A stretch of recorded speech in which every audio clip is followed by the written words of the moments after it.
technology screens. We developed the most, I'm not just saying, IOEG and SFEG 2026 technology. We developed high-end projection screens and screen paints. So I had this little thing I started on building cottages and windmills and stuff like that, medieval structures out of cardboard. We take all these cardboard sculptures. Now, we're going to take that box right there. Got to go to Amazon box here. And we're going to convert this into a medieval windmill. That's what we're going to do with it. I think this disc in here made a great circle cut out for it. Hoping that I did put it back. I got a bad habit. Oh, here we go. We got it right here. Got a bad habit of not putting things back.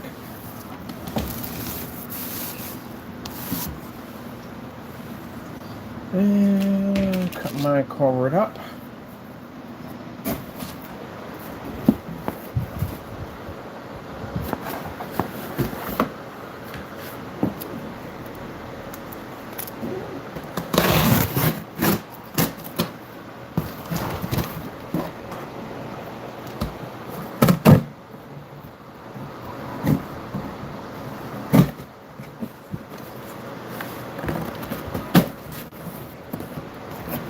This started off with me building a cottage for my new technology we're working on, and then that just turned into a hobby. I'm just making these cardboard cutouts or cardboard structures out of cardboard, and now on several form sites for them. I'm in the process of building me another Facebook fan page for my builds. This cut nicely.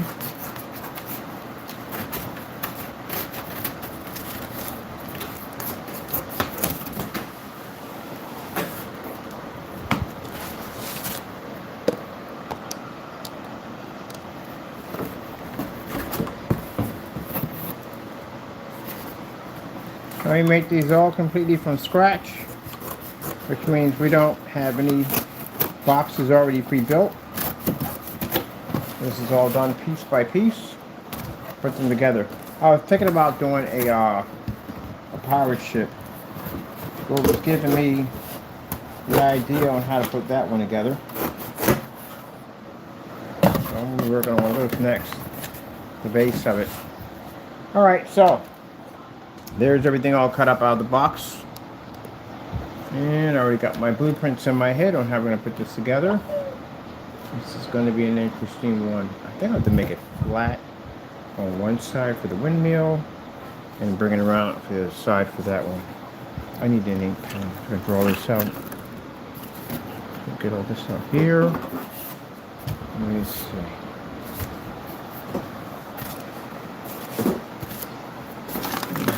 Ink pens, I'm going to start building the base of it.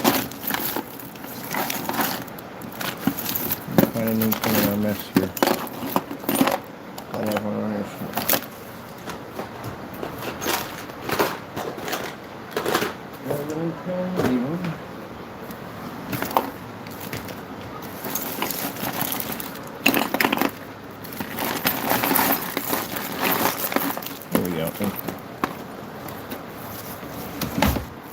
So, the castle that I'm building, yeah, you'd be surprised what my buddy's going to pay for that thing.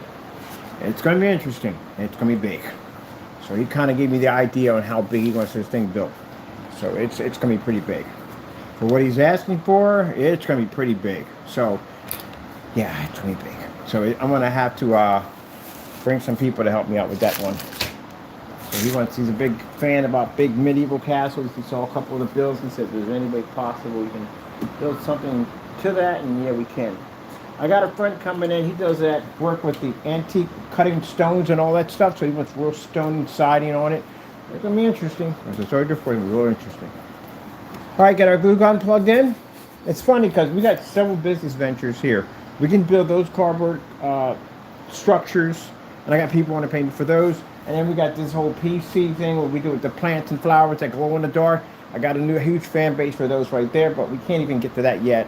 And that involves a screen and some other technology, so I can't really get to that right now. We already purchased today our pipes and our meter for our PC over here, so that's a whole nother project right there. And then because of Veterans Day, and happy Veterans Day to you veterans out there, thank you so much for your service. We want to put the panel screen in, the panel screen to put on hold until tomorrow. So once I get in here, I can show you at 235.1 spread, which I'm really excited about that. All right, let me see. And then we're going to start how we're going to design. This has the wheelbase. This is going to have rushing water. Hopefully we can get some little miniature trout or bass that can swim up stream. That'd be pretty cool. Maybe a couple of bears in the background. That'd be pretty cool. Let me see. I want an idea of what this is going to look like. There has to be a house and windmill combined. So definitely want to put circle doors on this one. I want it to be a Hobbit-like. And we do want some green around the back, or the greenery in the back of it. It kind of grows into the house. So let me see.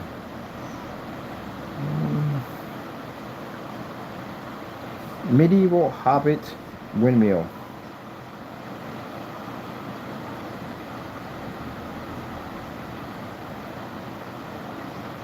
Oh, these are nice. Wow. Boy, I tell you, I love people. Their imagination is amazing. That's a really good one right there. These are really good.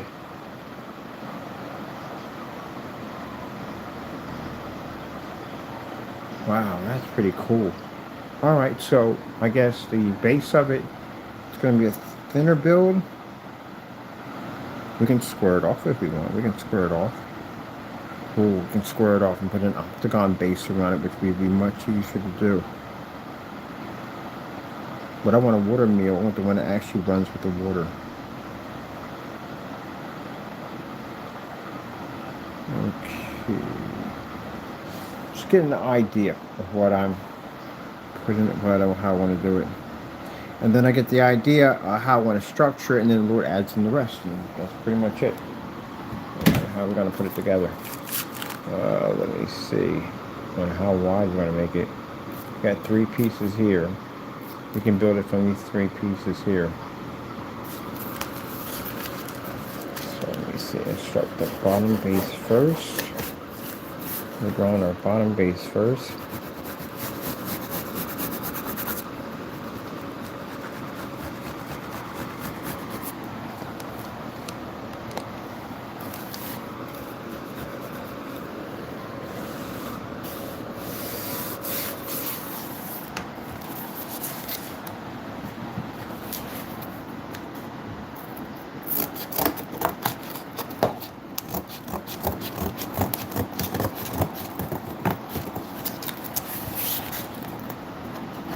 I like building a cardboard. I tell you something. It's like I'm addicted to watching people who build models and stuff.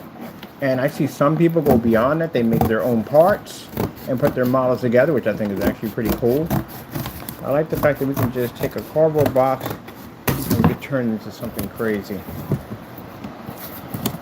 All right, get off of that, please.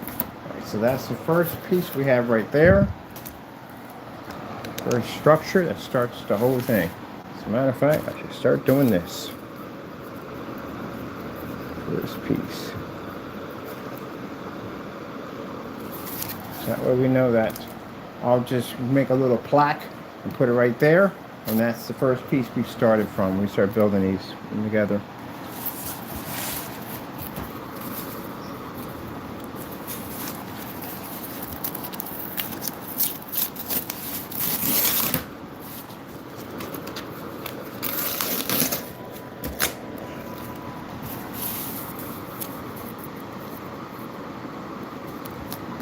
And I know the detail is going to be insane because that's usually what we do.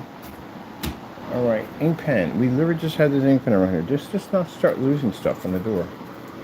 Off of that. So, start off with our base first. First 2 walls of our base. This is the first set of many other ones. I'm going to put probably 2. Are we sure this is what I'm talking about here? No, it doesn't feel right. It just does not feel right. From here to here. Be sure you get that straight. I'm going to put it off. There you go. That's better.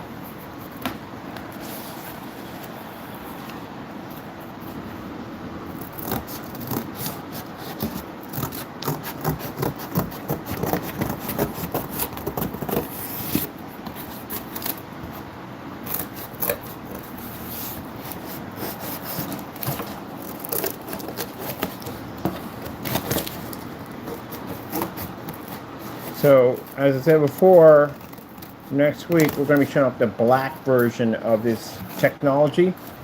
That black technology is very important because we have a PC case we're building out of that. And we can't basically sell the PC case until we have to get something called an engineer patent for it. So it's ours. And it'll be coated with that technology, even though it's protected with that technology, but we want something really different. I noticed that I watch these new PCs and they have these LED screens and everything in them, and they could be $4,000 just for those units. And imagine you wouldn't have to spend that money at the end of the day because your entire PC case would be actually a screen. So how we're going to design them, I can't tell you that much, but I can tell you can put portable projectors inside of them. So I like this right here. Alright, so we have our 2 pieces right here. Here, this would be nice. From here to here, this is nice from here to here.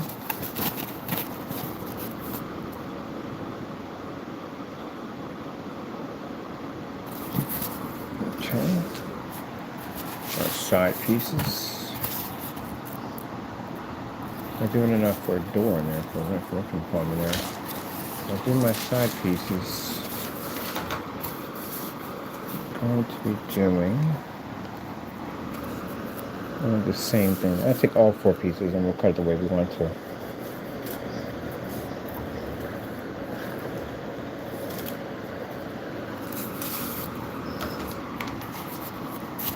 I'm going to octagon it a little bit.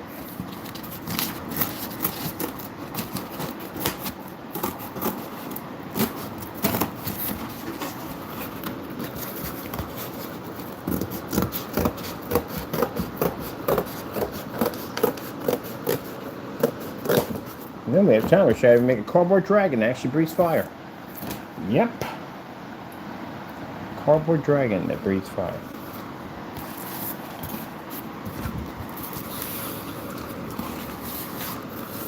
Get another piece from this one right here.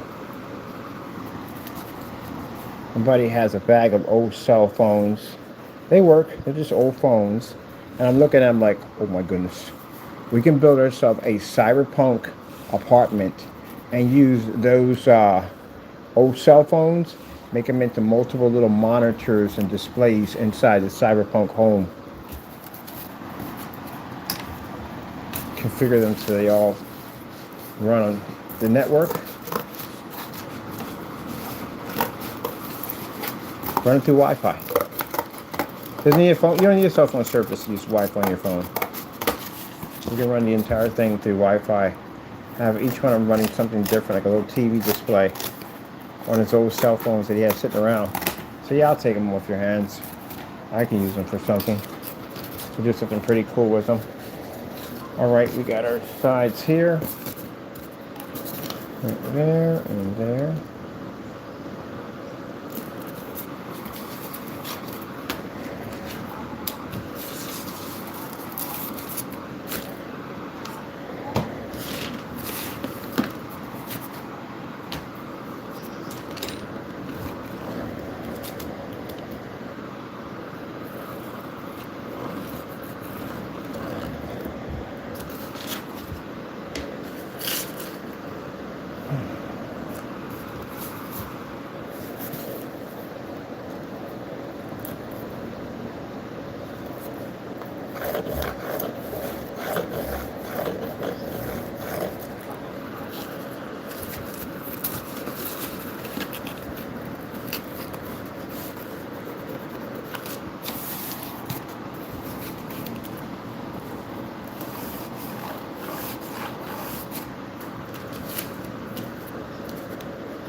Here we go, it's an octagon bridge. We build around that.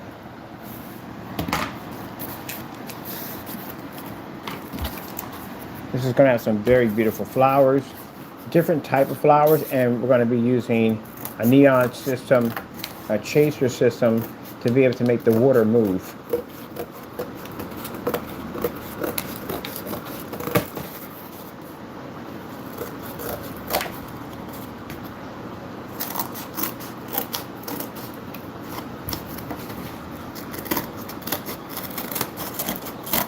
Can we make the windmill move? Yeah, we can.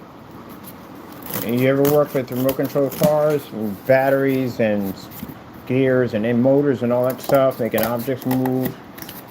I worked on a lot of that stuff. That's why I love Radio Shack so much. Radio Shack had all these little projects. You can make all different types of mechanical robots and airplanes just by using these little tiny engines and a bunch of gears.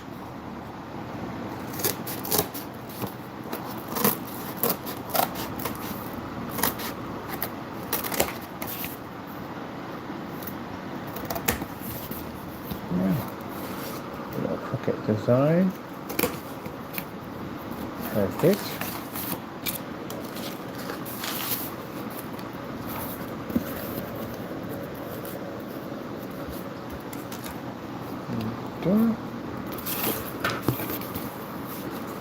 No, I need that's not gonna work. Pen. Keep track of your pen, bird. Size here. Pen. Oh, right there.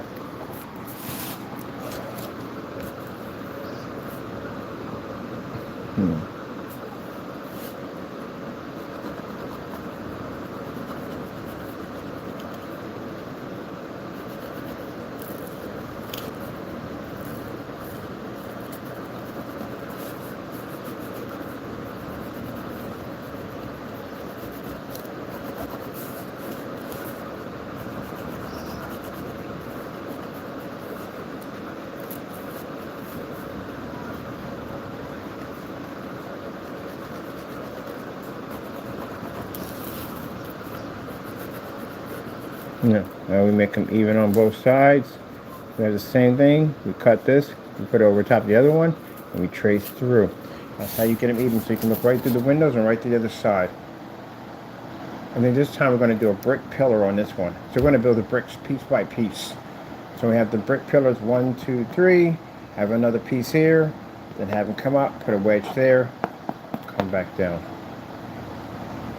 I think I'll do it. That'll make it stand up. We want to make each one different.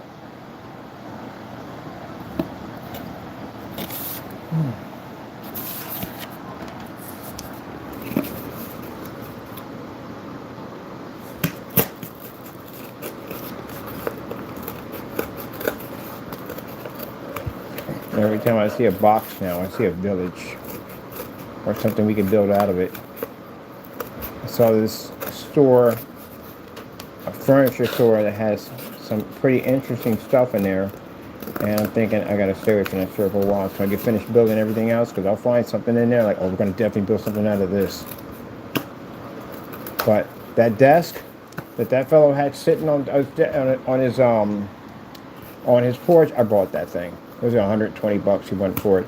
I'm going to turn that into a kind of replica steam operated. I'm going to real steam operated. So I'm going to give off the effect that it is steam operated PC with complete desk to match with it. And I even found one of these old desk chairs from that era. Then I'm going to basically turn it to my desk at my home front.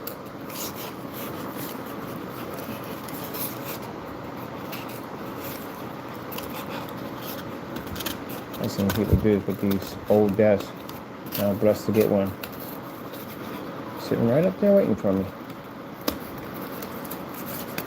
I've been wanting to do 285.1 for a while, and I prayed about it, and Lord blessed us to find a projector for $130. Everybody wanted like 3, 4. He has a bunch of them on there. I think I'm actually, if this projector comes here and it works perfectly fine, we have no problems with it whatsoever, I'm posting this link. When we post people's links on eBay, this stuff sells quick.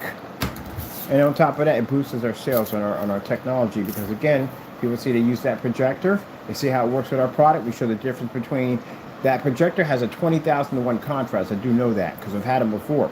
So let's see if it works on the gray screen. Let's see if the gray screen can read a contrast level in this thing. Oh, look how fast they leave the room that fast. Because you know it's not going to work. That's why they leave. It's not going to work. So let's see how the gray screen compares on that projector, and why. When we show off that demonstration, it boosts our product, because people come in now, they buy the projector from this fellow because how it looks on their screen paint, and it'll boost us the sale on our screen paint, because, you know, without our screen paint, that projectors are absolutely useless. But you see how fast they left the room? Yeah, that's how fast they left the room. Because you know it's true. Come on, that paint doesn't work. First of all, why are you in my room to begin with? Those guys, those losers. What are you doing in my room to begin with? You don't support anything I do.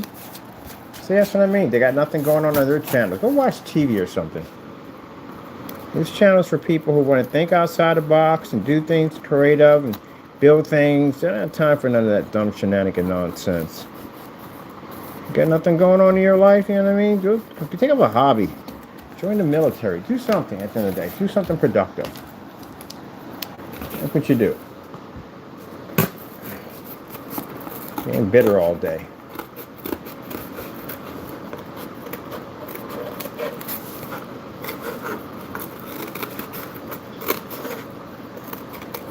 Oh yeah, like the Titanic, they plan to go down with that ship, don't they?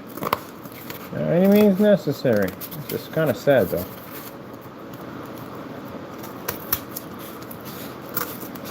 Alright, get our windows here. Alright, go back to my medieval world. Alright, oh, we should build a jousting. We're gonna have to buy build that around the miniatures for that. The jousting. We have to do a jousting arena. We have to do one of those. We have to do one. That'd be freaking cool. I'm gonna end up building a whole entire village. Watch.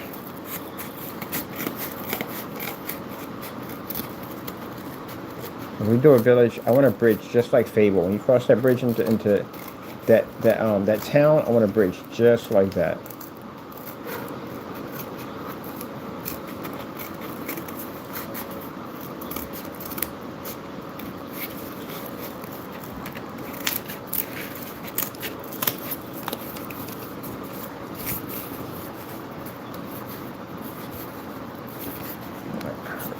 Just a little bit.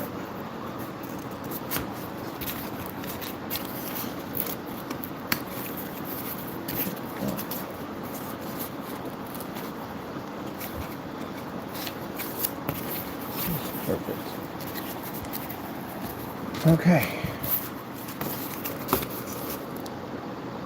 That's why you trace them through, because you get them right through perfectly.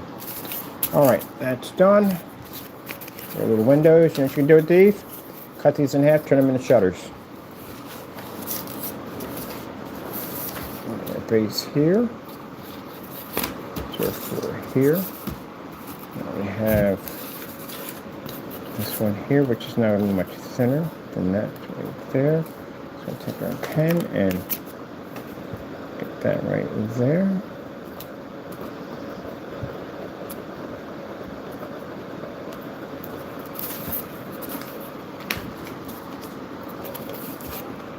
Now these all start off from Crooked Cottages. Check out some of those builds online. Very fascinating builds.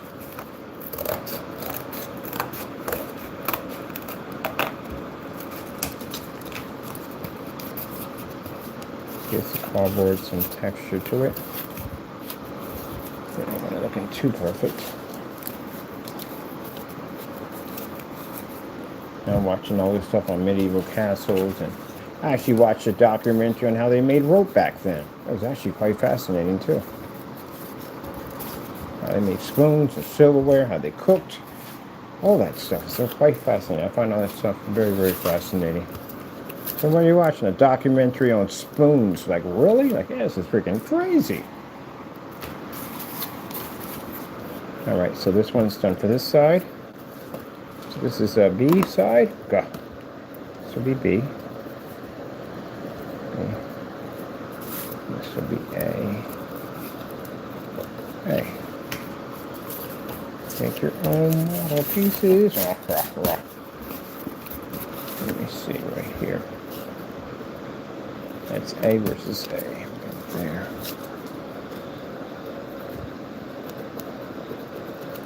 I'm going to show you how to make some cool stuff for your desk, like a levitating cube. And how to make some, take them plastic plants, turn them into some really cool neon artwork.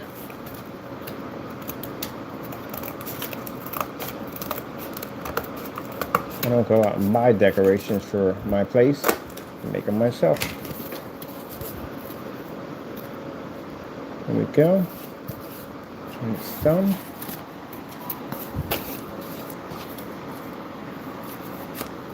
Oh, I'm putting stained glass through this whole thing. So we're going to put a simple long window here. And this one's just going to have a long window on this side. Wait, long window on this side. This side doesn't get a window because we got to stick a windmill in it. Not that for it. Let me see something. Alright, so okay, yeah, because this is the front, this is the front. This is the side. That doesn't get it because that's the window. It's going on this side. So we have to build a whole entire box for that one. No section for that. This is going to be a long window on this side. Wait, if that's a long window on that side. They're facing far from here for him. That can't be long window. That has to be door. This is a door on this side. So we'll make it so we come to this side. No, because that's the window. We're going to build a house on this thing. That's why. We don't need a freaking door there because we're going to put a house here. I'm going to put a little hobbit house in there. Right next to the side of it. Maybe on the top of it. Or maybe make a little lighthouse on it too. On top of that. We should put a little lighthouse in there too. That'd be pretty cool. A windmill / lighthouse. That'd be kind of cool. Alright. Long window here. We'll put a long window here. Windmill on this side. And windmill here. On this side. And the house will have chimney and all that stuff on there. Okay, cool. All right, we'll do it that way. And this will be the base. This is the front here to this base. This will be a long window on this side. And then on this side, we will have the beginning base of our windmill, because that's be close to where the water's at right here. All right. All right, cool. All right, cool.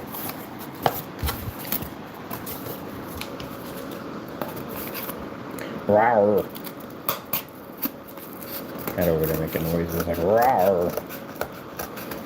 Just watching Mr. Bean. You don't want to watch Mr. Bean? Boy, you got some grumpy looks on you sometimes, and you get like rawr. You got your toy coming in a couple of days. You got this toy that's censored. You're gonna get a kick out of this thing. Just destroy it. All right, go here.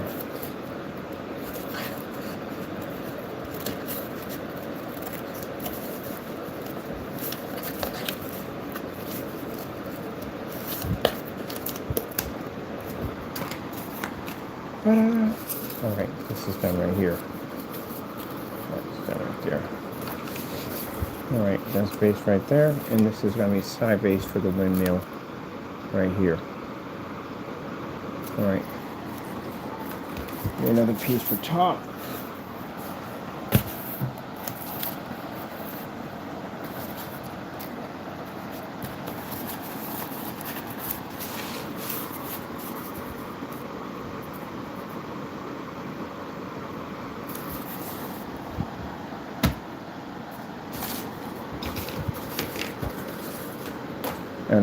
pieces in the left.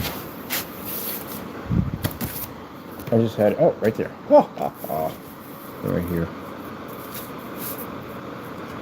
So let's get a name for our windmill. Of course, elves will be working here too. Our little elves. So we build these when we get downtime. Right now, we're still waiting for panels to get here. Everything's already been ordered. We just have to wait for stuff to come in. So that's what we're waiting for right now. And in downtime, this is where I start building these things again.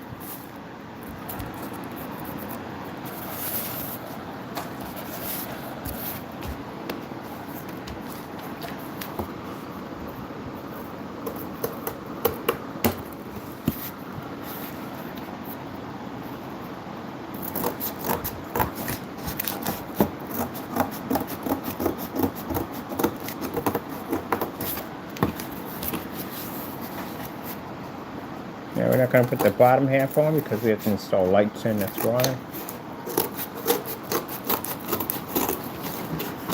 Tavern's going to be done a little different because the tavern's designed also too with the castle, which once it's done this way, you can open up the castle, it's magnetic, so it clicks on magnetic, you take it off, and the entire throne room can be removed out. So we got to build the entire throne room piece by piece.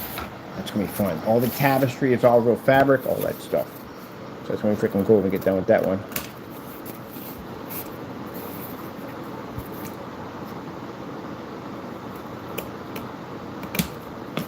Might build me a stage for the that 40K Warhammer. I think about building me a whole entire structure to put my statues in now.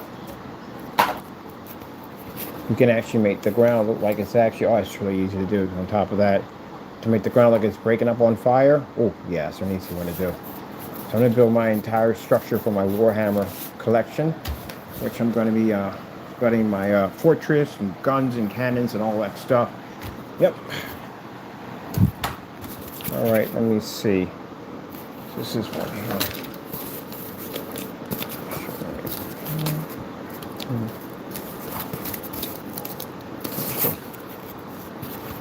Okay, this one's going to be the floor. This one's going to be the top. I'm trying to build it upside down. That's the fastest way to do it. Oh, forgot, you got to get sides. So we have this one here. For this next stage, we have to get one of these, and we need to build our sides. Our little corners here and here, but you want to cover these in vines.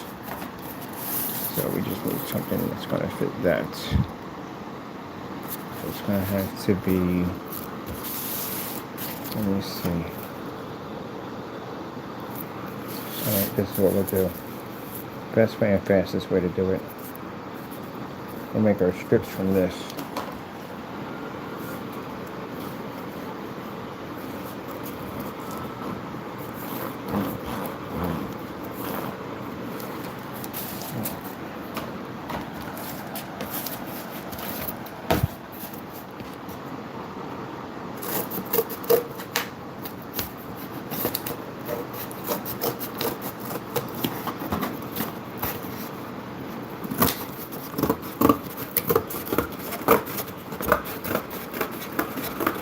So we do this hobble village with mining carts, actually moving mining carts that move.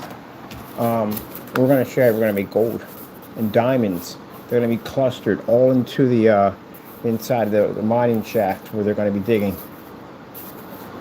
All right. Okay, this is perfect.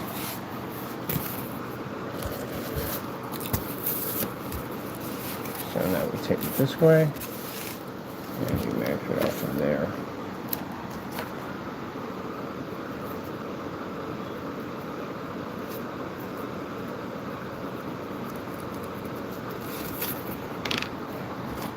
In between this build, we're going to be doing a captain ship. I want this thing to be really freaking detailed, down to the windows, to the back, from the front, the sail, the crow's nest, everything, the cannons, all displayed, railings, all that stuff. That's going to be a really crazy deal. I'm going to build one. I've always wanted to build a pirate ship, and the sails are going to be made out of real fabric.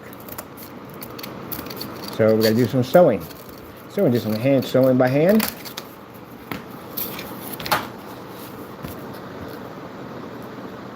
All right, see, right there. Beautiful.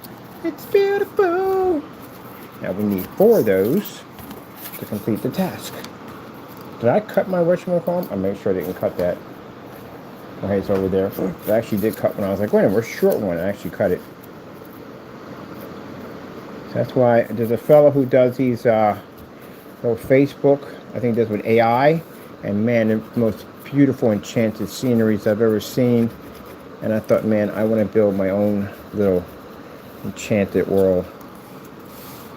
Now, what I like about the pub the most is the pub at the end of the day has small little speakers that I'm installing inside. They're going to be Bluetooth speakers. They're going to be hidden into the kegs. So they're going to turn into keg speakers. You know, a little bit of a micro mesh, tan micro mesh in the front on these little tiny kegs. And there's going to be speakers installed in there. That way I can listen to my music, my medieval music, which should be on right now. Why? I enjoy the people enjoying the inside of the pub. So we're going to build that around our miniatures. I was looking online for miniatures right now. All right, so we have 2, and then we'll have to get 1 more, and then we'll have to, no, we actually need 1 more from this one. And then we're going to show you how to build a real crazy hobbit home. Then we're going to go to the park, and we're going to get sticks. We're going to build the framework out of sticks, because it'll give it a more realistic look to it. The door, all that's going to be made all framework, and then we're going to cardboard the rest of it in. Well, you should see me in a wood shop. Tools. Build furniture. Literally build furniture. I told you I went to school for building furniture. Learn how to do all that stuff. It's furniture restore and furniture. I like wood shop. I love wood shop. And my buddy's teaching me welding, so imagine when I get my hands on a plasma torch, the stuff we'll be building. Oh my goodness. I'm building my own mech simulator.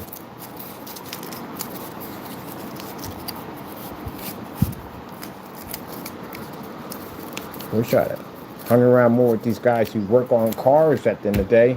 I could have learned something about hydraulics and all that stuff like that, because man, I would like to build my own system that actually reacts and moves back and forth. So I had a few of my friends that are master mechanics. I can't learn what they're learning at the end of the day. I don't have that type of time, but I want to learn some stuff from them. I always want to learn something. I find anything that anybody does, I find it fascinating.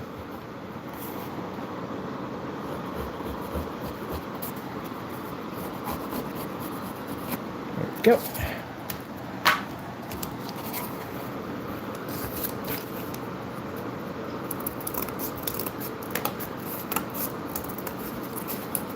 We're cyberpunking the office, so once I'm finished my 235.1 wraparound screens, we'll start on the floor. Floor is a very easy one to do.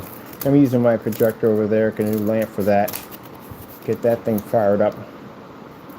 And then we're going to finish out the neon trace in here. And then I'll work on my desk. Desk is going to have illustrated cyberpunk work. We're going to be printing from the printer. And we're going to basically running some glow through it and some of those chasers. So each one of these panels, they actually separate by one of the connectors.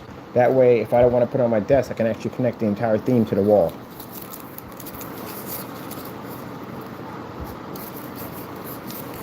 Yep, that's how we do. That's when I saw people wanted $6,000 for a cloud sofa. My cloud sofa, I had a cyberpunk cloud sofa. It's so easy to make a sofa. It really is. It's so easy. I wouldn't dare spend that kind of money for a sofa. Got see-through peekaboo windows. I got a cyberpunk little city in there. And of course, I put a PC in there. Of course, why wouldn't I? I'm crazy not to put a PC in there. All made from cardboard. Now, for some people thinking that, oh, it's got to be, no, it's not this cardboard. It's a special kind of cardboard at the bottom, used for building for furniture. You can't go at that with a pair of scissors. You're literally going to have to get an electric saw and go through that stuff. And then if you look at the way mattresses are made today, we don't use springs anymore. We use memory foam. So you can buy that real thick memory foam from Amazon. Amazon has everything on it to build a sofa, literally. Everything on it. So I saw somebody else build their own sofa and design it. I have Bluetooth. I have the little things you can set your phone on. It can charge, charging stations. It's also Bluetooth activated. I have stuff that I can plug just about anything I want. Because usually if you get one of the sofas, they'll put like a couple of USBs in here. There'll be 2.0 USBs, no 3.0s or nothing higher in there. And they'll put like a 2 USBs here. Cause I bought a sofa, and I bought a sofa for like $1,500. And all I had was like 3 USBs, and it had a little light in the corner over top of it. And that was it. $1,500. And the unit I have at home is a cloud. It's a whole cloud setup for my sofa. And I have peekaboo windows, built-in speakers, and all my speakers are insulated, but there's like foaming inside. I have it, everything with all the speakers are all Bluetooth. And that thing is nice. It's huge. It's got a nice size to it. The memory foam surface is very comfortable. But the beautiful thing about it, there's no weight to it. Which means carrying that thing out the door for my new setup, man, I won't even have to basically break a sweat lifting that stuff. I'm taking it from A to B. Now, we got people in the room right now that are bitter because you don't know where I live at. Of course you don't know where I live at. Why would I show you where I live at? I did that the first couple of times. I showed people where I was at, but we thought people were more mature. We didn't think people would stalk people. By the way, those of you who did that, you know what's coming up, right? I made some very serious phone calls today. That's why I wasn't online for a bit. I told you I had to call and reach out to some people. So there are things being taken care of as we speak. So if you are one of these people, I would suggest you get an attorney. That's the best I can tell you. But you are coming to court. So let's move on from there. I just want to let you know it was taken care of today. So I would advise you get an attorney. Don't reach out to me. Don't even contact me. This will get you in trouble. What you need to do is just get ready for court. That's what you need to do. That's all. You'll be prosecuted on what you did. All right. Charger. The charger, I'm killing this right now. Whew.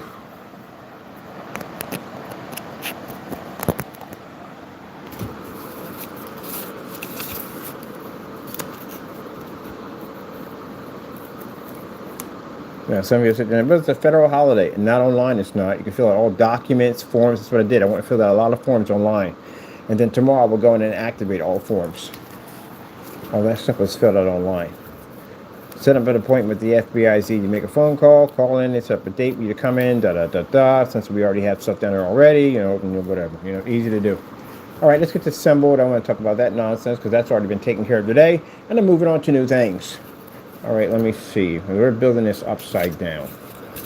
So, wait, we're building this upside down. When you want access to, well, you're not going to be able to see right through that at all, period. What about the grinding wheel? I didn't put the grinding wheel, again, build that right up here. So we don't really need all this. This has to be covered. We're going to put all this on top of the grinding wheel. Okay. So I'll build it upside down.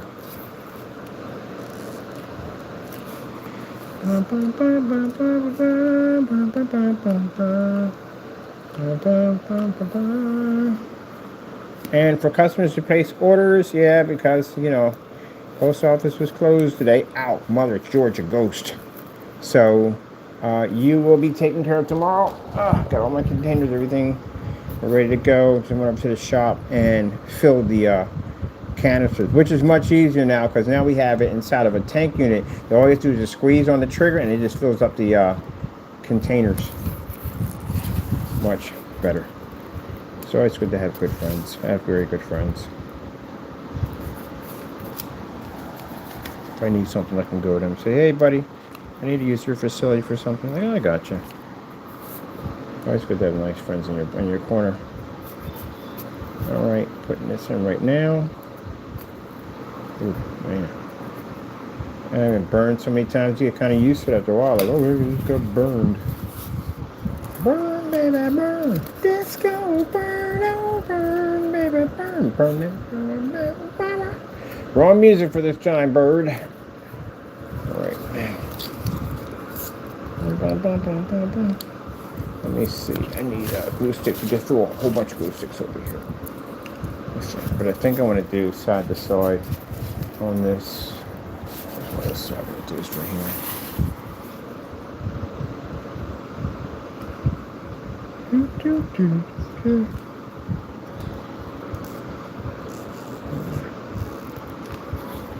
We got to get that tavern built because these guys need somewhere to drink and make merry. What do you need to do?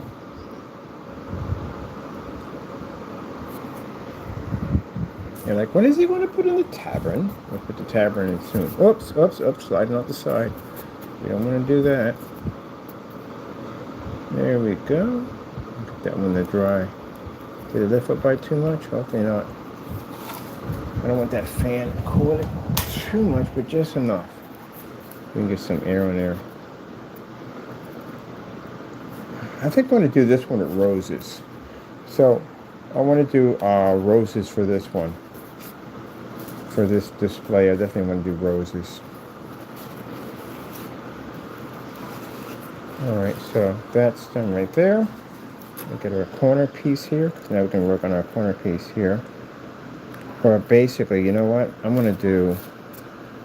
Oh, yeah, okay, that doesn't make a difference if that where that is at, because we're good on that. Alright, give me this. There we go. Put that in there. Do do do do do do do do do do do do do. It's coming together nicely.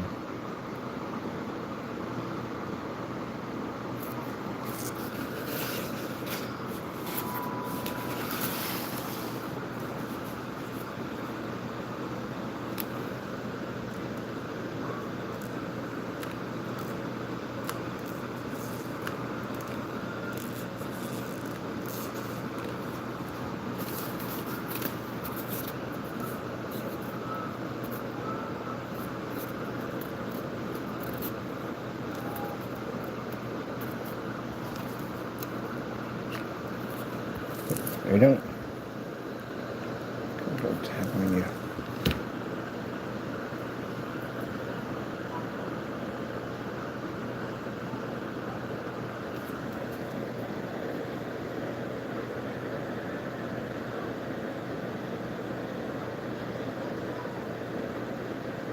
Oh, the Halloween special, Mr. Bean. Mr. Bean is ruthless. He is ruthless, I swear. Oh, man. Alright.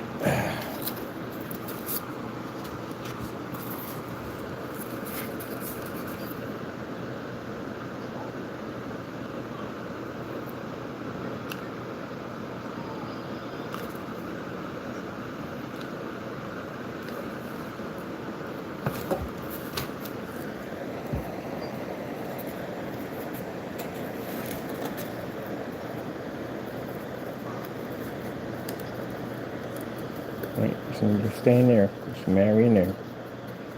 There we go. You know, why are you coming back out? We don't need you back out. I need you in. Stay in. You put a little glue in there so you understand where your place is at. Here we go. Where's that, glue sticks? Make sure that stays in there. That wants to come out for some reason. Keep it right in there.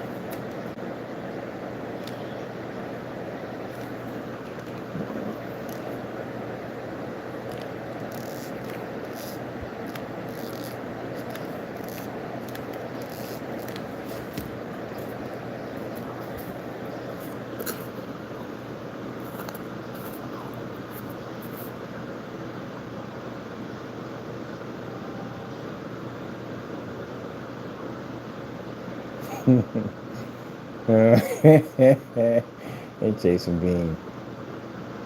Oh, he's taunting him too. Oh, he's gonna jack him out. He's definitely taunting. Watching Taco TV.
Yeah.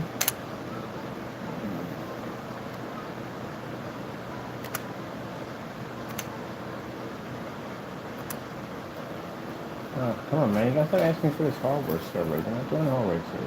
For what? Yeah.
Really, Windows? Wait, we don't need all that. No, no, no. I don't need that. Thank you. Jeez, do too much. All right, we got a lot of orders pushing through. I gotta explain something real quick. We can't ship overseas. Literally, we can't. The only way we can ship overseas is that you have to have it shipped to somebody within the United States. You got a guy from Bermuda just placed orders today, and he has someone in Wilmington, Delaware. We're shipping it over there, and he guess he's going to take care of it from there. That's the only way we can do overseas orders. Again, you know why? Because the United States Postal Service, for some strange reason, you can't track a package. And we went through some nightmare in England.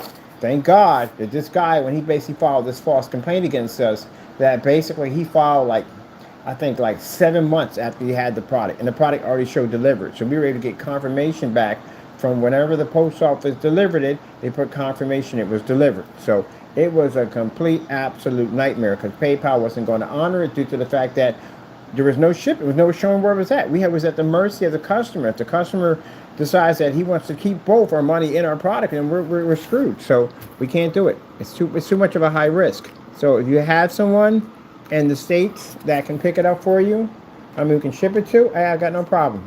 I'll ship it right over to them with no problem whatsoever. Other than that, we can't. I got to send emails out to these individuals, let them know that we can't do it. Sorry.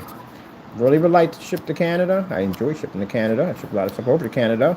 But unfortunately, because I think you know who, that's the reason why. Because we've never, ever had this issue with shipping anything overseas. Ever.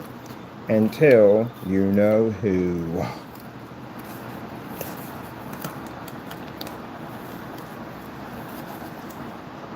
So we ship it over there. There's no way in the world for us to track that tracking number at all, period. No way to track it. So if it gets lost, we don't know. We can't figure it out. It just disappears. Just like that. Boop. Off the radar. Got no way to figure it out. Once it leaves the United States, it goes ghost.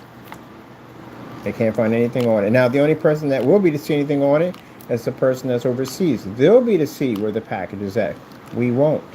So the problem we have here is that if the customer decides to say, hey, look, I never got it, or if it's late or anything happens, we can't find it. Not until it shows up. And when it shows up, it whoever has it, the last GPS reading, that's what's going to come up on the last GPS reading. Now, unfortunately, this postal carrier over there didn't put the address on it. It said it was delivered, but they didn't put the actual address. That's not enough to win a PayPal claim.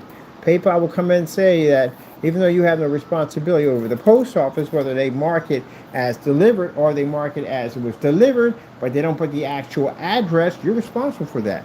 Hope your merchants know that at the end of the day. See, I've been with PayPal for over 15 years, man. I know about everything there is about them. So the fact that, you know, the reason why we can say he got it was because he put in a complaint by saying he never got it, but it showed it was delivered. So that nonsense went on, and I was like, that's it, I'm done. We can't ship overseas. This is going to become a complete headache. So that's what happened. So unless you have somebody over here you can have it shipped to, You know, we can do it that way, but other than that, no, it's too much of a high risk.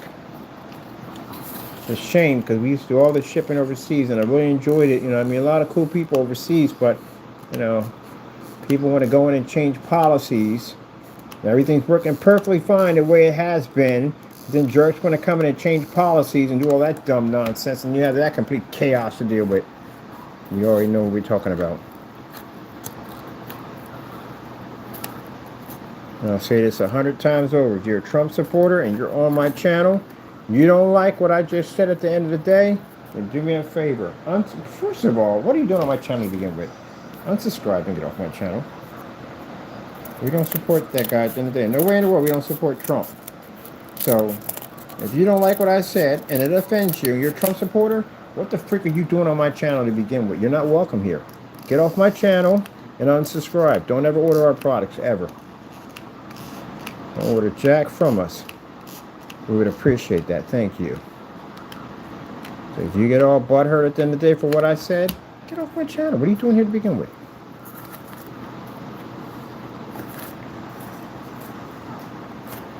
And you want to support someone who doesn't mind watching people starve to death, no, you got to go.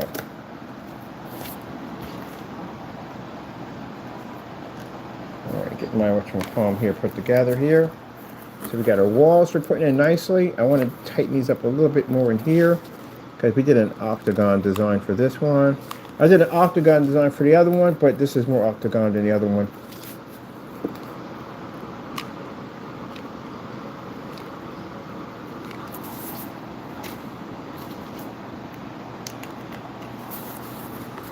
We have some Trump supporters.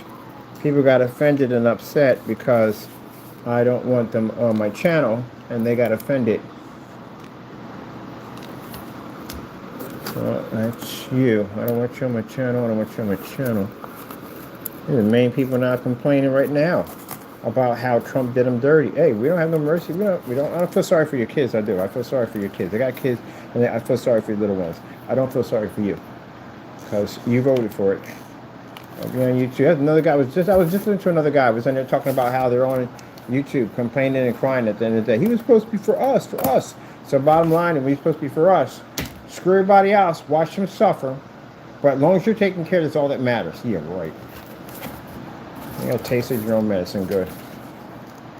You got a 100% taste of your own medicine.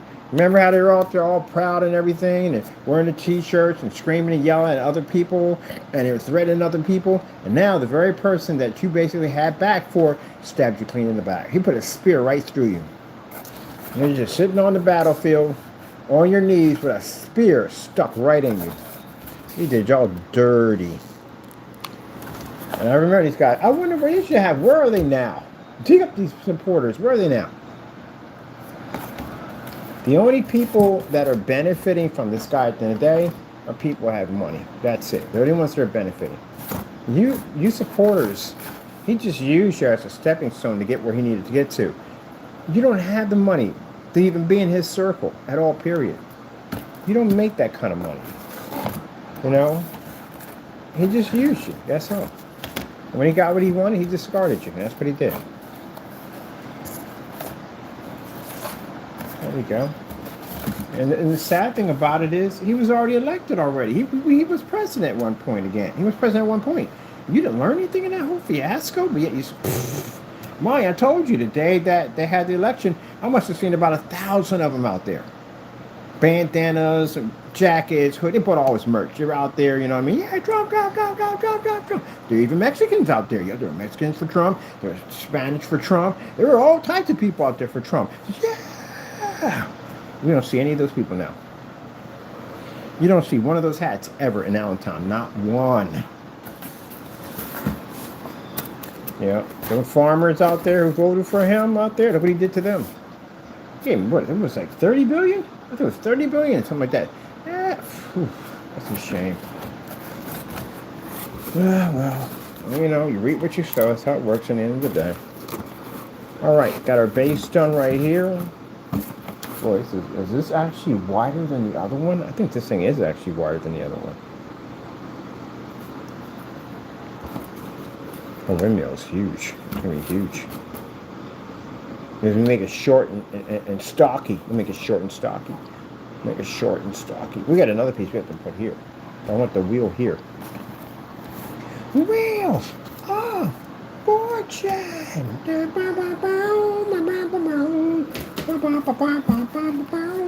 All right, so that's one piece right there for that section right there. This got the base built on it. Let me see. This is the base side right here. That's the window right here. The base side's right here on the side of the window. And this one right there.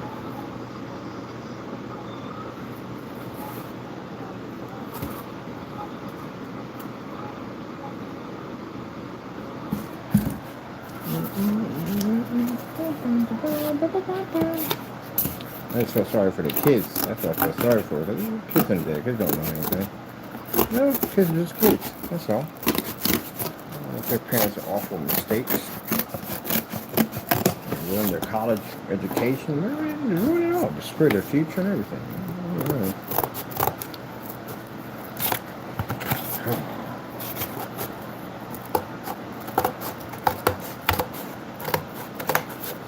Oh, he's got all Democrats coming in, so that's good. Put a leash on. That's what they're going to have to do. Alright, let me see. I don't want it that high. Right, so about here would be nice. I don't want it that high.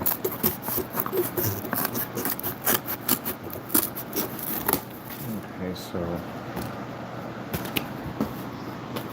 let's see from here to here. Soft window.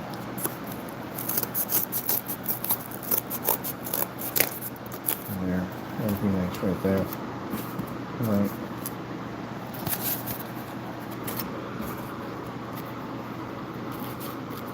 All right, it's definitely a word for it. All right.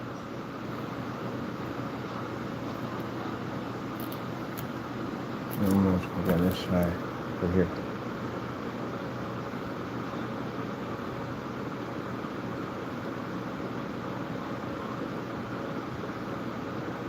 That side from this side. And this side here. Okay, so big windows here on this side. Houses on this side. Roof will come down here. Nice roof over top of it. And here and here. Okay, make a mushroom effect roof for it. So we're going to do 4 sides. For that. And I definitely want to put in, since we're going to get a roof on a bit of a side here, I'll put the roof here, like so, here, and here. That roof.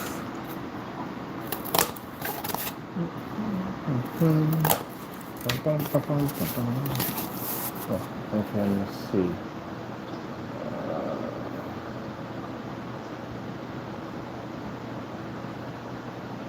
Copyright free, medieval music, no commercials.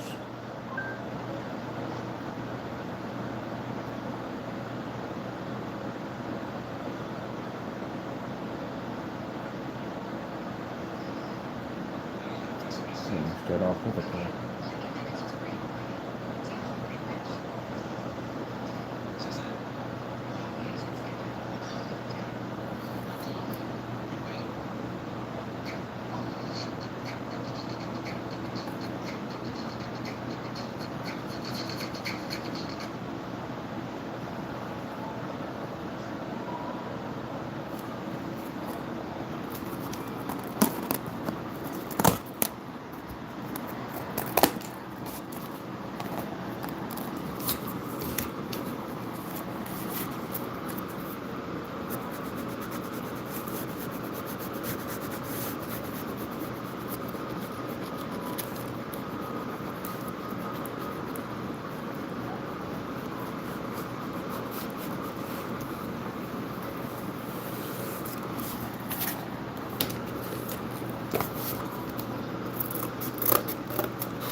Taco, I used your box. You have your box over here. You already have your box over here. I got more stuff coming in, so you have bigger boxes coming through. I'm gonna upgrade your little castle area over here. All right. What a freak is my castle piece? Where is it, Daddy-O? Where is it? Making a castle out of it. Actually, our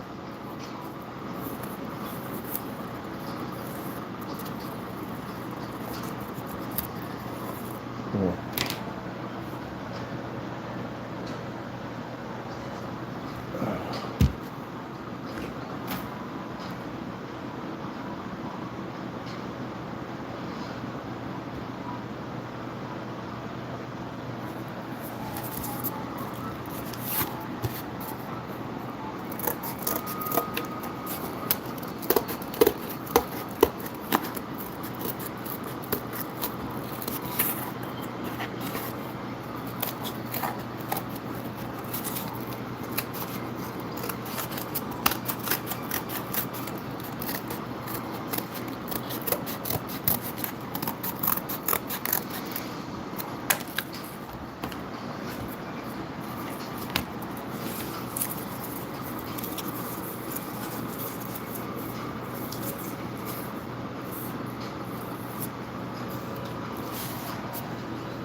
Okay, that's the top piece for that. Let's see. So we're gonna have side piece here.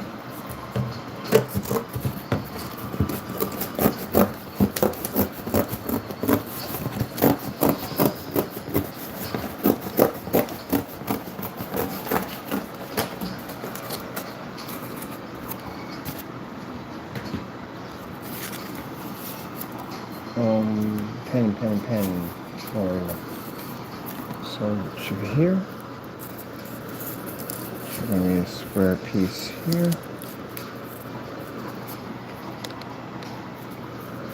Square piece here.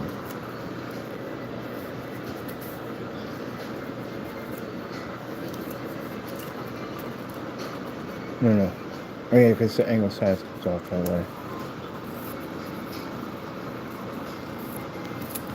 Okay.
Let's say right here.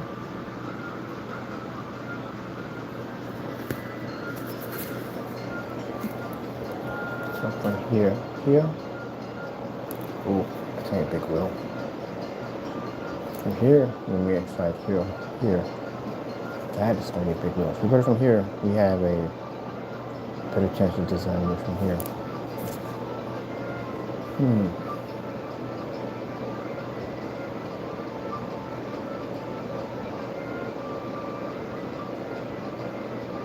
Maybe the water wheel, or maybe the other wheel has a bigger span. So we do it that way. So especially we do it from here. We run an expansion from here to connect it from here. We'll make this into the tower area. So I'll do it this way instead.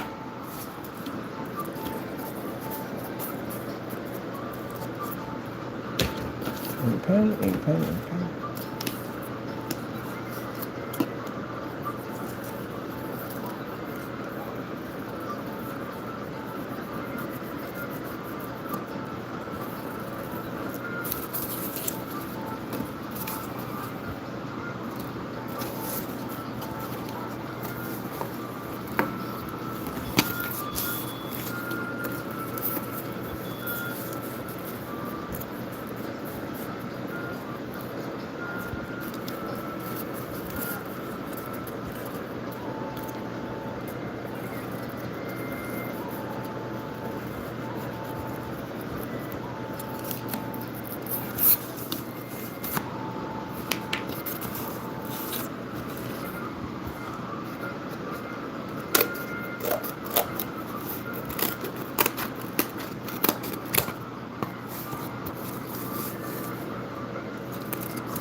Got this medieval game on PlayStation. I've been looking at it. I'm like, I don't know. Go check it out.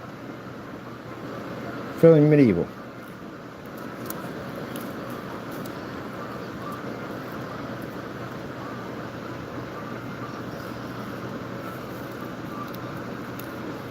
See what it's about.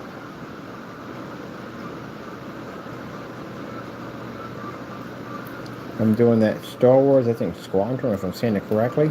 I'm doing it on PC because I found out I can do a 235.1 setting or 239.1. Either way, it'll work on my widescreen.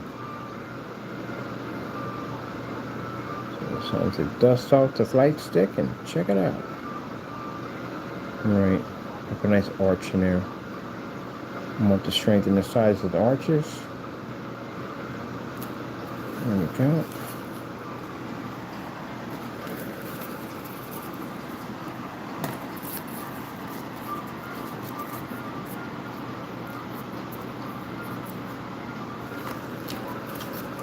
Really? Let go of that, please.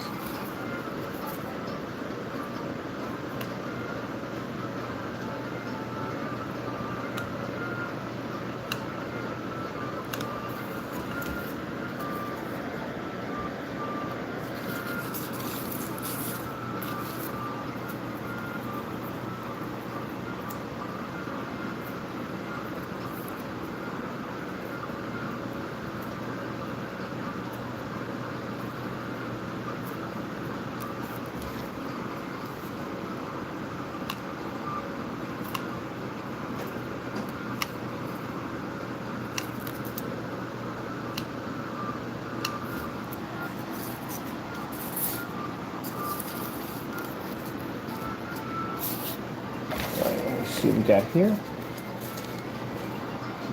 Next thing.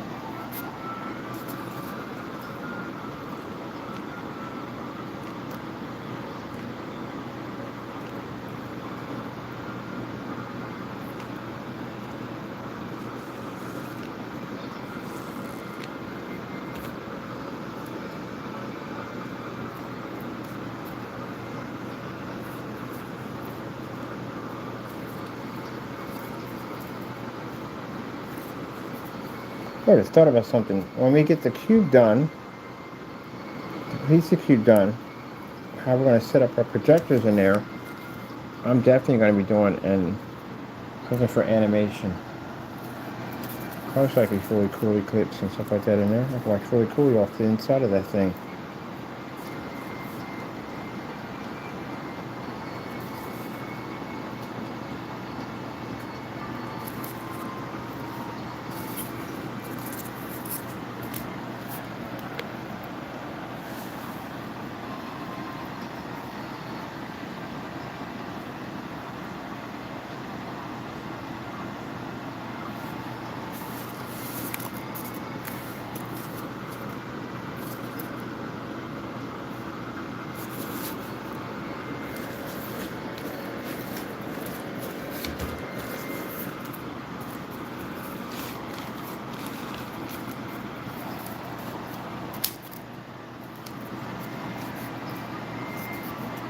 I think it's going to be wider than that, way wider than that. Oh, we got these in here. Use these.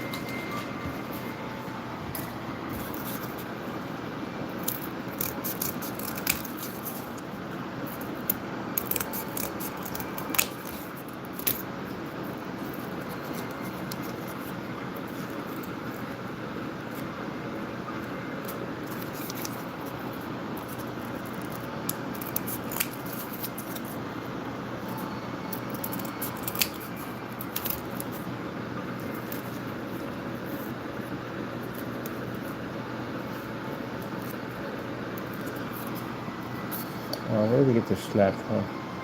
We got from here, the windows.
No, give me 4 of these.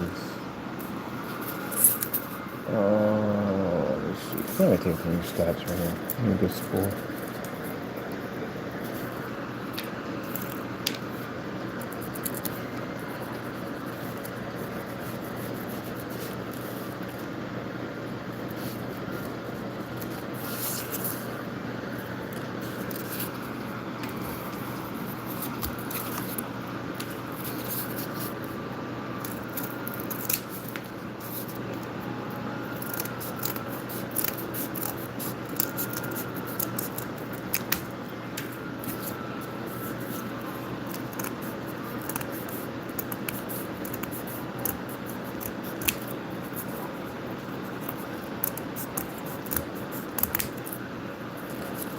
One, two, 1, 2.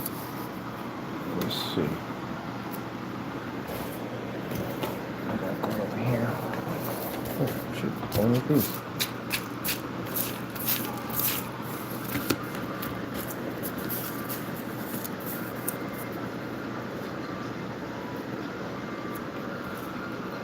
Now, yeah, some people saying, well, keep in mind, I do these builds. Anytime we do something on here, we never do it on here for views. We don't. I'm not about the views. I'm not about the likes and that stuff. All my stuff is done basically for documenting everything we do.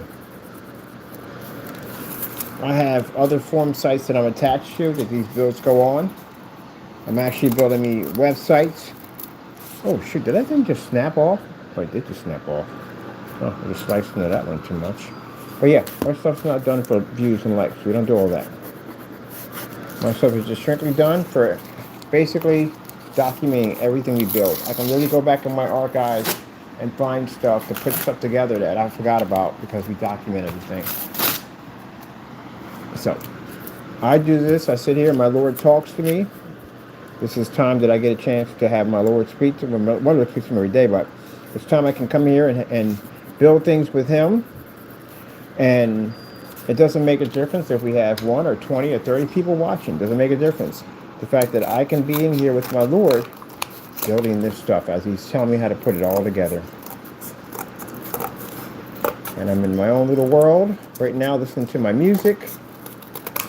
And I'm in my own little fantasy world at the end of the day.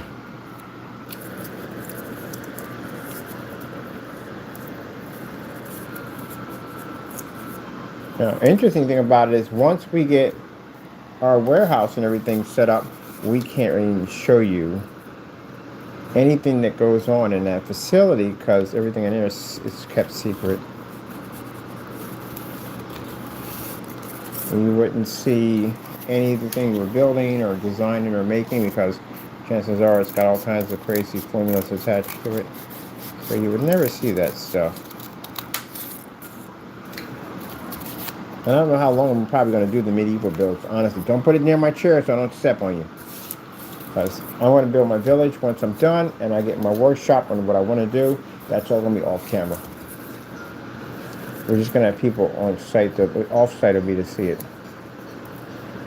Let me see. I don't want to take too away from my arch, but I do want to stick a little farther out. That's how I want to do it. Take away from my arches.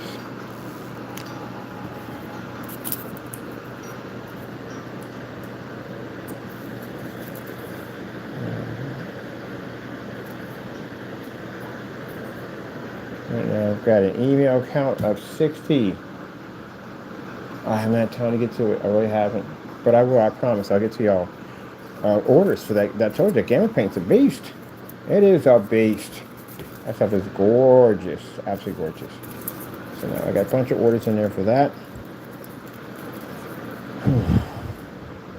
Alright, get all this done.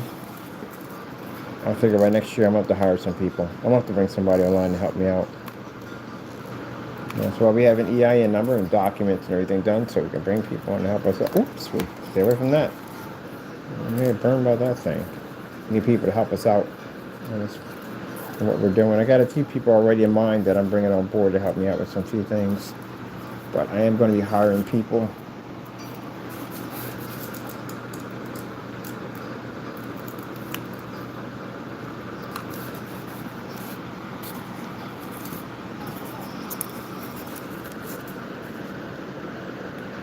might turn this into a thing, bring some people on board that do cardboard crafting. And hey, you want a job building castles out of cardboard? How would that incorporate with our technology? Hologram. So the loan that I acquired for basically pays for a machine that does holograms for projection mapping applications. It's a little bit of an expensive piece of item, but we needed it, and we got a loan for it. So I'm doing some shopping for this piece that I need for work. God works everything out. That's the good thing about the Lord. He works everything out. Required us to get what we need to get what we got to get done. And these little villages, well, these are just for fun. The other one's going to have is going to be coated all black. So we can do the entire village in all black coating, and we can bring it to life through projector mapping and that hologram technology. Change the buildings to any colors we want, make people walk back and forth inside the little windows, all that. That's what that's going to be for. Did I get that side already? I did get this side. I get this side. This side. Okay, cool. But I do like building these from scratch. This has become a part of my little hobby. So, and also too, it helps me when I have my downtime. I can relax and do something that with me and the Lord. Put something together. All right, doing a little detail work on it. I mean, this is the same size, but this needs to be thinned out a little bit. This is way too wide. So we're doing some detail work on it right now.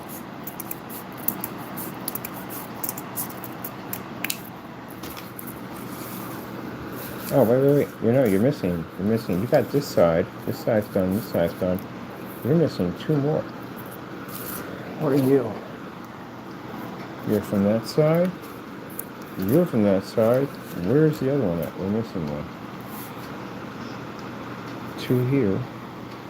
And on the floor. Nothing on the floor. I don't know if we can make enough of them, Taco. I think we didn't put all of them on there. Would have been short. Okie doke. Let me see.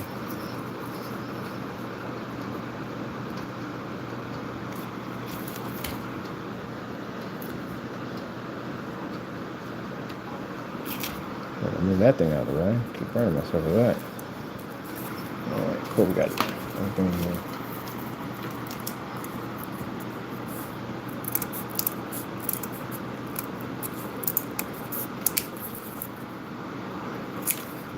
I'm looking doing apple trees and roses next to this one. Definitely gonna do apple trees.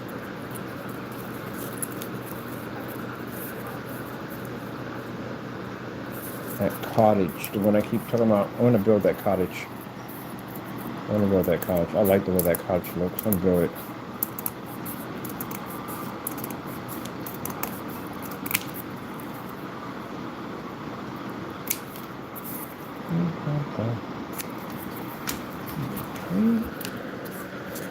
Here and here.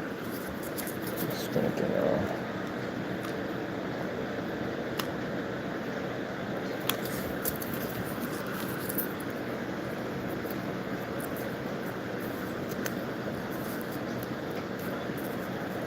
we got the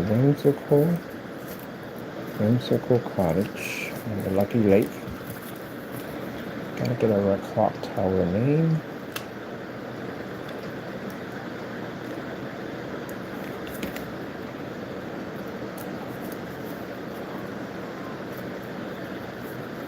I think I'm gonna call the clock tower the New Moon. New Moon clock tower.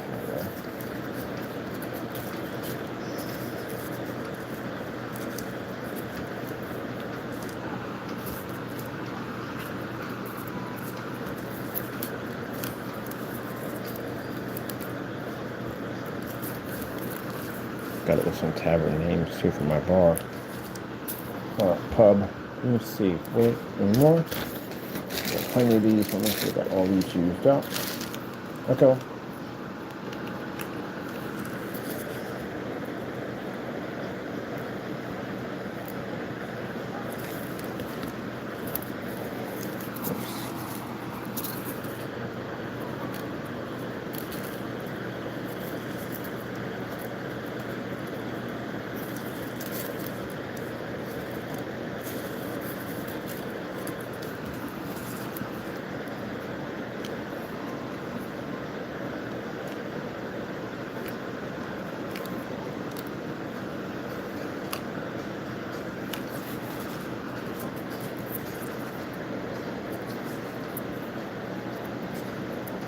Maybe a little muddy.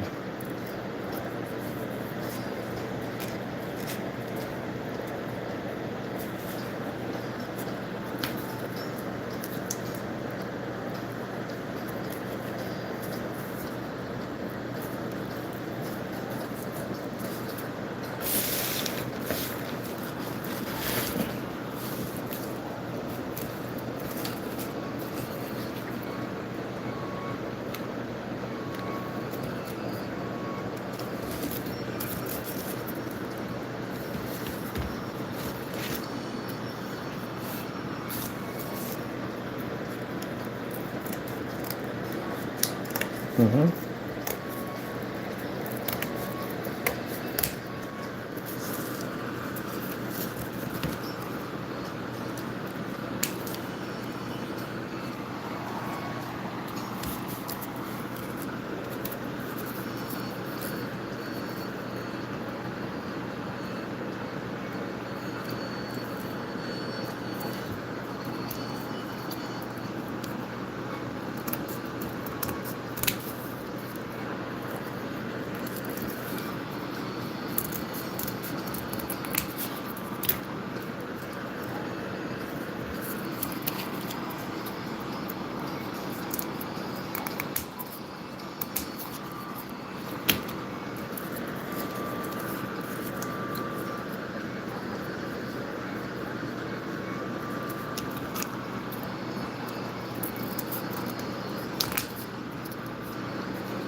And go outside or inside? I think I just might do them both.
gonna have to build a sleeping giant. If I do the dragon, I'm gonna do a sleeping giant too.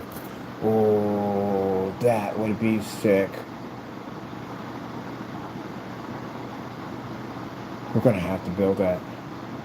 I know exactly what we need to. We need the styrofoam balls and all that stuff to build the body out of it with the pipe cleaners and stuff. We can make him like a sleeping giant. He's resting into the side of a hill. Oh, that'd be hot. Definitely got to build that. That's good. We're definitely. I gotta get a Joann's. I need to find a Joann's around here somewhere, because we can make our own clothing. We're gonna sew our own clothing for our giant. Guy used to sew. He used to make clothes.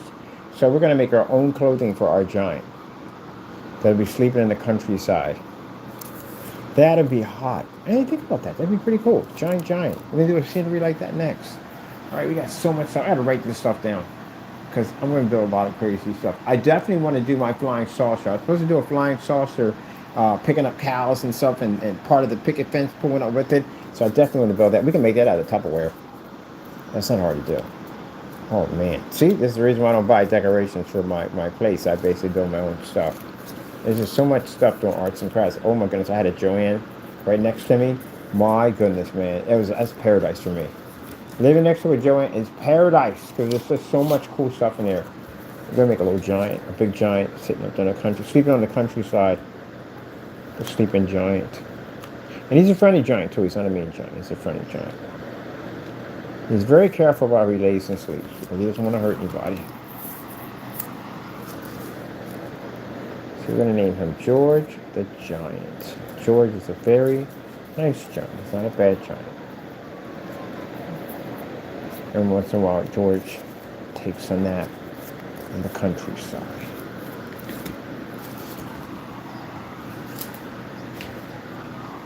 Everyone in the kingdom knows George.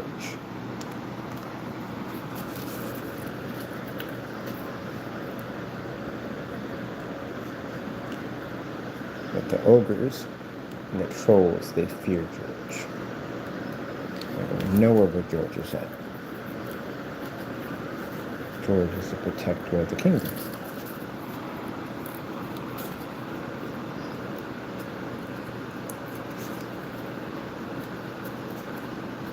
Even the king has knighted him. And George is actually a knight.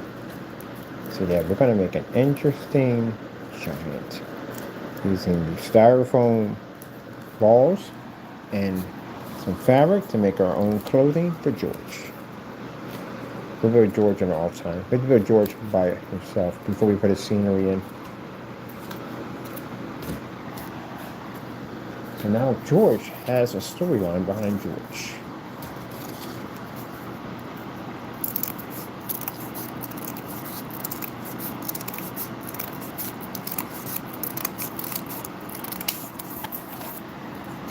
Right now we're doing our detail work.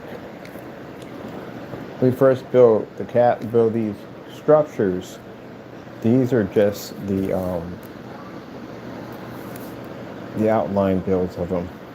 Before we start applying all the detail work to them.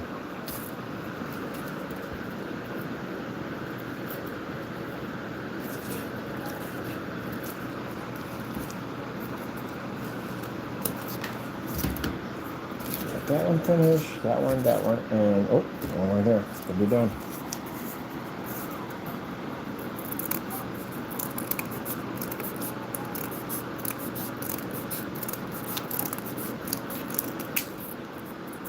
We need a shipping.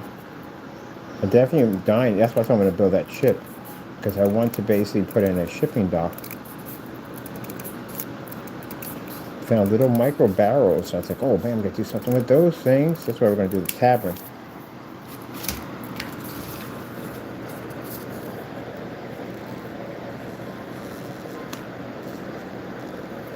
A nice little sign out there and a piece of wood that says sailors want it.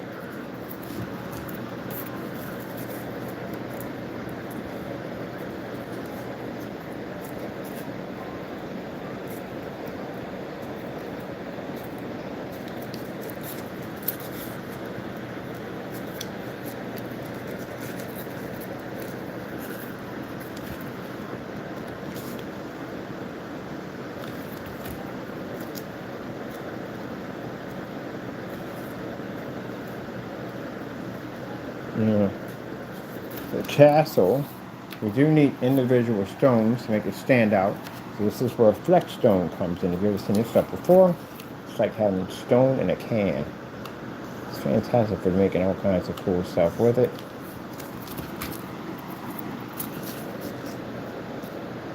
I'm going to do it this way instead. I need that to come down a little bit more. And then fold a little better there.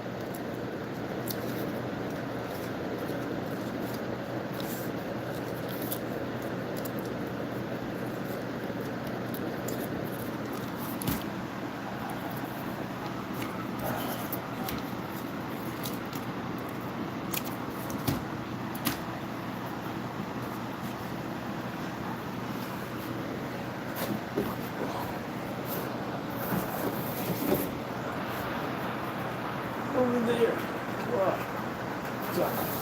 Need a rubber balloon, please. I'm dragging cardboard, my cardboard across the floor. Need a rubber, please. Take over there.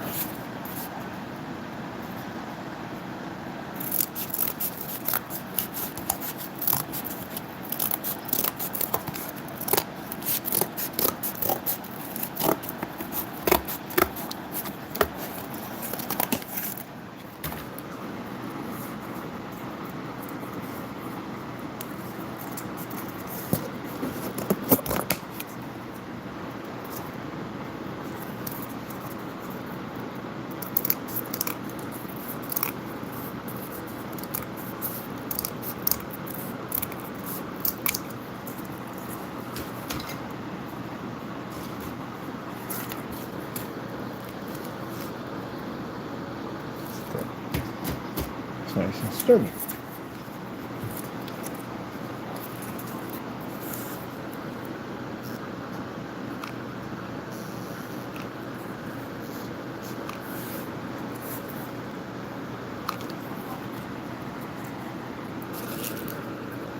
I was looking at the Tony Baker where it shows the cat and the tiger having a conversation, and the tiger says to the cat, all these years, well, I don't believe in evolution, but all these years of evolution, and this is what you are?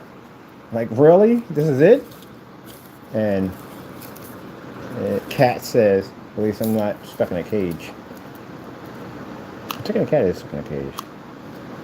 I take my cat in carriers all the time, take her from A to B. But now he's got that peekaboo bag now. He likes that thing much better. Now we're going to put in our arch here. Just adds a ton more detail. The more detail you add, the better it gets.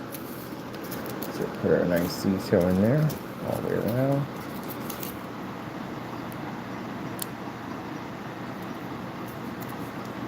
So yep, it's kind of real nice.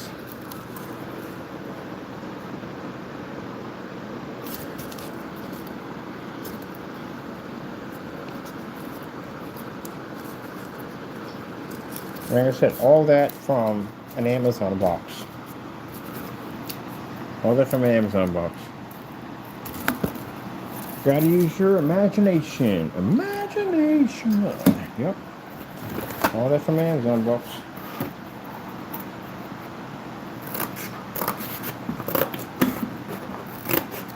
Okay, I was like, oh Lord, this is amazing. You can build some crazy things with this. I'm like, you know what? Let's build a windmill. Let's start the base on the windmill. Now every time I see somebody with boxes, I'm thinking about all the stuff we can build with it.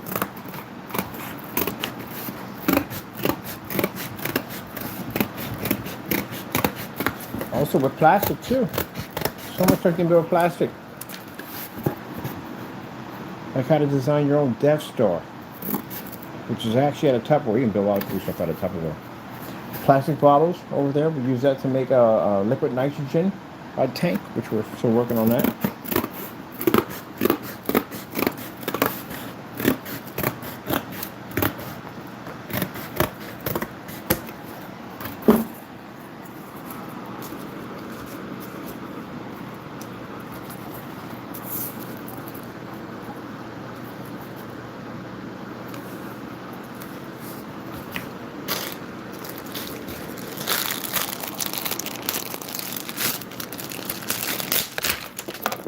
Whatever. Get off of me. At least they're out.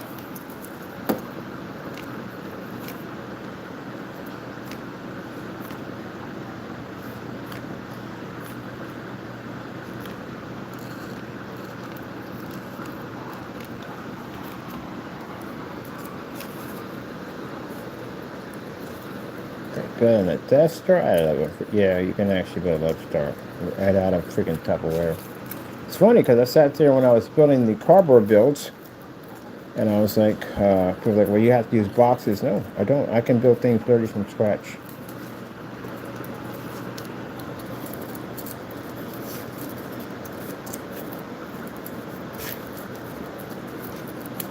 Same way we built these. We built gingerbread houses, all that stuff. Because I went to school for it.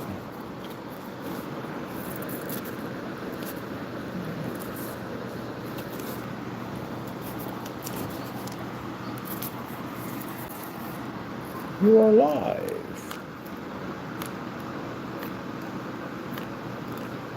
I can build the Batman layer, including with the light system for the beacon that he bat signal. Build that too. And build those. You know how to do.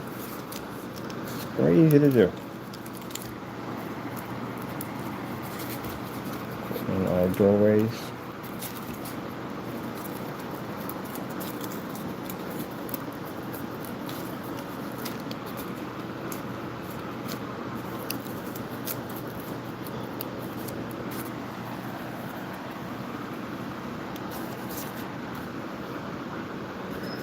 All this knowledge comes from God. Yeah. First time I started putting power by God's technology, someone was, what does God have to do with that? Oh my goodness, that's sad. That really is sad. So you think at the end of the day that God has limits? That's what you're saying? Are you saying that God has limits? That God can only do certain things, that's it? That's kind of what you're saying, right? God is all knowledge. All knowing, all seeing. That's God.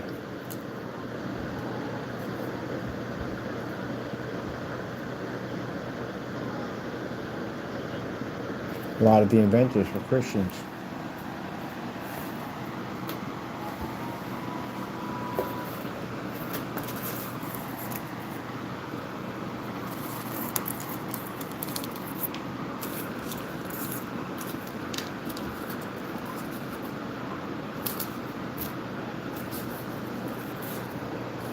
One of these is standing too high. Or this one. That's when we had to put him to even out a little bit. Let's go. Oh, I prefer that gun. It's hot. That one. This is our last one we have to do.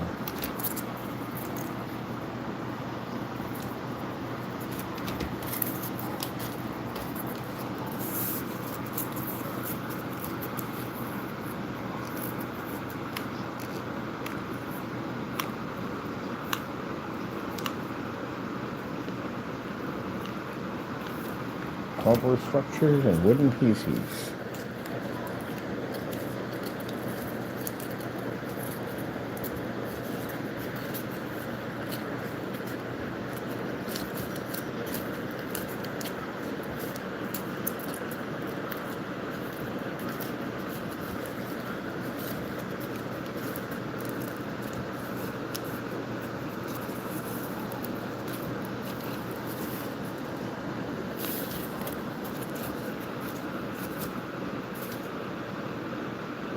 And you got some people in the art field don't like chalks.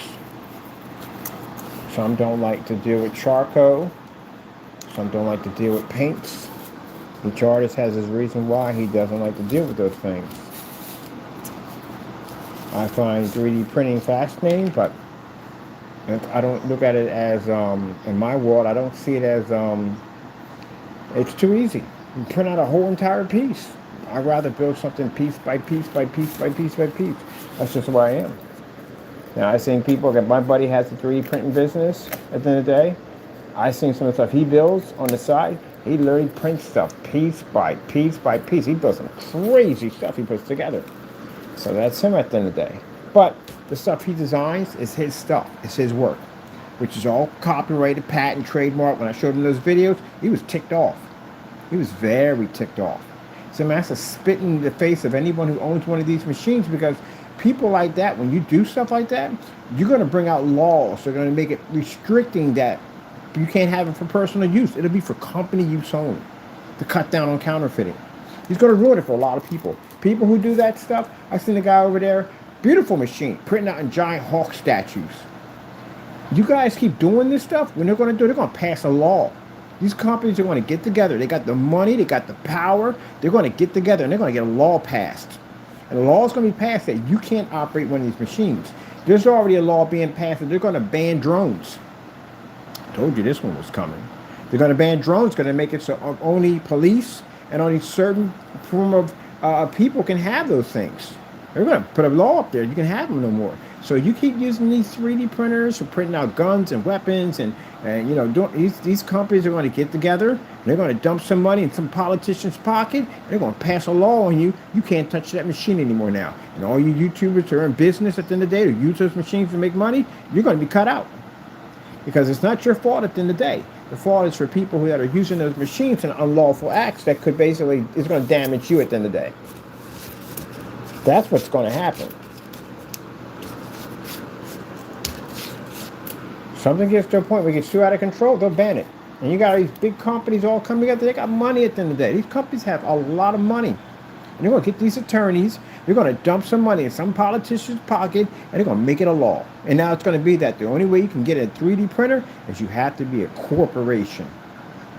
Which means all these other guys out here that are doing it legit are going to get cut out. They're going to lose their livelihood over that mess. Because a few people went out there and were using those machines the way they should not have been using them. They just busted some guy, I forgot what state it was, making weapons with it. And he was on YouTube bragging about it and everything. Feds came to his door and they busted him. Sitting in jail right now as we speak. Make your own stuff at the end of the day. Don't be worried about somebody else's. Make your own stuff.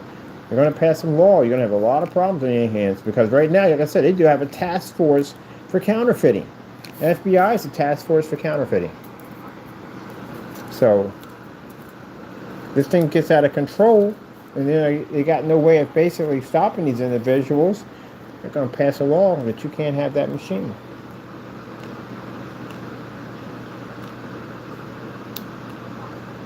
And that's it. That'll be the end of that. If somebody was using it for good intentions, now they just got cut out of the loop because somebody else was using it for bad intentions. That's why.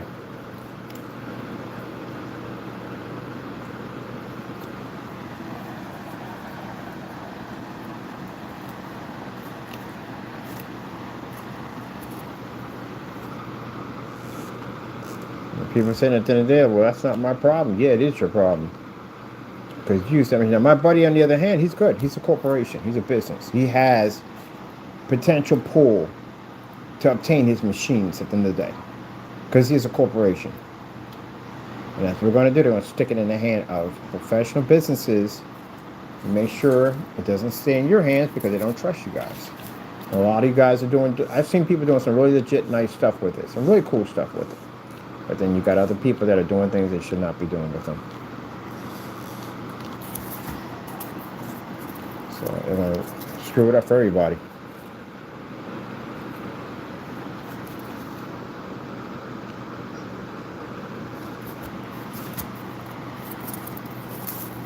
Let's say you design something really nice. Some toy, whatever you design. Pretty cool, something cool, right? Your idea. And you go down and you pay for the patent for it, patent pending, whatever you get on it, trademark, whatever you got to do. You know, and you start selling this item. It's making good money. Then you one day you find out that somebody has been printing out your item and they've been making money off something that you didn't get any money off. Not one red cent off of it. Again, how would that make you feel? Yes, then you got to get a lawyer. You got to take that person to court and you got to sue them. That's what you got to do. That's why it's wrong for people to use those machines to steal other people's work. And I've seen people in the comment section of those videos mind you, your accounts have been copied for this whole investigation that's about to pop off, supporting that nonsense. Oh, you're doing a good job. You're doing a great job.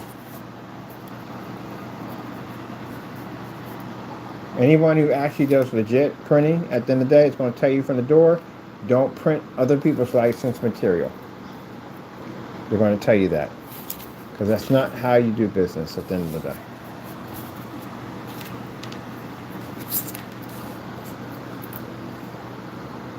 That's why we have such heavy, strict policies on our products that if we catch you, our job when we get you into court is to destroy and rip your life up badly and make sure you never make that mistake again. It will be a painful process we will put you through. You will learn from it. That's why, not to touch my stuff. And any company like Nike or any one of these big companies in the day, you touch your stuff, I guarantee you have a bunch of lawyers sitting in front of you on your front porch, letters, docs, all kinds of stuff will be coming to you. They're going to sue the just snot out of you. I hate to put that word, but that's what's going to happen. They're going to clean your clock in that courtroom. They're not going to play around with you. You know why? Because they have that problem. They have that problem with people counterfeiting your stuff. That's why. So I'm going to use you as an example.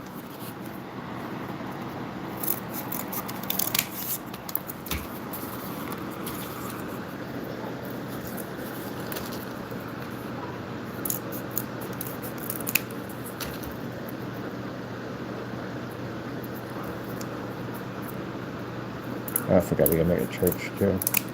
I do a church. Church.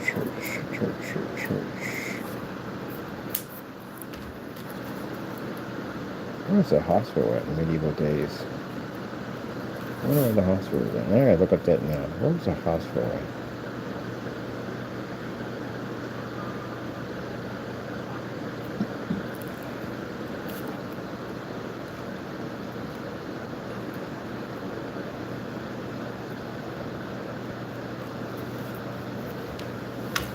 I had to pay for a global patent. You know, global patents cost these things are not cheap.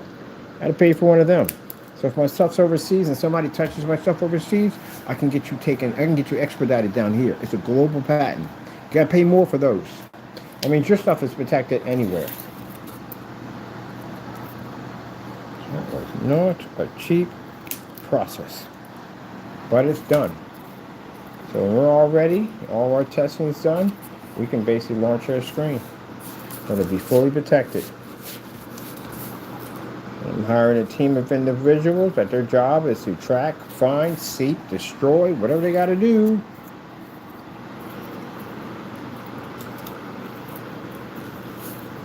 To get whoever we got to get into a courtroom so we can clean your freaking clock. And I'm really going to put that in statement, clean your clock. Because I know people are going to do it. People are going to try to mimic that sun technology. Oh, we can't wait. You have no idea what's coming for you. No idea. If you even make a statement saying that you're trying to make it, you're getting sued.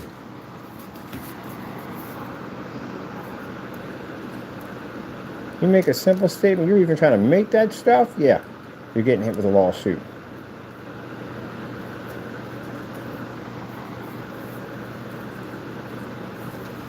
Now, you can say at the end of the day that you don't like it, it's not your liking. Like I said, it's freedom of speech. I don't care about that. It is what it is. A lot of things I don't like either in life, you know. I respect that. But if you're saying my company's a scam or a ripoff or whatever, you're going to wish you weren't born when you get done with you. You won't have a nickel to your name. I guarantee I'll have you out in the street. You'll be homeless when I get done with you. I'm going to put a fat lawsuit on you. You won't be able to outrun this bad boy. I guarantee I'll have your lawyers drop your case. I'll hire them to sue you with your own lawyers. I'll embarrass you in court. And that's embarrassing. Anytime your lawyer drops your case, if your lawyer drops your case, let me explain something to you. No attorney is going to represent you. That's the whole purpose of getting your lawyer to drop your case. Because no attorney is going to represent you. Because they're going to ask you what happened to your last attorney. Well, they had him come down there to wherever the facility was at. They showed him the screen, and when the lawyer came back, he dropped my case. No attorney will touch you after that. Because they know you're going to lose. Anytime another attorney drops your case and walks away from it, oh, they're going to look at that bad mojo. Like, oh, heck no, we're not going to go near him. And who's representing you now? Who's representing? What lawyer they have? Oh, they have my lawyer. Oh, that's not even good at all. That's embarrassing. So let me get this straight. The people who you made false accusations against got your attorney to drop your case, and then got the attorney to sue you. Oh, yeah, they're going to drop. They're going to tell you to get out of the office. Like, yeah, buddy, you got to go. That's going to be humiliating. That's going to be some humiliating stuff, man. No. Do I wish to want to sue you and take your livelihood away from you? No. But if you do dumb stuff, I'm going to do what I got to do to protect my company. That's what I'm going to do. It's a shame it has to be done that way. I'd rather prefer it not. But I have to protect my company.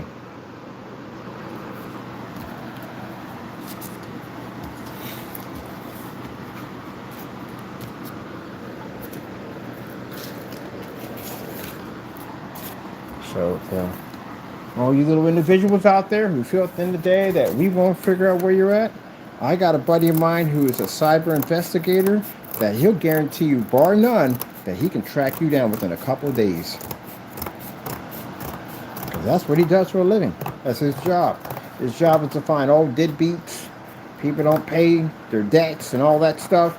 You know, landlords, your landlord's money at the end of the day, you disappear, his job is to come get you.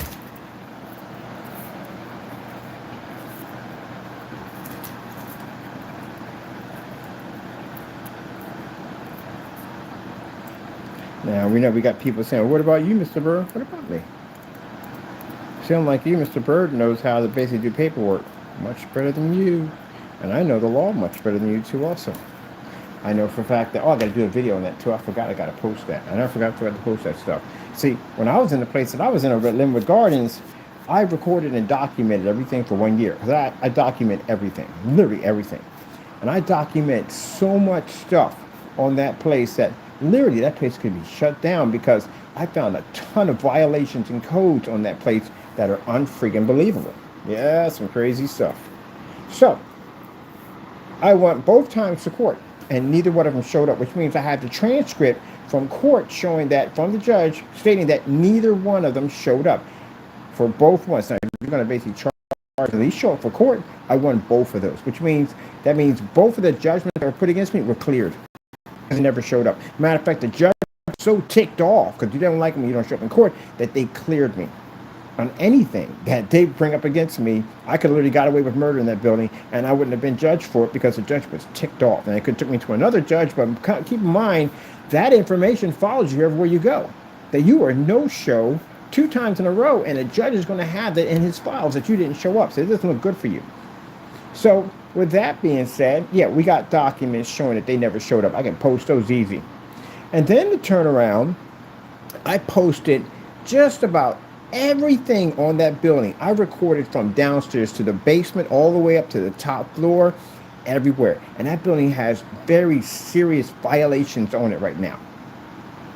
There's no way in the world they could cover it. The coding that building's under right now, there's no way they could cover it. So that means someone's been taking a payoff. Because how in the world do you have outlets in your wall from the 1920s? That's not even grandfathered in. That's way beyond grandfathered in. These outlets have circle outlets that stick up from the wall, and they have individual wires that are outside the wall. That's not even safe. There's just no electrical equipment we have today that would actually house those things. You have a fire in a couple of minutes and that stuff. And they got them throughout the entire building. I found out so much stuff, leaky water in the basement, leaky water pulling up through the drain. That can cause mold, that can cause mildew, that can cause fungus. There were, here's my personal favorite one, the kitchen. Kitchen outlets near refrigerator are supposed to be 3-pronged. So you got 2-prong and you got 3-prong. 2 prongs came out real roughly in the 1970s in that area. So 3 prongs are supposed to be the new ones, because they have a grounder on it. 2 prongs don't have a grounder, so they have to be 3 prongs. And actually, technically, there's supposed to be breakers in the kitchen and breakers in the bathroom, which there were none of them at all, period. And the one they had down by the refrigerator was using a 3-prong adapter, which again would have caused an easy overload, and that would have caused the place to actually catch fire. Oh, even worse, the fire extinguishers, last time they were inspected, 1982. Yeah. So I got a ton of pictures throughout their whole entire building, inside and outside. And before I left, I sent them a nice long letter with some of the information on what I found on their building and the people I can contact at the end of the day. and the documents from the court showing that neither one of them showed up for court, and they told me to bye-bye and I wish you the best of luck. See, I know how to handle my business. So that's that. So when you sit there and say that, oh, they can come find me if they want. They know where I'm at. They know exactly where I'm at. But they won't come. You know why? Because it's information that I have on them. They don't want that type of smoke at the end of the day. So for me, it's best for them to just leave me alone. See? I tell people this. When you move into places at the end of the day, record and document every little thing. Keep a journal on everything. Because that cuts down on all that he say, she say nonsense in court. That's what it cuts down on. Because you have evidence of all this is documented. I have over roughly 179 pictures on that unit. So, no. And I showed up for court twice, and they never showed up. No show. So the minute they didn't show up, I went back down to records. I got the document showing they didn't show, and I have it on record twice.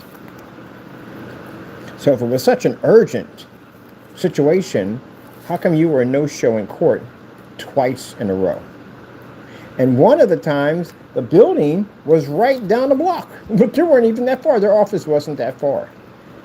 Now, this building is known for basically cheating people. What they do is they basically will stack up your bill, pad it, and then turn around and take it to court and try to damage your credit. That's what they try to do.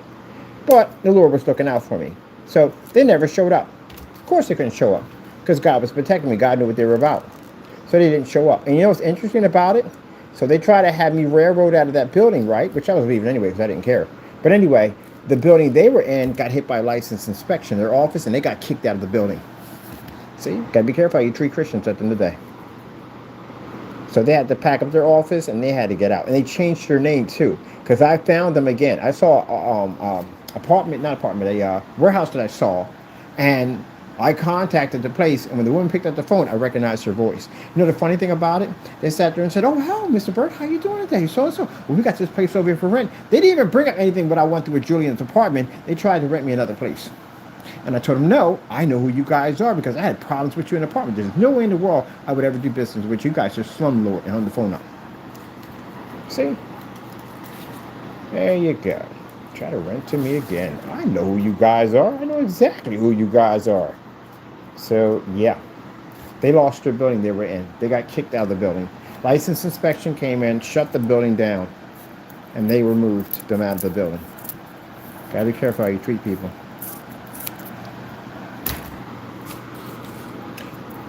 Two of the managers that were there quit.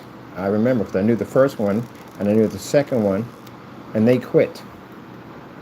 There are a lot of things at that place that just weren't done right. And the sad thing about it is people that are immigrants, they get it the worst. Because if they're not documented and they don't have their paperwork, they do them dirty, which is wrong. Because they know they can't fight for themselves. They know they can't fight for themselves. That's a place. See, most of the places in Allentown don't let you have kids there. The newer apartments they have down here, there are no kids allowed in those apartments. Because they want something at the end of the day that you're not going to have. They want something like an adult apartment setup. So if you want a place with kids, you have to sometimes go to some of these other places. Not the newer places won't allow you in, but some of these other places, these more older buildings, will allow kids in there. Which is kind of messed up, but yeah, it's actually true. So there is a lot of them. There's a lot of nice units out here. There's really a lot of nice units that you can get in with kids. They're really nice. They got just built a new one over here by the park. They actually built a new housing area over here over there. It's got a park for the kids and everything. So they do. You know, if I was investing in real estate down here, I would build places more for family. Because you know it's gonna come out better that way. And I would definitely soundproof my floors. Definitely, that would be the first thing to soundproof the floors. Soundproofing the floors cuts down on a lot of freaking headache. It does. Headache for you, headache for the people over top of you. It just does. It does much better. Then the kids can run around and romp around. You can play your music, you soundproof it. You know what I mean? And why no one's learned from that? That causes problems in the building. And that's why people say, we want everybody to get along. That's not going to happen if you got people over top each other all the time like that. People are going to conflict with each other like that. Going to have problems. This is how people end up killing each other in apartments because someone's stomping around up there and you tell them nicely that, hey, be quiet, be quiet, so and so, if we can work out a time, so and so and so. And then that person up there, they got to be quiet when they're walking around. It's a bit of a headache right there. So they got to be quiet, and then it's just a bit of a headache. And then when you sit there, especially when you got somebody you tell, hey, nicely, and they do it anyway. Now in the back of your head, you're thinking, oh, they're just doing it to be nasty and smart. So now I got to be nasty and smart.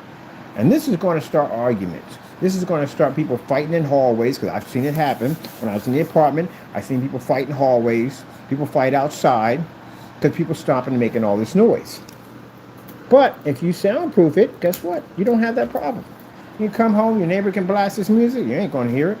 They can run up and down with their kids. No one's going to hear it. Does it cost a lot of money to do soundproofing? Heck no, it doesn't. They just don't want to do it.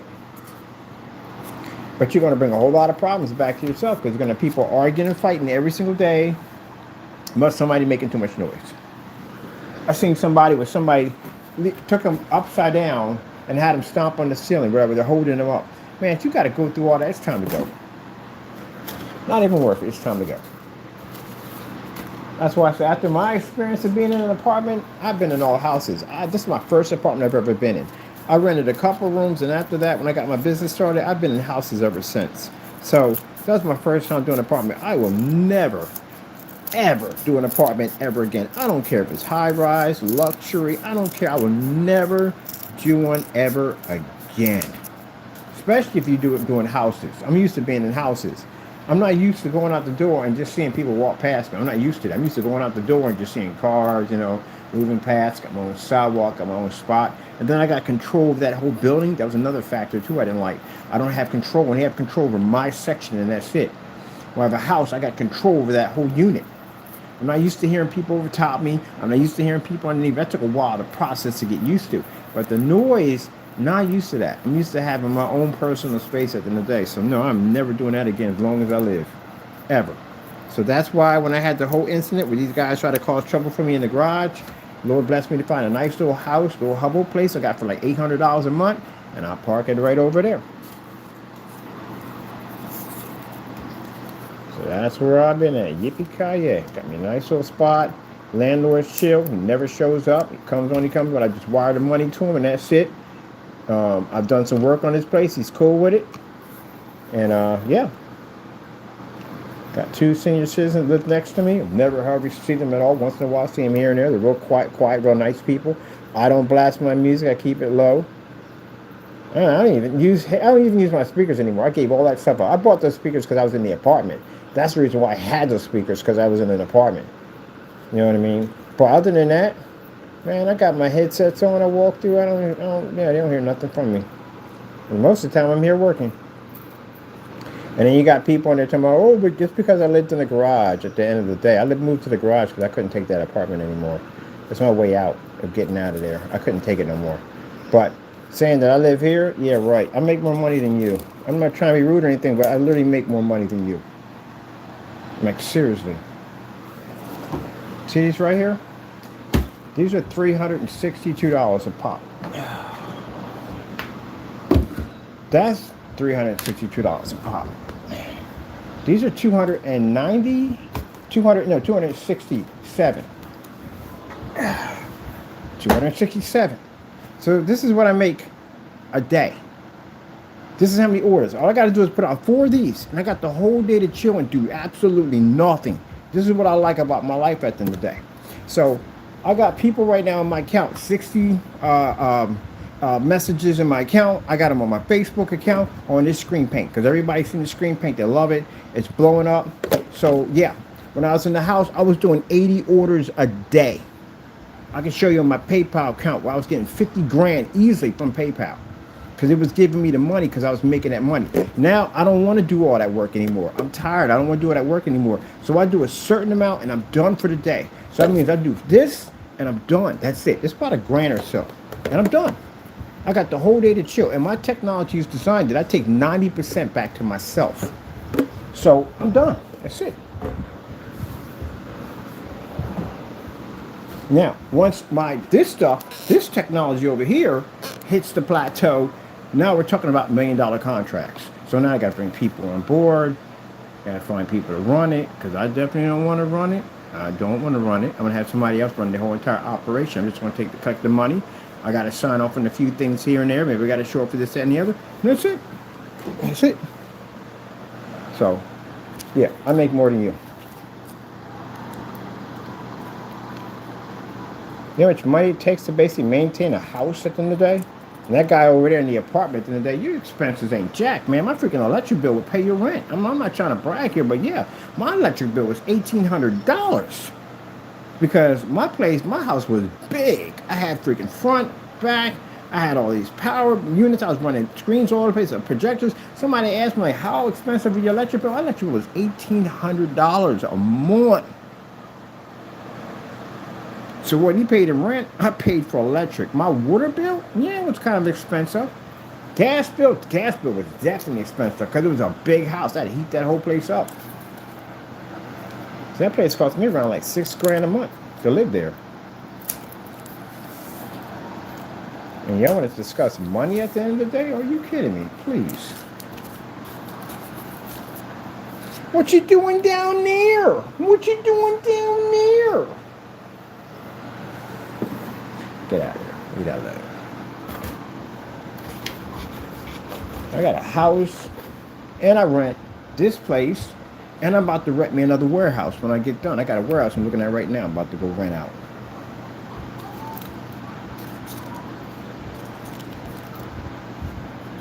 Yep. I invest all my money into my technology. Like I invest money into that projector and these panels. I got people coming in to see that 235.1 setup. That's going to put $80,000 in my banking account. Now, as my company starts to grow and it gets bigger and bigger and bigger, and we hit that plateau, because that's the money maker right there. That ad tech is the money maker. Then this is where we're going to start basically finding our charities and places we want to put money into. I'm starting my own food bank in Allentown. I'm getting a nice one too, a real nice one. A real nice food bank. I've always wanted to get my own food bank. I'll give me one in Allentown. Yep. You can come there anytime you want. We're going to have food for you anytime you want. I'm going to set me up a real nice one. It's going to pay for, our company's going to pay for all of it. I don't need any fancy cars and all that stuff. I've only seen one vehicle I like, and that's that military vehicle. That's pretty much the only thing I want. But I'm going to be in an area where I'm definitely going to have to have it. Definitely going to need that machine. Ain't that right, Tackle Bird? Yes, sirree! You want to be the gunner? I'll put you on the roof. You can be the gunner. You shoot the paintball. 150 cal paintball cannon up there. You can be the gunner. Yeah! Touch your butt. Until we're expecting the cardboard. What are you expecting the cardboard for? All right, anyway. But yeah, that's what I'm going to be doing with it. I'm going to be investing my money to help other people out.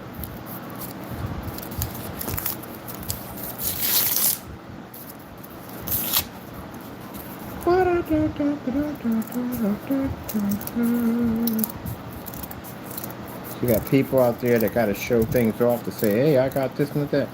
Please. I remember one time I was in Disney World. I sent me a picture of a hamburger. A freaking hamburger from a gourmet restaurant.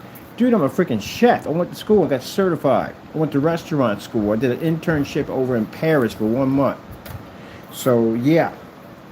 And for some reason, at 57 years old, you think I've never been to a gourmet restaurant? Are you freaking kidding me? Oh, please. Come on, man.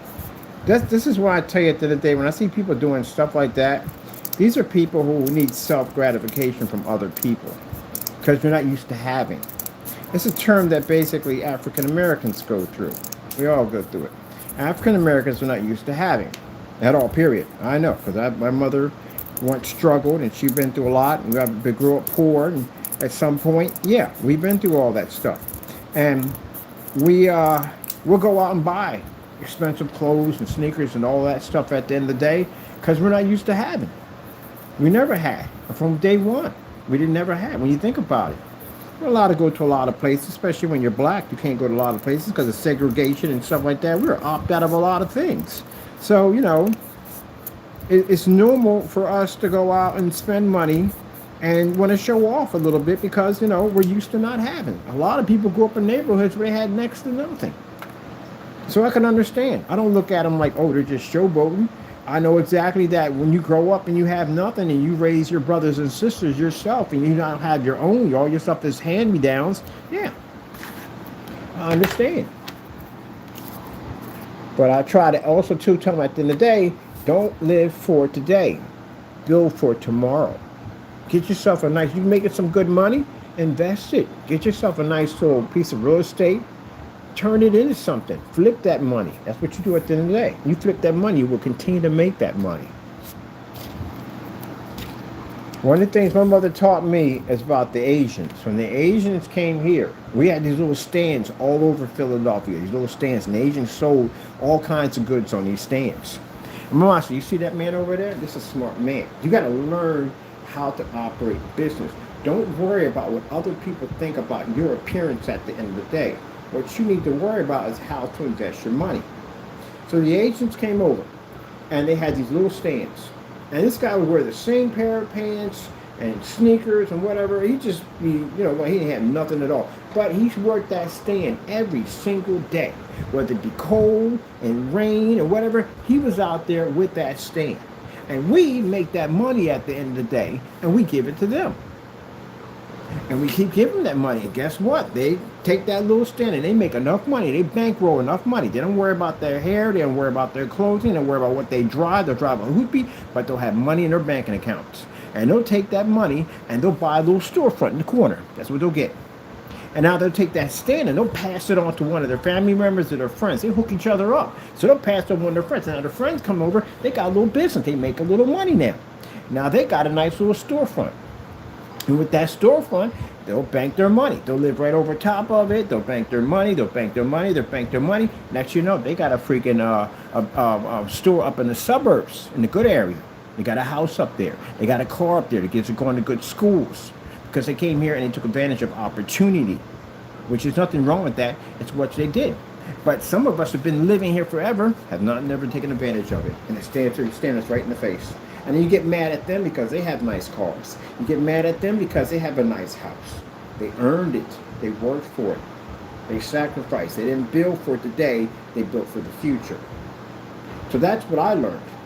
So when I started Digital Crystal Screen Paint, I had 4 pairs of pants, 1 pair of sneakers, and a couple of t-shirts. And I wore that all summer long for 4 years. That's all I wore. And I banked my money, I put it aside, I invested in my company, and it allowed me to get contracts for my company, to build my company. So, excuse me when you see me on camera, if I'm wearing the same, I don't care at the end of the day. I'm building something. I'm building a bigger future, a better future with the technology I have here. I don't have time to be out there showboating all that nonsense. Because when I hit the plateau I'm about to hit, I could buy anything I freaking want after that time comes past. I'm good to go. And when I die off this earth, my money, my legacy, will go to the next person to help them out. See? You got to program yourself to think that way. That's one of the things I respect about this this rapper called 21 Savage. He said something in his video. He said that he went to a yacht party. And in this yacht party, he didn't see a lot of people wearing ice and all this stuff and everything. They were just wearing regular clothes. Now, their clothes, yeah, with some money that they were. Yes, they had a little bit of jewelry on. But their money was invested in art, it was invested in real estate, it was invested in stock. That's what he realized. These rappers would have so much money if they stopped flossing. Don't worry about what that other person's saying. Don't worry about what they're saying. Worry about you. Who cares? If they call you this, who cares? You know you're not that person. What do I care at the end of the day? So you take your money and stop buying all this fancy jewelry and fancy cars. You don't need all that stuff.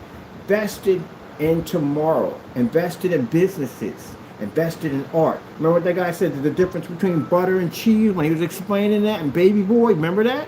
Yeah, invested into your future.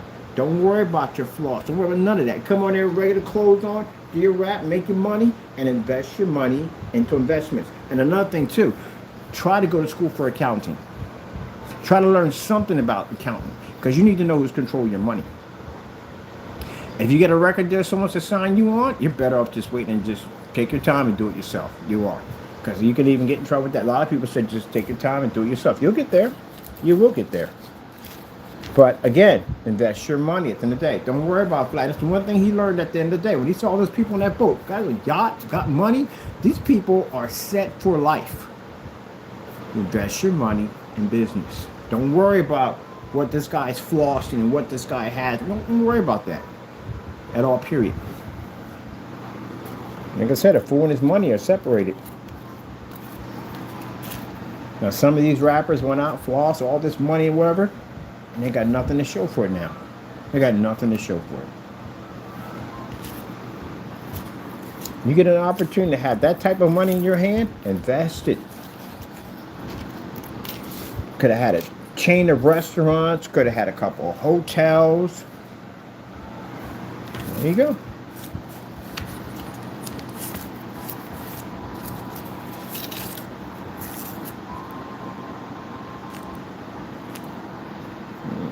I want to see people do better. I'm not jealous over what you make and what you have. I want to see you invest and do better with it. Don't worry about it. You got all this ice on? What do I care at the end of the day? I don't care. I'm not wearing that stuff in the day. I'm wearing some regular clothes. I would literally start my rapper name be like Regular Joe. I don't bother with none of that stuff. I just come out here, do my show, have my fun. That's it. Make my money, and that's it. And I go invest my stuff into something that's going to make me money back. My money has to flip. It has to make me money back. If it's not making me money back, I'm not buying anything. It's not worth it. Like that projector, I bought that projector for $130. I bought those panels for $60. That money, when I put that coating on, it's going to flip. It's going to allow me to make more money because now I'm doing demonstrations in 235 wrapped around my office. When I got people coming here and see that technology wrapping around this office in a fully lit environment, I'm going to make money off that. When I put up that 250-inch screen, I invested my time and money into that. That 250-inch screen made me a lot of money. That demonstration with the Star Wars, when I went outside and did the whole thing in the middle of the day, yeah, that made me money, that investment. Got to flip your money. Don't worry about what people are saying at the end of the day. Who cares? I used to watch that so much over at the gallery. I sleep on the top floor. The second floor is where the money's at. Because you got people coming from the top and the bottom. That's where the money's at. And I watch these young boys get a loan from a bank or whatever came up, and they get a nice little setup in there, and they're doing good for a bit. But then, some women come in and stuff like that. You want to, show off a little bit, you know what I mean? And then next you're spending more money than you actually have. Now, in business, you're going to have a slowdown period. Everybody goes through it. You're going to have a really bad slowdown period. And in that slowdown period, things are going to pop up. Like you need maintenance. You got to pay for basically stock and all this stuff that may pop up that you may have to have. But you don't have it because you're spending your money out partying trying to impress a woman. When you should have said, hey, look, I just started my business. At the end of the day, I got to invest in my business. And I'm sorry. And leave it at that.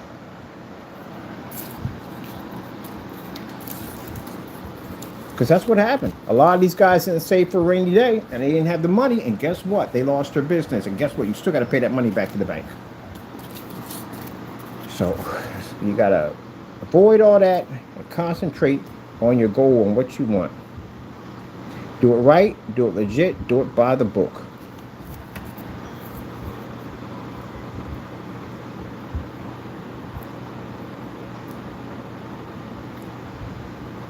Now, some people are saying, oh, you're still working. I love my job. What scares me the most is when I got to give it up. I got workaholics in my family. I'm a workaholic. My brothers are workaholics. But we like what we do. I like my job.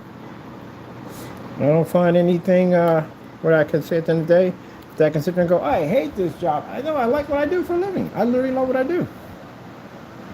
I make 4 containers a day, and that's it, and I'm done. I'm done. I got the whole day to sit in the park and stare at the wall if I want to. I'm done.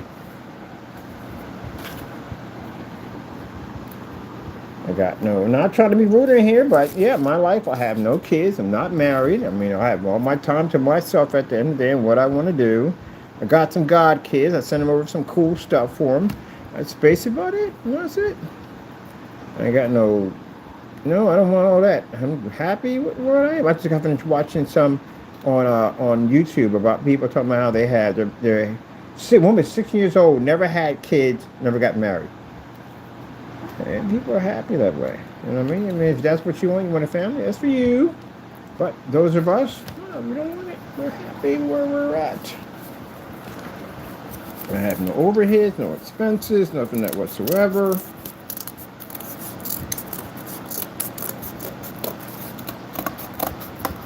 stay that way until I die off this earth. But other than that, I'm happy with my life. My mother once said, at the end of the day, she said, you never really had a normal life like most people. And I never really thought about that until I actually got to really thinking about it, and she was right. I didn't have a normal life like most people. So most people around my age at that particular time had kids, and they had responsibilities. A lot of people I skate with, and I used to skate with back in the day, they had families and stuff like that. I just didn't. I didn't choose to have one.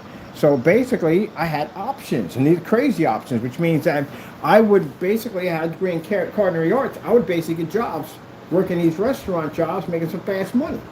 So I would go in and I would work all winter, bank all my money, put it in the bank, just buy what I need. I'd just go buy myself some good work boots and some 40 belows, which are my favorite pair of Timberlands, my 40 belows. I get myself some cargos with the insulation and hunting gear, because it had the battery pack to keep it nice and warm, and a goose down jacket, stuff that I needed that I had to be out in the cold, especially if I'm working on a loading dock, so kind of making extra money. So I buy all that stuff, everything I need. And then I just basically brown bag it. I buy all my stuff, I don't buy from the vending machines or nothing for the trucks. I just brown bag everything. That's basically about it. Make large meals, break it down, and then basically have one made for every day that I take to work. That's it. And I would take all my money and I would bank it. So since I didn't have any expenses, I was just banking my cash. Why? Because when summertime came up, I quit my job, and I spent the entire summer playing hockey. Or going places and doing this, because I had the money sitting in my accounts. So that's what I did. I did that for 16 years. So 16 years, I basically worked all winter, got my money, and then when the summertime came, I quit the job and I just basically just go chill. Yep. So my mother was like, you don't live a life like most people. Most people don't get a chance to take the entire summer off just to lay around and do nothing. Just chill with your friends and play hockey all day. Yeah, that's the life I lived. And that's what I sat there at 30 years old and I said, you know what? I like this life. I'm not having kids. I'm gonna keep it this way. And that's where it stayed this way. Only one person changed my mind on that whole thing, and that was my ex, my last ex. That was it. I thought I wanted kids, but now when I think about it, I really don't want kids at all, period. I just don't. Thank God we didn't have any kids in the 5 years we're together. I am so happy about that. You have no idea. I watched some of the stuff some of my friends go through. I don't know how like you break up with somebody, you still have to see them at the end of the day because you got kids together. God, y'all some strong people. I don't look at y'all like at the end of the day like, yo, y'all some strong people at the end of the day. I can't do it. I'd have to get a lawyer and get full custody of my kids and take those suckers, because there's no way in the world I'm going to see your face again. And that's usually what my brothers are like that. My brothers have full custody of all their kids because they got attorneys. They got that pull. So as they made out lucky. And the reason why they made out lucky because the kids that they have, their kids that they are basically, the women didn't want nothing to do with their own kids. So they were like, fine, I'm taking them. Because that's what it is with my family. The men take claim over their kids. We don't play around with that. That's mine at the end of the day. We'll take you to court for it. A lot of you not. My brother took both of them to court and got full custody of both his kids. We don't play around with that, and that's all. It's mine. Ain't no deadbeats in my family. We ain't got none of them. The men in my family pay for what's there. They have a child, they pay for it. And my brother at the end of the day was paying for not only his child, but he was paying for the stepdaughter, because the stepdaughter and his child were best friends. So he took both of them out shopping. See what I mean? That's how our mother brought us up.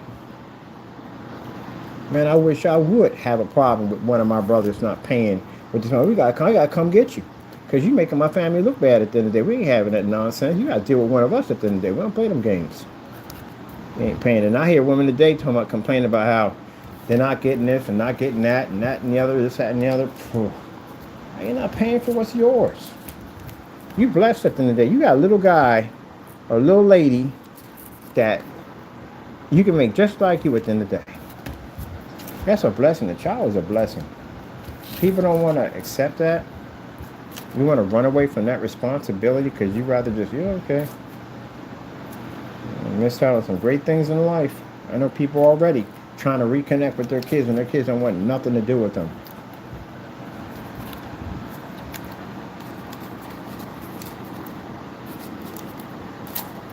Now, for me, family's not for me, but I see family's great. If you got a little one at the end of the day, yeah, take care of that little monster at the end of the day. If I had a kid, he'd be with me every single day doing something. We always be working on something together, building something, assembling something, putting something together. Today we were building computers. I always be building something, but it's not meant for me. I chose my path, and I'm happy with my path. So I'm a godfather. Yeah. Well, that's about it. And one was saying, you don't want to have kids? I'm 57 years old. Like, what do I want to do? Be in the back with a freaking oxygen tank up my nose? I'm going to go long, sonny. No, I'm too old for that, man. I'm retirement stage right now. Bam, bam, bam. Bam, bam, bam. And my friends had their kids at the end of the day. And I said, okay, we'll chill. We'll get some toys and stuff like that. I gave them all little nicknames and stuff. They say don't buy them sugar. All I hear is buy them sugar.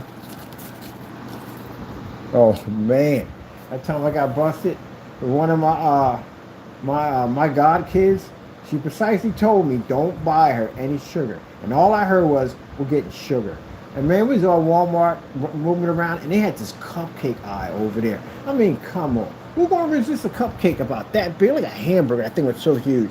So she got one, I got one. She picked out the blue one, I got the red one. And we snuck over there by the sporting goods. I was tearing them cupcakes up. And who bumped into us? Their mom at the end of the day. And she's like, I told you not to buy her any sugar. She's about to have dinner when we get home. I said, I'm sorry. I thought you said buy her sugar. My bad. But it's funny because I took the picture and we got caught. I can't show you the picture. We got weirdos on the channel. But when I took the picture, her eyes, she had big, beautiful brown eyes, big chunky cheeks, and she was just looking up, had the cupcake in her hand like guilty, and I'm sitting there with cupcake on my face like they took a picture. It was just hilarious. But anyway, she didn't ruin her appetite. But I try to respect the rules at the end of the day, but come on, them cupcakes were mess up. And on top of that, when we got done, they went over and bought cupcakes themselves. So, you know, it was just giant cupcakes. We just had to have giant cupcakes. Nothing wrong with that. Having the giant cupcakes. Nothing wrong with that. I see nothing wrong. We tore them cupcakes up, man. I think we gotta hide the evidence. we didn't get far with that one. Got busted. I was like, geesh.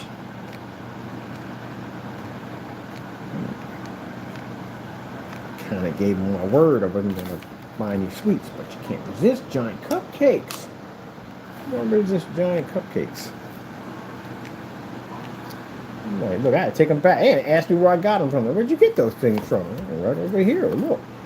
They ain't buying them themselves. But I thought you talk about the appetite and the dinner. Oh, we're not. Okay.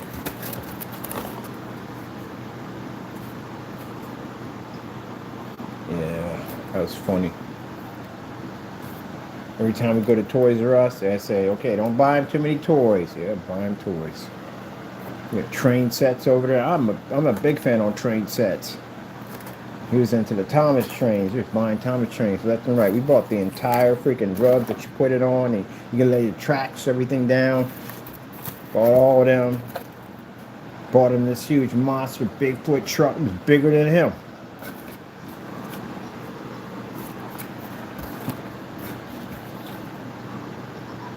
He was good at puzzles. He liked science. He loved science. I wanted to get him a chemistry set, but they're like, no. Those are my little ones. I'm still cool with the mother. I've been cool with the people, my other people at the end of the day for about, I think, 11 years. I'm sure with all know the whole family and all that. And when Father's Day come up, they give me my happy Father's Day. All right, we're getting here with it. The crazy sculpture of madness. Yes, yes. And first you have chaos before you have to build. And we're getting there to it.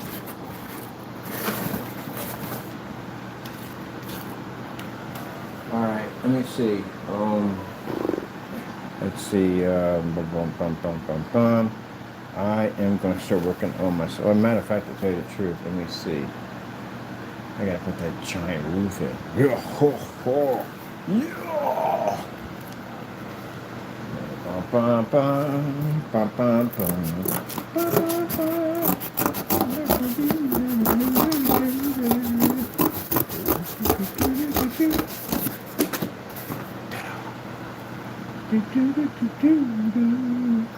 All right, Bird. How are we gonna go about this one?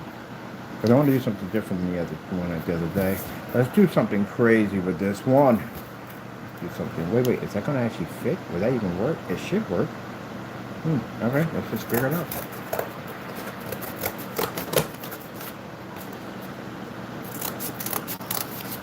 Now, this winter, we're supposed to be going to the Poconos because I got something I want to do. I want to do that rafting on the snow. That tubing, snow tubing. Oh yeah, definitely snow tubing. But I'm going to dress as a giant flame, an inflatable costume. So I'm on fire, baby. I'm gonna play my song Disco Inferno. I'm up there. Burn, baby, burn. Disco Inferno. Yeah, I'm going as a flame. I'm gonna have some fun up there. All right, let me see. All right, this is gonna be crazy. Absolutely crazy, I tell you. Absolutely crazy. What I want to do here. Let me see. How's this fit for this side? This is good for this side. This is good for this side. All right. So we have this side right here. We don't make it that long, right? Walk like an Egyptian.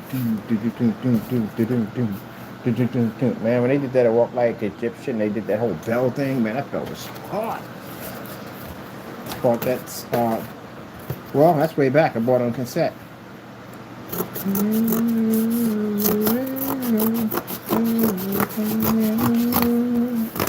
Walk like an Egyptian.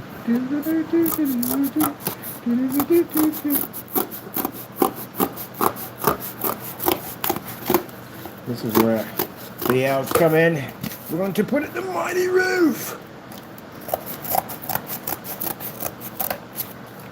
There we go.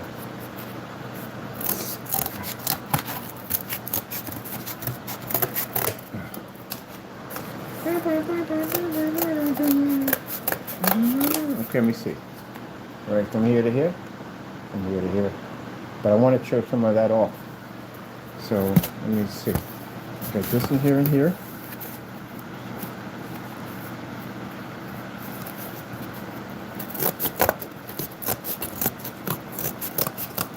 I got theory this might work, but I don't know if it will or not. I'm not sure, but it sounds kind of crazy, but it may not. I don't even know.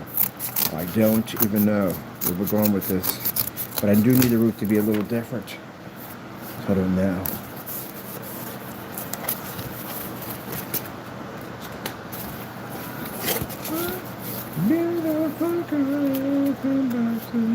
Any day now. Oh, I forgot about that song. Let's listen to that song. Oh, yeah. Any day now. That's a good song, too, by the way. Any day now. It's way back, baby. It's way back. Any day now.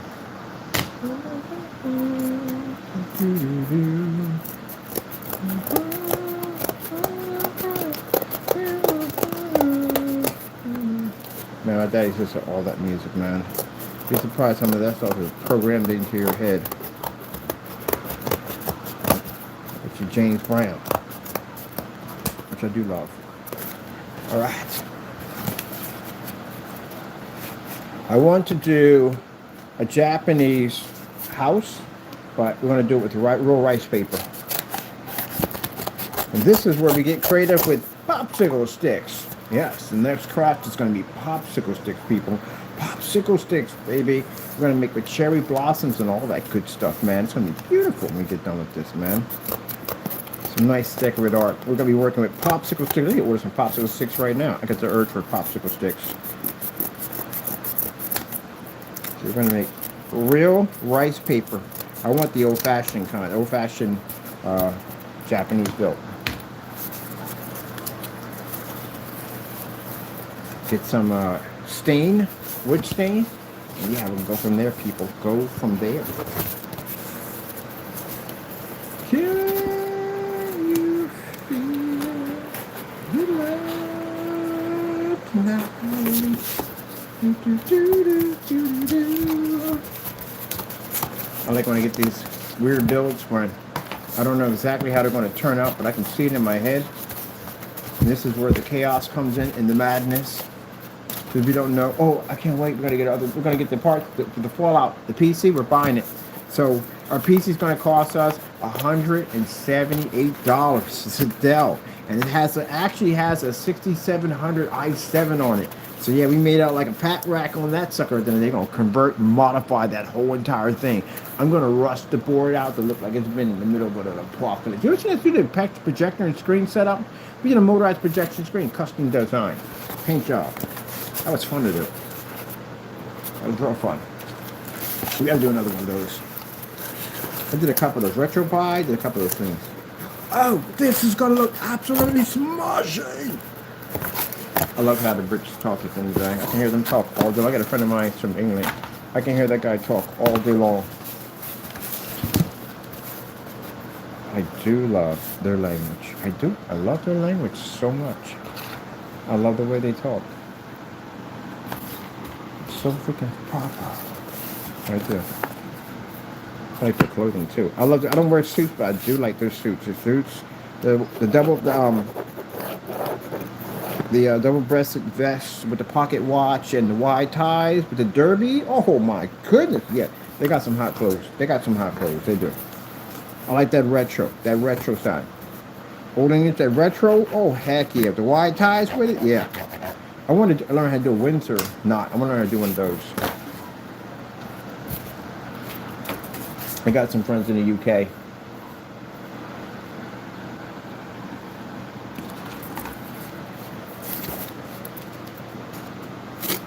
When I go to UK, I want to check out the tea parlors, because I'm a big fan of tea. I love freaking tea. One of the best gifts I got from my ex-girlfriend, she got me this booklet that had all these imported teas from all over the world. Man, that was the best gift anyone could ever give me. I love tea. I love it. And I got a chance to try other tea. I'm going to find out where she got that. I think I should know where she got that from. I'm going to buy me one. But anyway, that was one of the best gifts ever. Because again, like I said, I'm a big fan of tea. And that tea from different countries and stuff. And then it had the history about the tea and all that stuff. Because you know I'm a history junkie at the end of the day. Yeah, that was a fantastic gift right there, man. That was a fantastic gift, man. I love tea time. I love it. When the British have that tea time, oh man, I freaking love it. A friend of mine said they still do tea time at his house. They do tea time. Oh, that's hot. I like that. Definitely hot. We'd incorporate it up to have tea time. Coffee drinkers like, no, we don't drink tea. We got half and half in our family. We got half coffee and we got half teas. People like the tea, people like the coffee. The coffee, heck no. Do you have any idea I'm hyperactive as it is for me to have coffee? You know how the madness I will bring upon you? Like, he has not gone home yet. He's just wide awake. I will sleep with my eyes open. Like, what the freak? Yeah, I can't have coffee. I'm too hyper to have coffee. You ever seen that movie Over the Hedge? Where they gave that squirrel that energy drink and everything just stopped, like time stopped? That's literally what it would happen to me. I'll be wild like a mother jumper. Like, what are we doing today? Like, you don't have to scream. We're all right next to you. Okay. The build is giving me the energy right now. That's what I'm getting charged up because I don't know how this is going to turn out, but I'm loving it as I'm putting it together. It's like, I don't know, man. I don't know. See how crazy it is, man. It's absolutely crazy. Wait, did we get this right on this side? We were off by one. No, it must be perfect. We must have it perfect. What the heck is that on the floor? Is that one right there? Can I actually put that one? Oh, we can use this one. Can we use this one or is it too dumb? I think we can get away with this. I think we can get away with it. It's going to slant out a little bit. It has to be straight. See, you're getting all hyped up with your energy freaking nonsense. You got to learn to chill and relax sometimes, Mr. Bird. Let me see. I think we can still get this at the end of the day. right, let me see. We might be able to nail this. Look at that. Oh, is this going to be a roof? We don't even know right now. We're just all experimenting right now. I'm a pepper, she's a pepper, we're a pepper, they're a pepper. Wouldn't you like to be a pepper too? Let's see, if I do it this way. All right.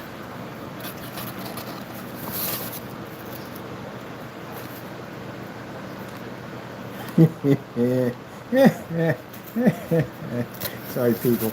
This weird stuff pops into my head from time to time. Stuff my friends do. My friends, I have some cool friends. They do some of the most craziest stuff. So I had a buddy of mine who was into some kind of energy tea or whatever it was. It smelled awful. It smelled absolutely awful. But he's promoting this tea, And we're trying to tell him, look, man, you got to get out of this, man. It sounds like a pyramid scheme. You got to get out of this. But man, he was promoting this tea. So he bought this tea in, and my buddy was like, man, that smells like gorilla pee. He said the other word. But he said, I could not stop laughing. It was actually that bad. That's something bad. He finally got out of that mess, but yeah, it was some kind of freaking scheme. I'm trying to get money out of people, but it was a pyramid scam.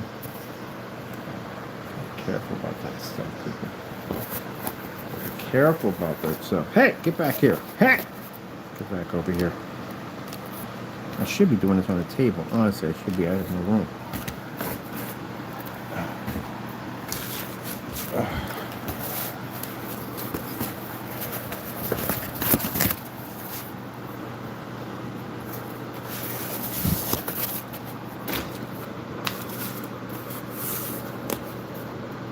You imagine like all that stuff they built back then. They had no power tools and none of that stuff, and they did all those beautiful builds. And it's funny because, like I said, that guy said those buildings are still standing today. When the stuff we have is not.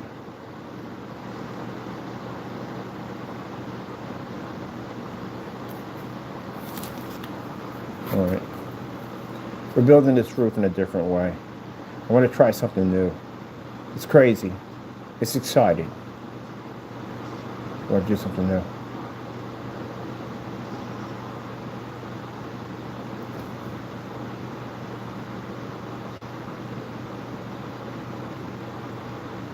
I like the throne room. They had a Dungeons Defenders. I like that throne room they had in there.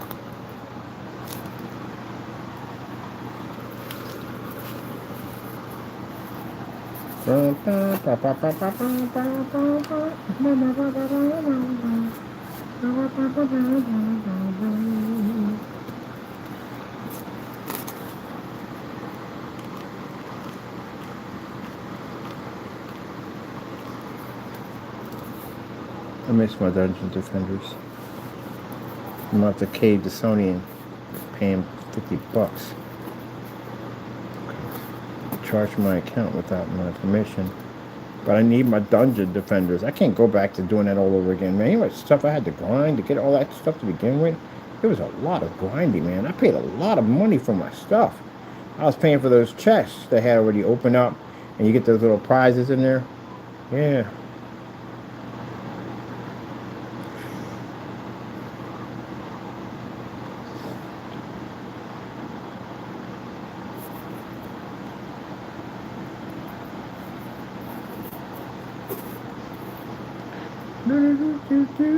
Wait, so how's this going to fit? Oh, it's got to spread open.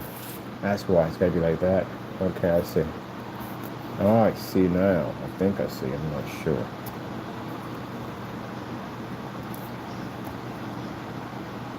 Let's see what happens. See if we can make the magic happen.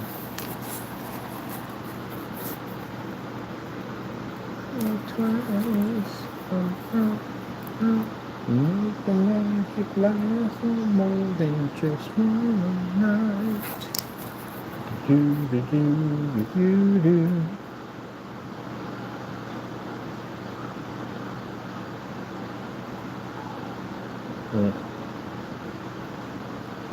Yeah. This is definitely a different type of roof. Definitely different type of roof. Right, I think we're in with that one. Oh. Let's see if we can get this in here. This is the one that basically didn't slant right. So let me see if we can get it in there.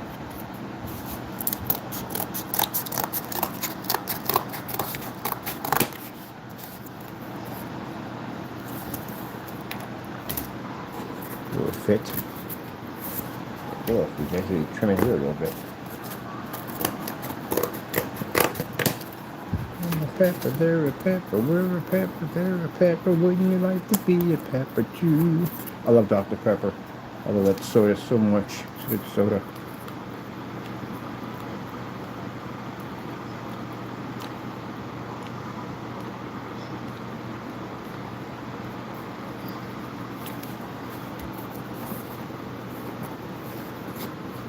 This is going to be difficult to get this to fit in here.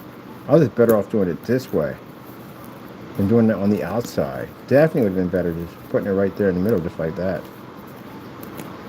Yeah. That would have been a better way to do it.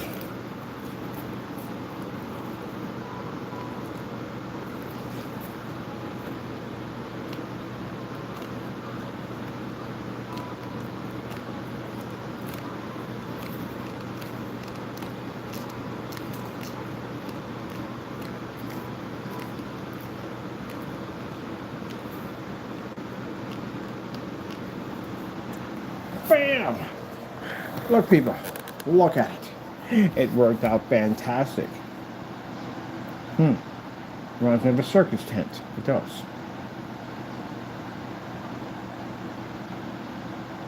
So my crazy theory did work. Alright, that means we have to put slots in here, these sections. Well, other than that, the theory worked. A little bit of madness, a little bit of insanity, a little craziness, but it definitely worked. Let me get the other side to make sure we're all glued in right there.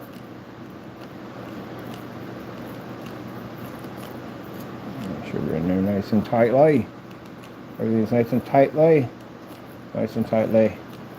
There we go. It actually came out quite nice. I'm also shocked and flabbergasted. Yeah! Alright, let me see. So that dries up. Alright,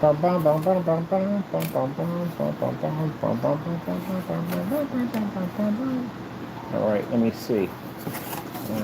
How crazy this is going to go on here looking. Let me see.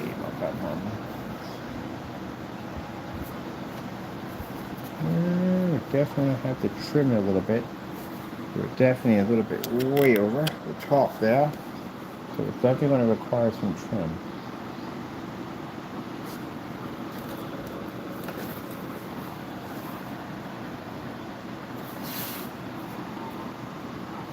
And here, let me see.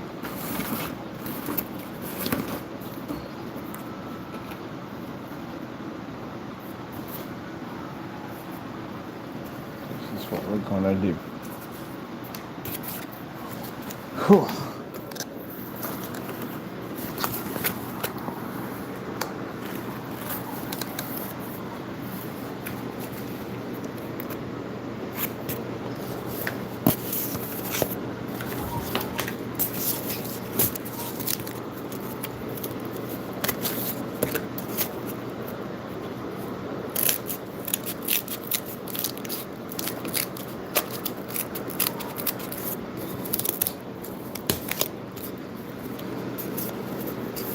Ouch, really? Stop burning yourself, that thing.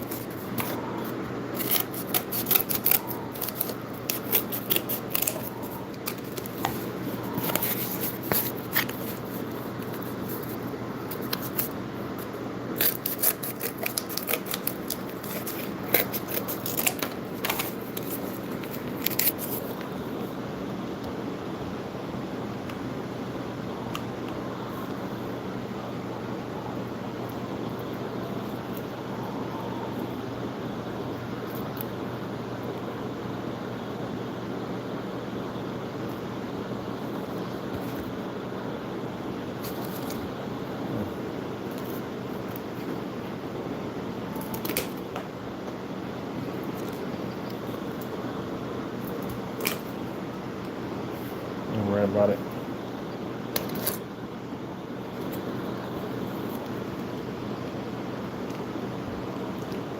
All that stuff comes off. So make sure we get that in there nicely.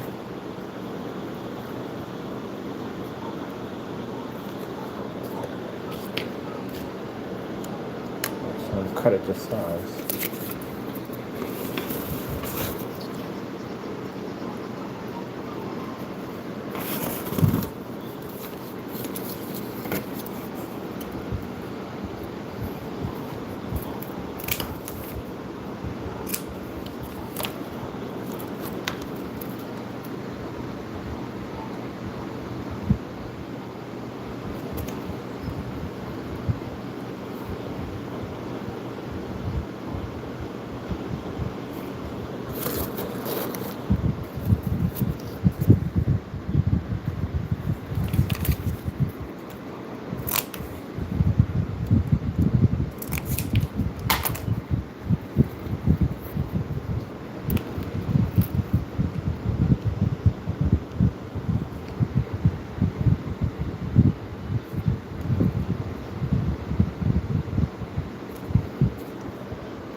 As for the glue drops, when we put in the stucco, because we're doing stucco jobs now on here, gives it a more realistic effect. It gives it more of a bumpy kind of hilly design to the walls and stuff, because they're not going to be perfectly smooth. They're not supposed to be perfectly smooth. Boom! So why am I stuck to the floor? Not stuck to the floor. Can we dry here? Because you're automatically assembling.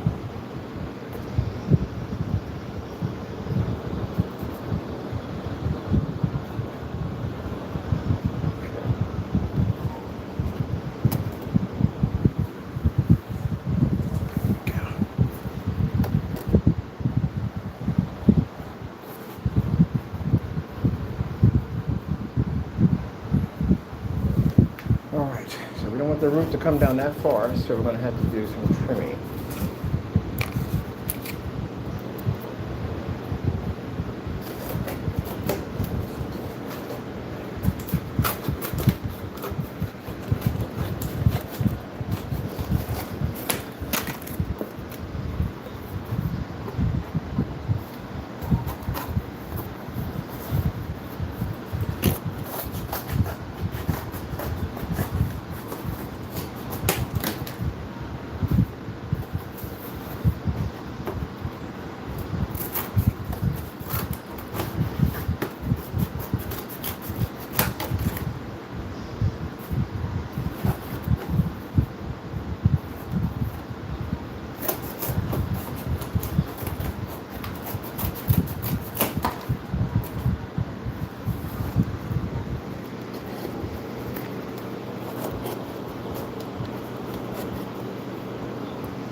See. Don't want to be this way up.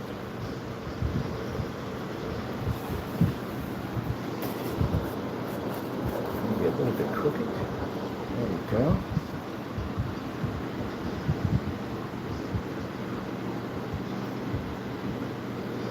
Let's see from here. I can see in there perfectly.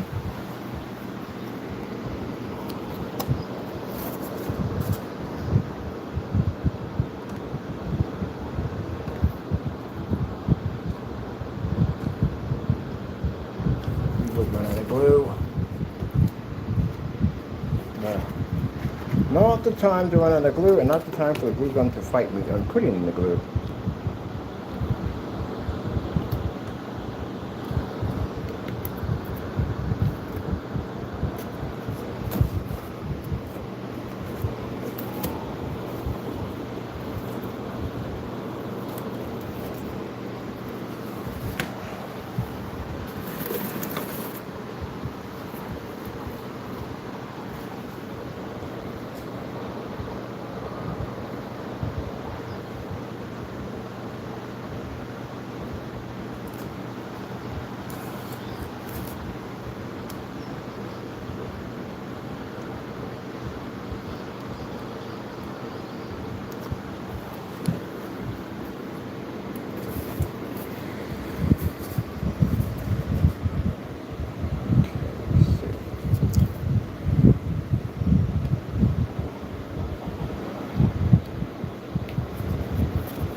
wide enough for it.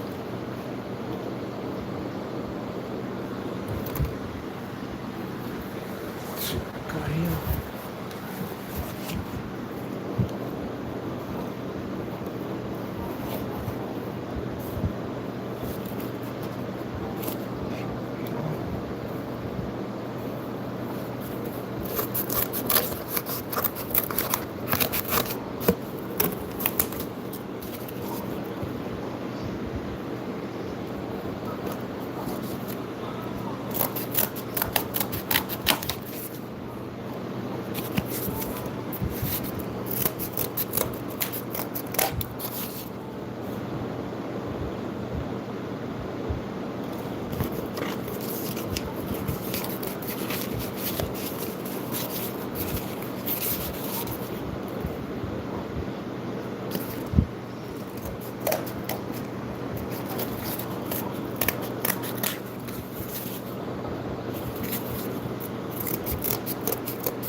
Perfect.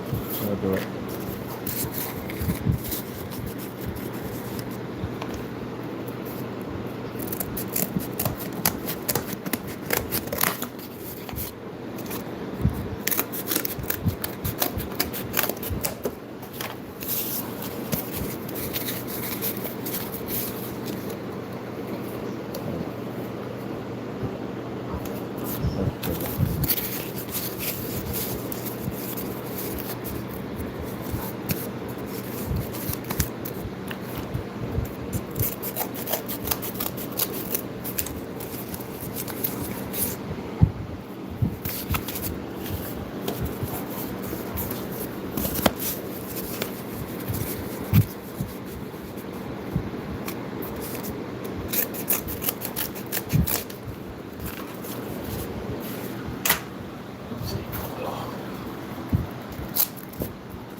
But got anyone on the floor? All right.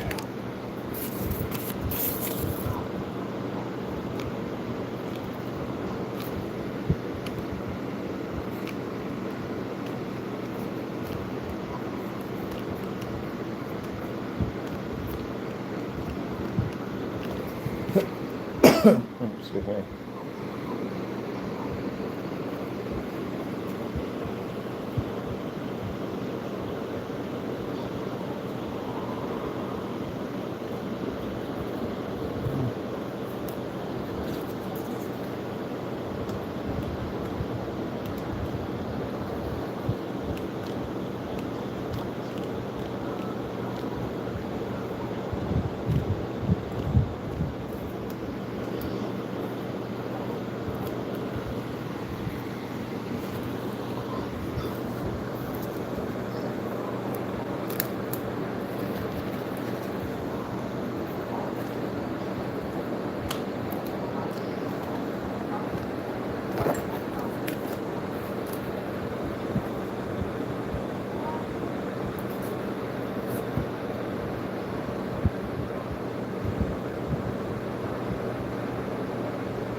Then we have a trim off for how we want it.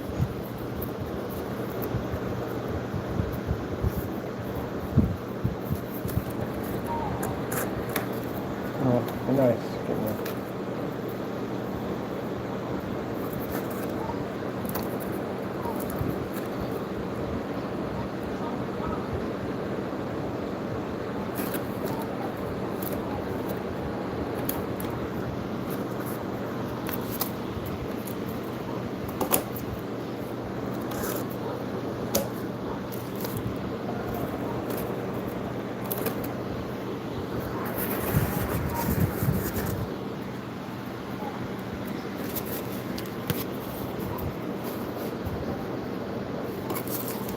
Now the other one's going to make the castle a little easier. Just going to round that off and comb it.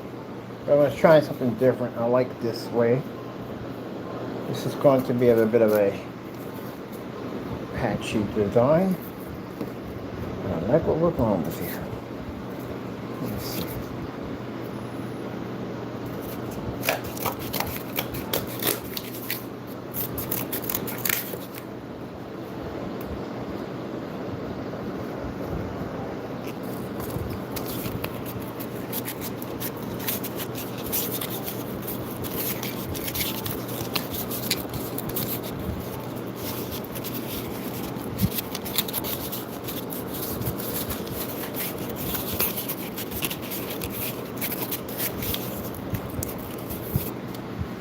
Yeah, we got to shingle this whole thing. Come on. Shingle here, shingle there, shingle there, shingle there. It's going to create a shingle job.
One of the parts that are on the floor, that's one cut off.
Oh, man, I am loving that crazy lazy look to it. Man, I love it. And this is the whole thing about the whole crooked style design to it. So now we got to put this whole tapered design on it. Just trim it. Oh, this is cool. I love this. It's got that nice slant in it too. I wanted my, I'm going to try to see if I can do it with my, medieval clock tower. It's a little too straight. I need to tilt it a little bit, just a little bit side to side. So I'm going to put wedges in there to when we finally connect it together so it kind of moves like it has a little wave into it.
Well, people, I'll be right back. I gotta do something really, really quick. I really forgot about. I got a package coming through, and I just got a notification. So just give me a minute.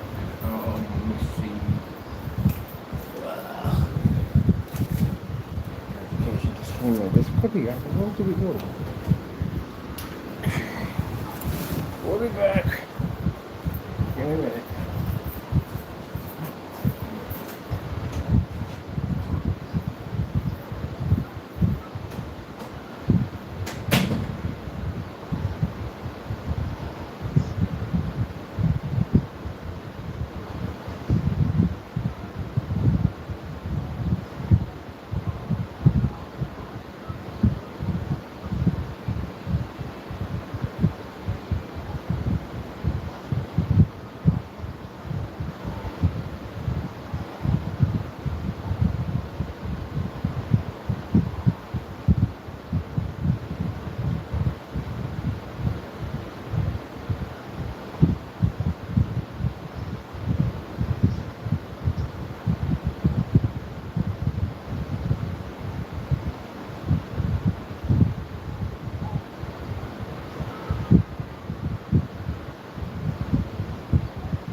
confirmation notification that they'll have it here tomorrow. Because the whole, whatchamacallit, Veterans Day. Simple.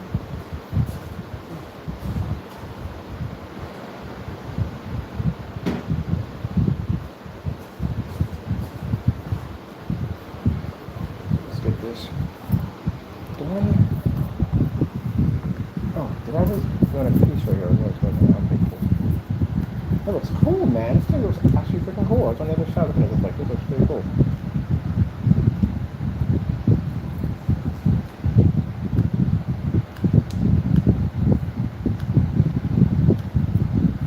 I'm going to have to go to the tavern soon. Like, they need a place to drink.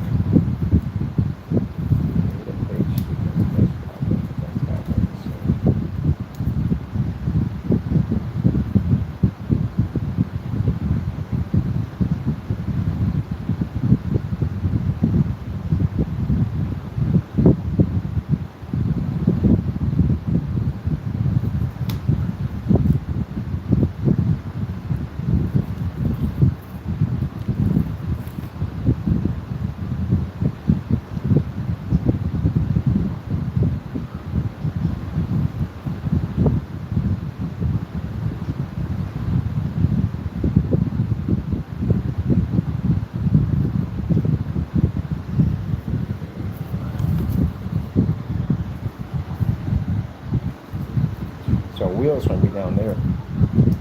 We're going to do, I got to do the name of that one. What do I do with the one with the water? We want water around here.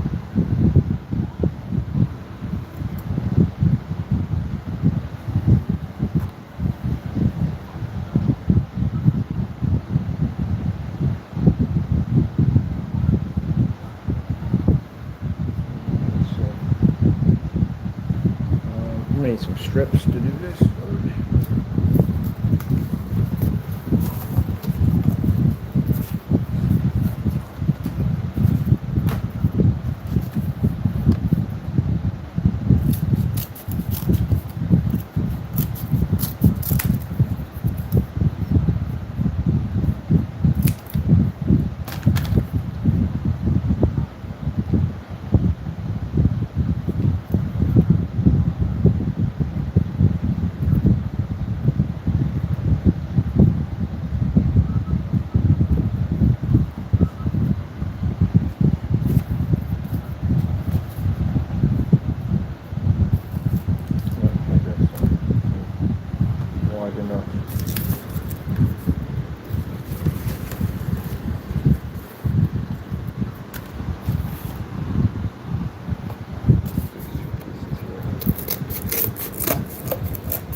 Yeah, why not?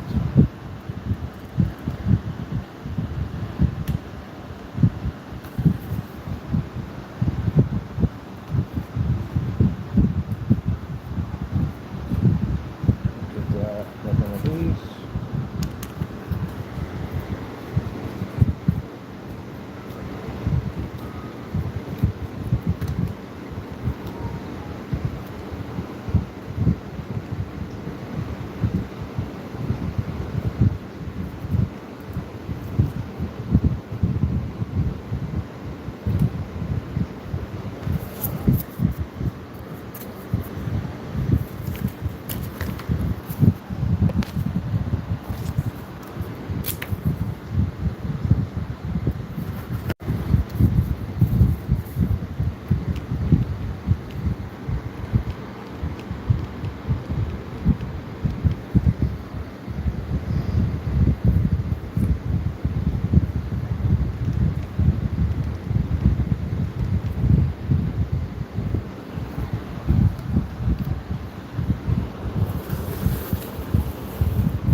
still going to shingle this. I'm going to shingle this section in here. I'm going to leave this out. So you can see the wood trim here, and shingle here and here. Keep all that separate. I want to do something a little more complicated on this one. This is an interesting build. This is actually a crazy crooked place, man. I love it. I love how the roof tilts a little bit. So this is going to be a fun build. Usually the cardboard takes on a personality by itself. If we don't plan it, it just happens.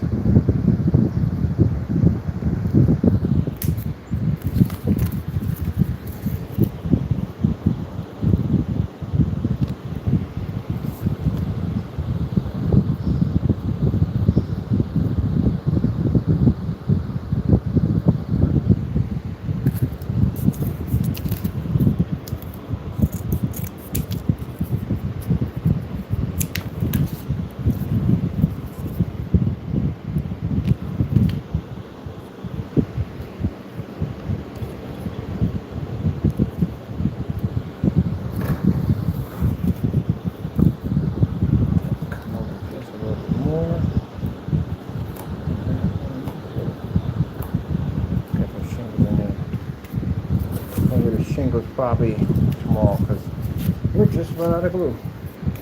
I think. Yeah, there's 2 sticks laying around. No. But my back's killing me. Usually it does when I got to do this kind of work.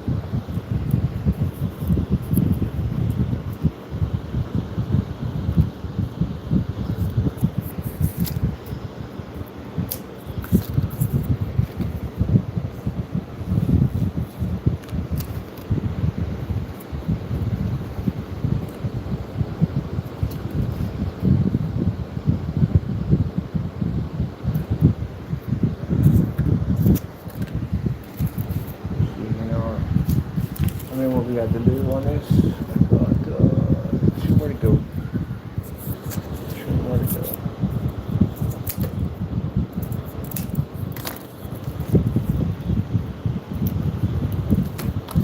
I'm taking this a little bit shorter. Okay, right there. Ouch. That hurt.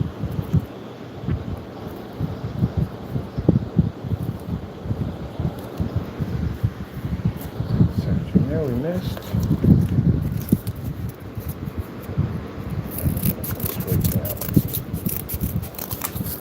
Taco, sorry buddy, I'm kind of in the middle of a build right now. Good. Okay, got fresh put in your dish, put some fresh put in there for you.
So I'm gonna finish detail work to this. I definitely want to put in a little bit farther out here, here, and here, and put a railing system around it. On this side, we're going to start building the cogs and everything for the giant, I guess, water paddle, or I think that's what that's called. I got to get the correct name of that thing. So when we put all that together. So I was thinking about how we're going to make the water paddle look realistic. So right on the edges of it, we're going to have it done in wood. We're going to the edges, we're going to do in blue and a little frosted white, and we're going to have the silicone pushing down to make it look like it's actually water pushing off of it. And put a lot of greenery and vegetation. I want roses on it, nice pretty vine roses coming down here. That's what I want with that.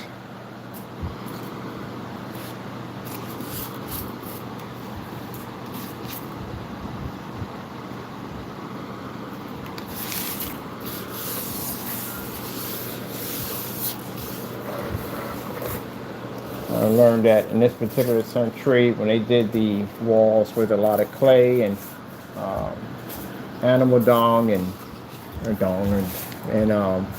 straw, some people mix the berries and different dyes in it to color the buildings. So there's a little bit of different colors in here. But I want to make this more enchanted and more than basically realistic. That's why we have the whole cricket design for it, because this is what they're called, cricket cottages, and they make clock towers and castles and all that stuff. It's kind of an interesting type of art. Some people say, hey, it's not, yeah, it's supposed to be crooked. That's what it's supposed to be. But you kind of can't make the crooked yourself. The crooked has to happen on itself. And that's what happened. We built the roof to kind of shape that way. It's like a hat my brother used to own. He had a bucket hat, Jamaican bucket hat, and this is when he had dreads, and to make the hat super wrinkled, he used to sleep with it under his mattress, and the hat be super wrinkled, and it drive my mother nuts. She's like, I just want to run an iron over top. That just looks ridiculous. But you're going out the house with that hat looking all crunched up, and he's like, but that's the way it's supposed to be. It's supposed to be wrinkled, mother.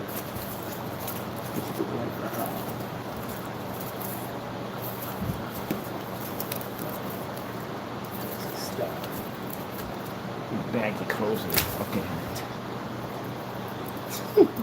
The clothes. Yeah, you need a fucking hat that Mom didn't like. It had all the wrinkles in it. She was getting mad at you the other day for wearing that thing. Remember that? You wear what you want to wear. You paid for it, but if it was me, I would iron that thing out. Yeah, I used to sleep on it to wrinkle it up even more. That's been used until DOS effect. We're wearing dreads. Ah, man. This came out to be real nice. I'm really happy.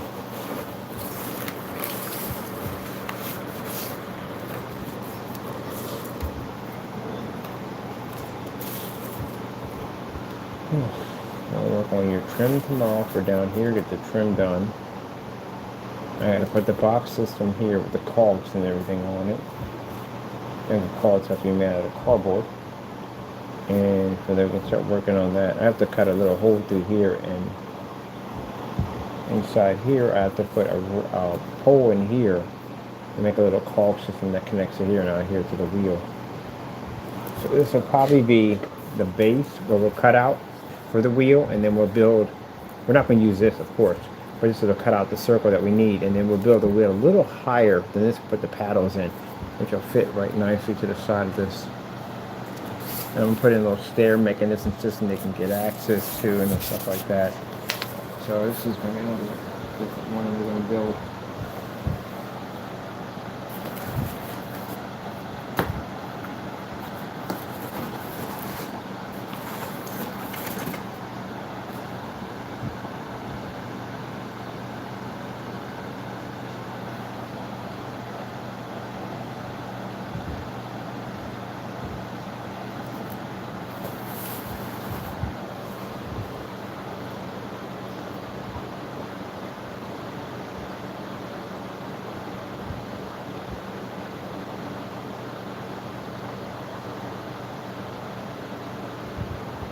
maybe with this one, the long window, I may bring the long window all the way down to here and turn this into a door. And then have it from here, a stained glass window here plus door at the same time. That would be nice.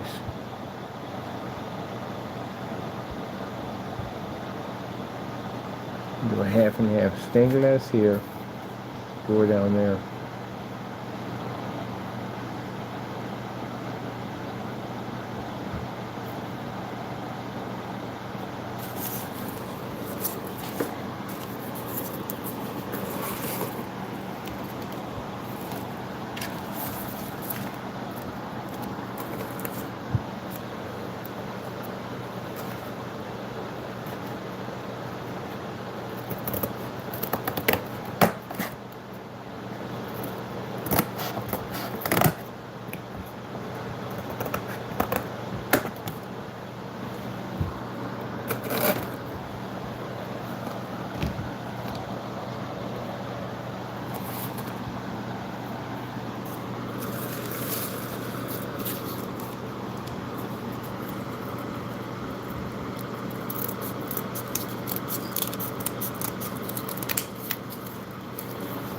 Should be a little quicker than that.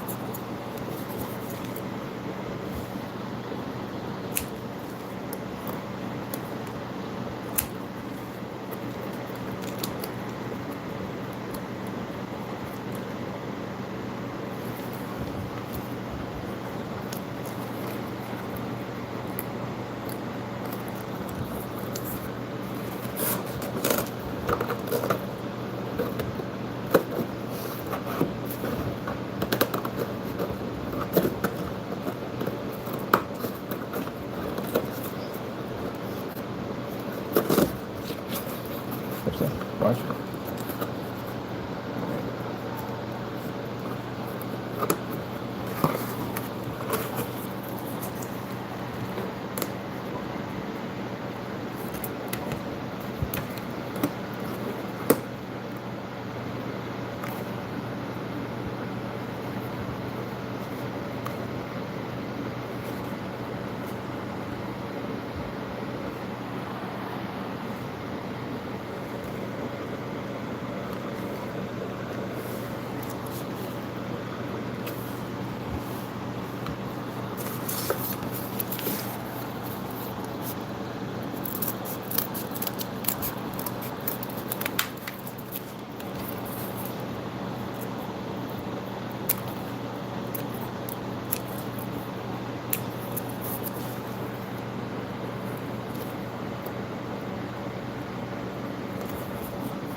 Had it by an inch, buddy. You had it by an inch. Let me see. We bring it up a little bit more. We'll bring this in here. Actually, that wouldn't be a bad idea. Ouch.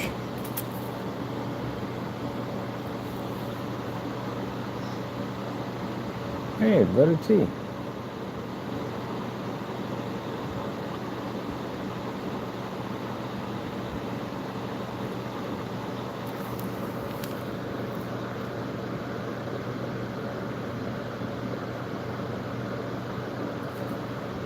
Okay, no, don't do that.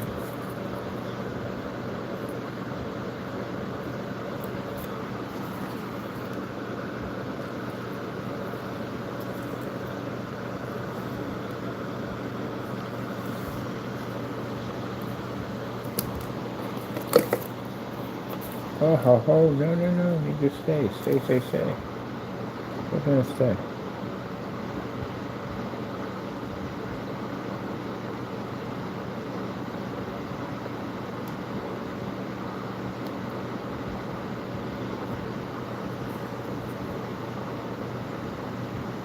I don't know why it comes to the smaller pieces, so harder to glue, I don't know why. Larger pieces, go on like clockwork, no problem. So let's see. Come on, don't be a jerk. Glue. Sheesh.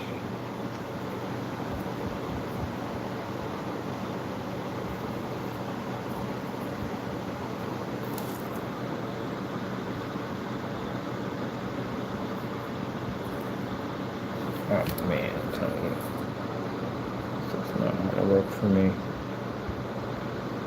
One little piece just needs to stay in there and it just won't work. Okay, we're gonna stay in there. Don't glue. Alright, there we go. Now we're stiffening up. There we go.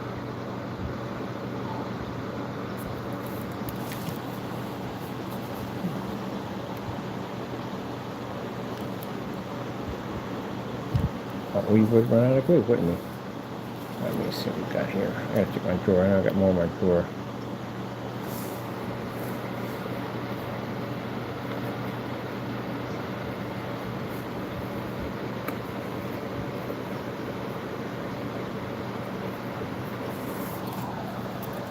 There we go.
Yep, got one on the floor. Thank you.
What? Nice.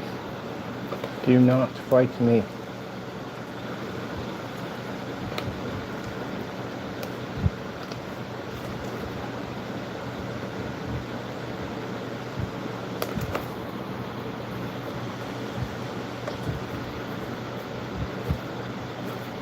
Let's see. Cool.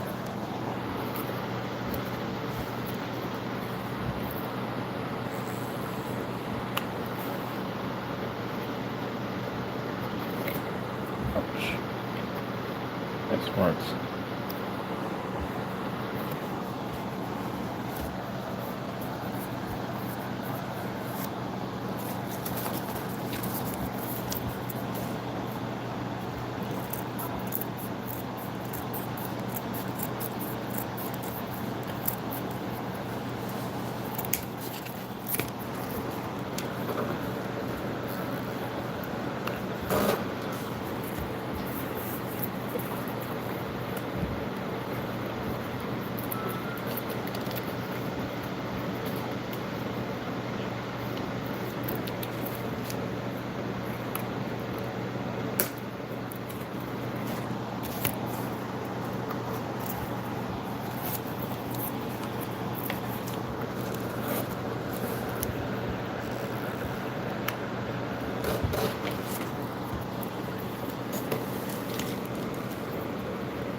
Man. I know you just say your back hurts, yeah, but I don't care. I don't care. My brain's functioning at 100 miles an hour and got all these ideas in my head, so I just ignore pain and just keep pushing because the more and more this comes to life, the happier it makes me.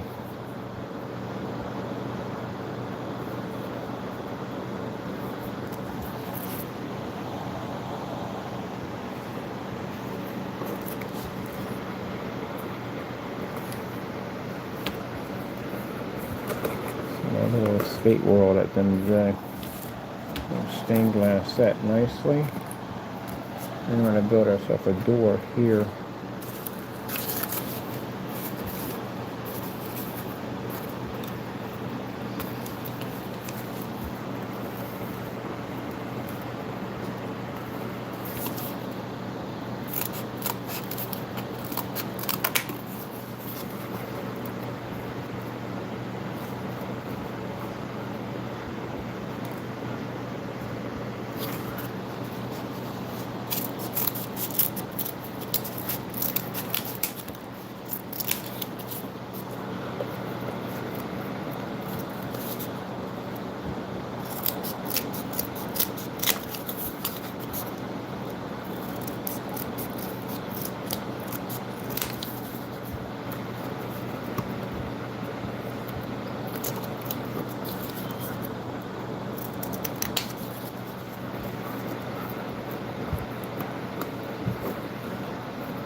Did I cut that too thin? I don't know.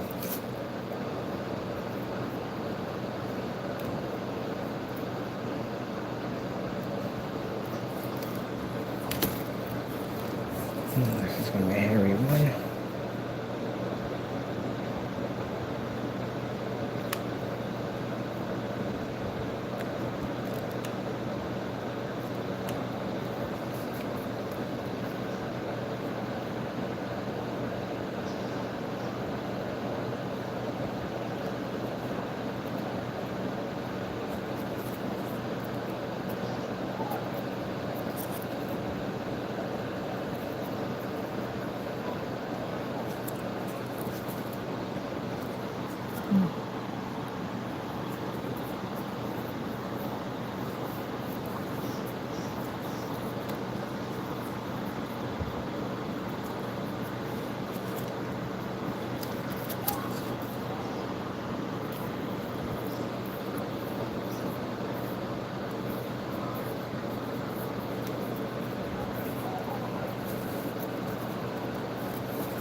Nice, getting there.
the door done in there.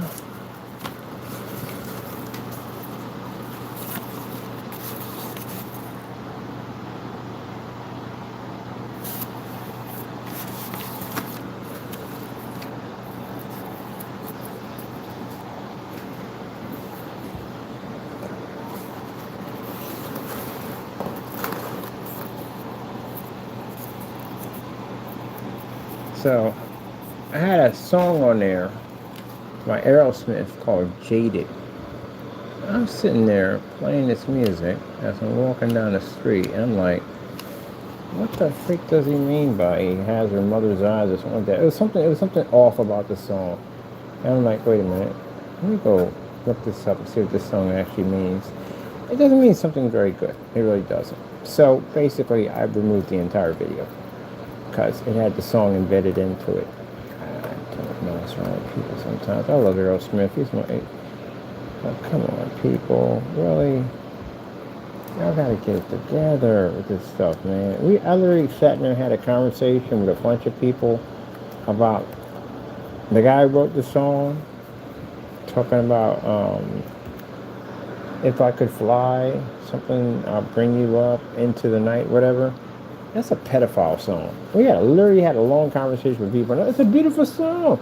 No, dude, it's about an old dude trying to pick up a 16-year-old girl. That's what the song is about.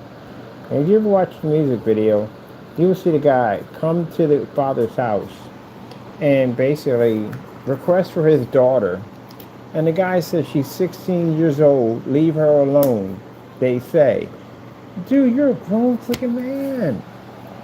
If I was a father of the day, you would have never made it out. You would have never had that. We would have never finished that conversation. Literally, you would have ended up in a truck with flashing lights. A grown man comes to my house for my 16-year-old daughter. Hey, I'm going to jail. I can tell you that much. I'm going to jail. Because you're definitely not leaving that house breathing. You're definitely not leaving that place breathing. That's some crazy nonsense, man. And then what does he do in the video? He turns around and he basically goes to the back of the guy's house, peeks in the window at the 16-year-old girl, and she sees him, and she opens up the window, and they end up on this rug, this carpet ride nonsense. I'm like, really? Like, half the people in this room who sat there and said it's a beautiful song, you shouldn't be letting near a school zone right now, at all, period. Yeah, question your parenthood at the end of the day. So was this a beautiful song, but no, she's a kid. She's 16. She is a child. That's a child. 16 years old is a child. I wish I would find out that a 20-year-old, well, I was 20, my girlfriend was 15 and I was 20. Dude, you are not making it off the block. You are not going to make it off the block. You're just not going to make it off the block. That's all to it. That's statutory rape. That's a child. 16 is a child. 17 is a child. 18 is an adult.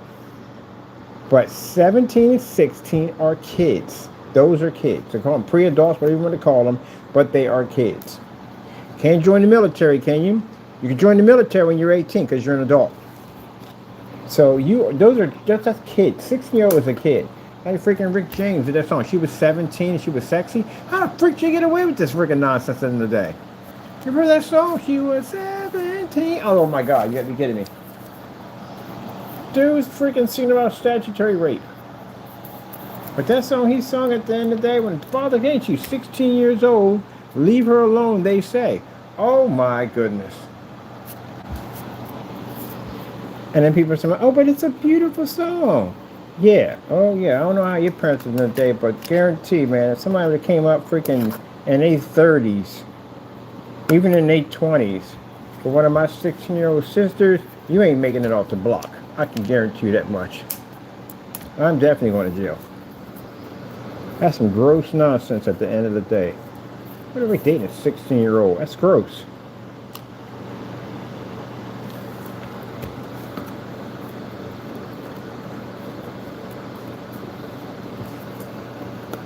It might just be better just having you go to prison. Because you go to prison and they find out what your paperwork is, you ain't making it off the block either way. That's disgusting. 16 years old. Gross. Nasty. We had a long conversation about that on there. And there are people seriously upset tomorrow, but it's a beautiful song. You are freaking wackadoo. That's what you are. Freaking wackadoos.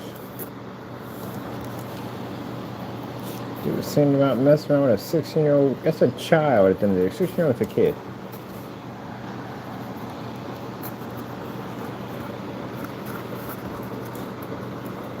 And even at my age, I'm 57. An 18-year-old is a kid to me. That's a child to me. It's an 18-year-old.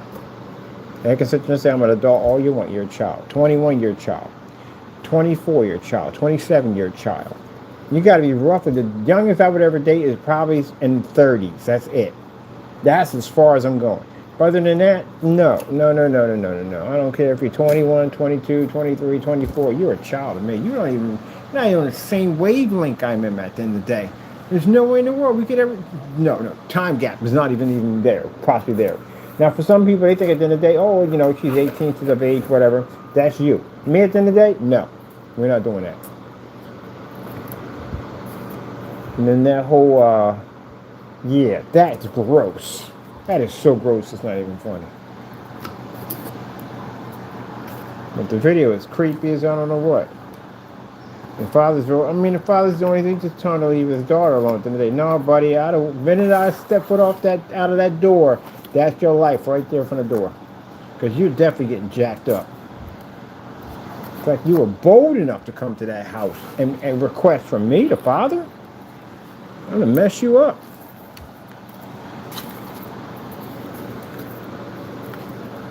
Nasty.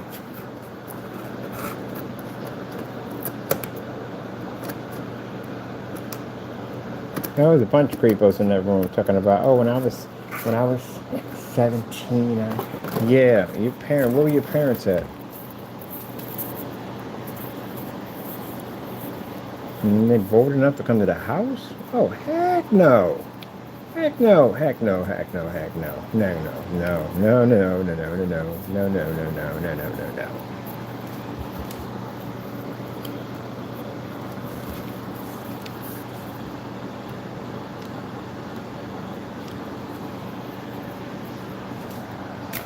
I'll give you a phone book. What's this for? Pick out a cemetery plot. You're going there, definitely. There's no way in the world. Ever. And if my freaking wife say, well, why? What? Then we getting a divorce. I'm taking custody of my kids. That's disgusting. What would a 16-year-old have in common with a grown freaking man at the end of the day?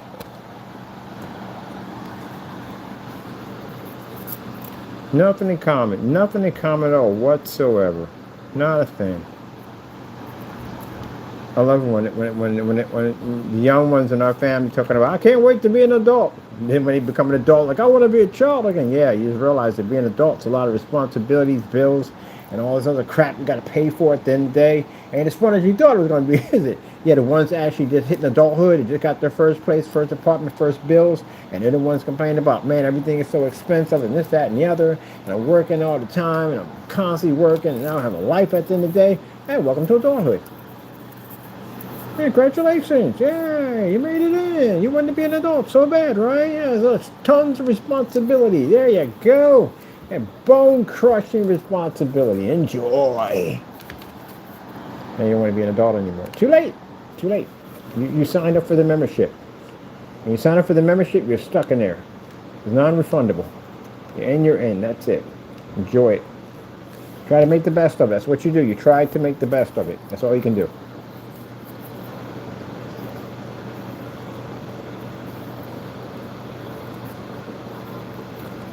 Enjoy it all. Try to make the best of it. It sucks.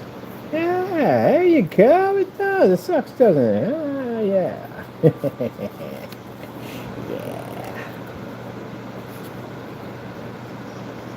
Yeah. Explain to me how life is, basically. Can't wait, bright-eyed, bushy tail, open up the door, ready to take on the adventures of the world.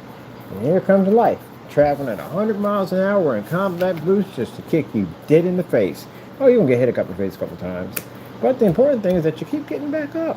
You keep going out there, and you keep doing it again and again and again and again and again and again. And life's just going to keep kicking you. And every once in a while, you get smart enough to learn a new maneuver to move to maybe to the left or the right, and life may miss you on that one. But life is pretty smart. Life will figure out another way how to get you. And what is the moral of the whole entire story? As you get older, you figure it all out at one point where basically you have learned enough to know that basically you don't do certain stuff because life will kick you in the face every freaking time. But that comes with time and experience and a lot of freaking pain.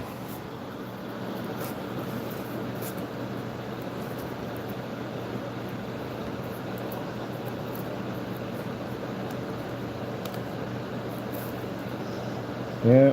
It just comes with it. It has happy times. It always has some happy times.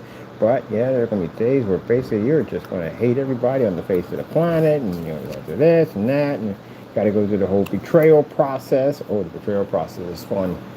Yeah, so you know the bright-eyed, bushy-tailed people so that they can trust all their friends at the end of the day? I trust all of them, every single one of them. Yeah, as you get older, you realize your circle becomes smaller and smaller and smaller. I know that most girls, at the end of the day, women don't have a lot of girlfriends. They have guy friends because they don't trust their girlfriends at the end of the day because they talk too much. Or they'll just have that one friend, that one particular friend, that the one that they trust at the end of the day. Yeah, but you know, you learn that one.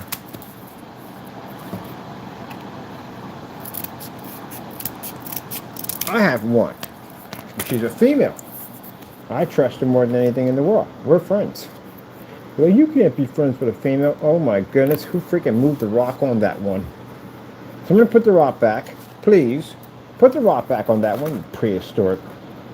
Are you kidding me? You can be friends with one. Just learn to basically get that out of your head at the end of the day. I don't know how men get that crossed in between a woman. Like, she's a woman at the end of the day. She doesn't treat her like a woman. She doesn't treat her like a sex object. She's a woman at the end of the day. I talk to her like a woman. Freak must hear, hey baby, what's going on? Hey baby, how you doing? How you doing? Your baby, your baby. My sister used to go through that crap all the time. Now, how do you deal with that nonsense? You just ignore people. And you wonder why she's so ticked off and angry all day. And you bump into her because you didn't heard that crap all day. Hey baby, what's going on? How you doing? Can I get that number? Can I get that number? Can I get that number? Can I get that number?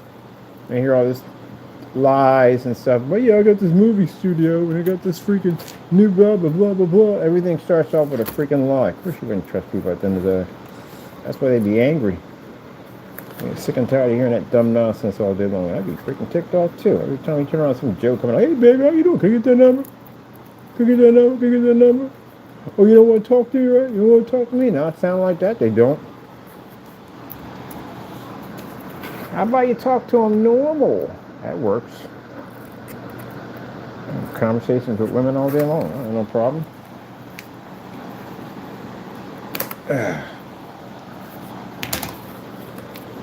Sisters go through that crap all the time. Like, gee whiz, I hate men. Every time I walk out the door, all I hear is, hey baby, what's up? Hey, how you doing? That time of day. That time of day for them. And you get the real one, somebody comes up and has a conversation, talk to them like, you know, hey, how you doing, with some respect. That's the one that's going on a date, bro. I'm kicking game. Yeah, you're lying. You're starting off the entire relationship based off lies. That's the way to go. And later on, when things start to basically get serious, you have to really tell the truth about it. Don't just start with the truth. From the beginning, you won't have that issue. Well, I'm so glad I ain't got to go through that bull crap anymore. I'm so happy with that. I tell you, I had people contact me about being in their relationships for like 8, 9 years, and they still had freaking arguments and this, that, and the other, and all this stuff. And they come, I'm good, man. I don't have to deal with that anymore. So happy, so happy. Yeah, I don't have to deal with that. Then you're emotionally attached to that person. You know that once you become emotionally attached to that person, it's really hard to detach from that person. I mean, you're stuck to them. That's the equivalent of you basically cutting off your arm with a rusty saw. A dull, rusty saw. Because it's going to be painful like a mother jumper. It is. It's going to be very, very painful. It's going to be the equivalent like someone basically just reached into your chest and ripped your heart out. It's going to be very painful. Most people don't want to separate because of that pain process, the separation anxiety issues you have to go through. That's what I found fascinating. Most people who go through that old broken heart process just go through the pain. But you have to understand the pain that you are going through. It is quite fascinating that, keep in mind that you are suffering all that heartache and pain, but yet you feel like you're dying, but yet you're not. That the mind is a very powerful tool. Once the mind and the heart connect together, it's an interesting combination of emotions. It's very interesting. Your heart literally feels like it's being broken, but there's nothing wrong with it whatsoever. That's what I found interesting about the pain in relationships. And instead of basically suffering from it, I learned to study it and understand it. So I turned myself into a bit of a guinea pig when you say that, to learn exactly the process of it all. So basically, the time that you spend with that person, you emotionally become attached to that person. And then you start thinking more about that person. And then you start missing that person. That's when you're already locked into the system already. Now, if he or she decides to separate from you, this could ruin your entire day. You could wake up one day in the morning and you could be the happiest person in the world, and they just send you one little text, one little message, and your entire world explodes. Like, you can't eat, you have no appetite. Everything around you that you used to enjoy, you go in the park, you sit and you enjoy the park every day, but for that particular day, you can't enjoy it. It's like a cloudy day, a stormy day. It's miserable. The food tastes awful. You don't even want to be around people anymore. Your entire world implodes just off those little tiny emotions. And that's one of the things I learned in the relationship, to never let anyone get close to me enough that they can open up those doors to let loose those emotions. I learned to block things in life. Down through time, you learn how to suppress your feelings to the point that you don't have those feelings anymore. And that's what I learned from that little experience. So, yeah, interesting way to learn things. So when I notice things more differently now, that when I meet women at the end of the day, and women and men too, they give off little telltale signs at the time, you know what I mean? Like women constantly licking the lips, or basically moving the hair around, batting the eyes, bending. I see all of it. I pick up all the body language, but it doesn't affect me because I have no emotions toward that. I always find it interesting. Once you get caught into that, that's it. That person on the other end, or you on the other end, control that person's life. So if you separate from that person's entire life would implode. That's the scary part. That's why most people choose to be single and be left alone, because they don't want to be a part of that nightmare. And it is a nightmare. The whole thing you go through in an entire relationship is the stress, the emotional stress that you go through. Especially for those of you who are going through the process that maybe you feel that this person is cheating on you and you're quite insecure. And next thing you know, you're going through their cell phone and their Facebook account and all that stuff. And yeah, you don't believe half the stuff that comes out of their mouth, and there's constant arguments all the time, and you can't separate because you're joined to that person. And then the other part that's interesting, when that person does separate out of your life, the very place that you live in, you can't even basically enjoy it due to the fact that their memories are embedded in there forever.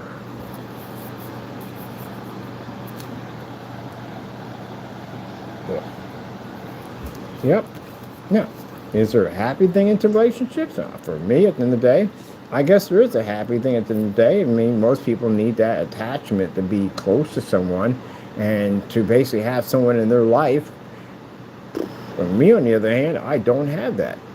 Where basically, I can basically be isolated for many, many years and not need to be around humans in any way whatsoever. I don't need it. I don't require it. This is what I like. I can spend years doing this and have no connection with anyone. When I was in that house, I spent 4 years in that house without human contact. Easily. Most people went nuts in COVID. Me, it was wonderful. So I enjoyed it. I enjoyed the solitude of being left alone. But some people can't do that. Some people come home to a quiet area and there's no one there. They will lose their freaking mind at the end of the day. Me, it's a beautiful thing. But you have to be happy with oneself. Once you're happy with yourself at the end of the day, you truly don't need anyone else. You really don't.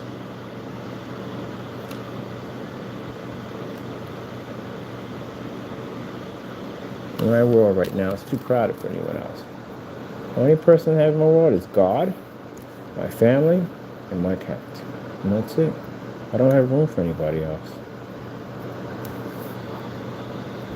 And you don't have to live up to somebody else's, what do they call it, their views and point of views and all that nonsense, and to worry about taking care of somebody else. No, I'm good.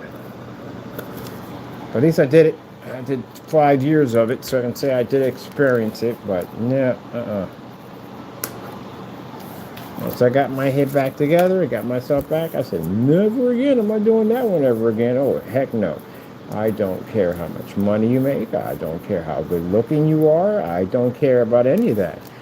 The bottom line is, when I see other women at the end of the day, I see nothing but the problems that I went through in the past, and I choose to never go down that road ever again for anybody as long as I freaking can breathe on this planet. Once you reach that part in your life, then it doesn't make a difference what that person looks like, what they have, whatever. It doesn't make a difference. You'll see them all the same. Now, friendship, yeah, friendship. I have plenty of female friends at the end of the day, lots of them. But they already know the rule from the door, and I explained that right from the door.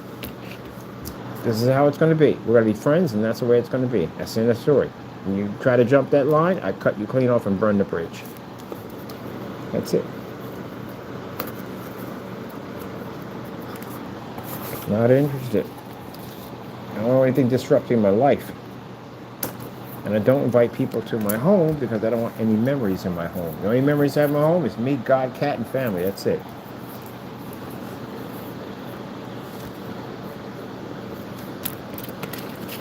Because that's another thing, a valuable lesson I learned when I was in that relationship. I learned that, if there's no peace in the home, there's no peace in the home. There isn't. You can spend money for a castle, you can spend money for a mansion, but at the end of the day, if there's no peace in it, then it is basically nothing more than just a prison. That's what it becomes.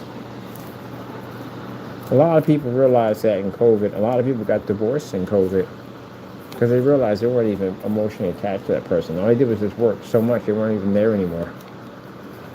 So a lot of people got through the divorces in COVID, but yeah. I realized that all that money I spent for that house and all the things I had in it, I was not happy in that house. Because I was living with somebody at the end of the day that didn't make me happy. So, that's what I realized, that never, ever moving with anyone or have anybody moving with you, and never, ever bring anyone to your home at the end of the day, because you don't want those memories there. Yeah.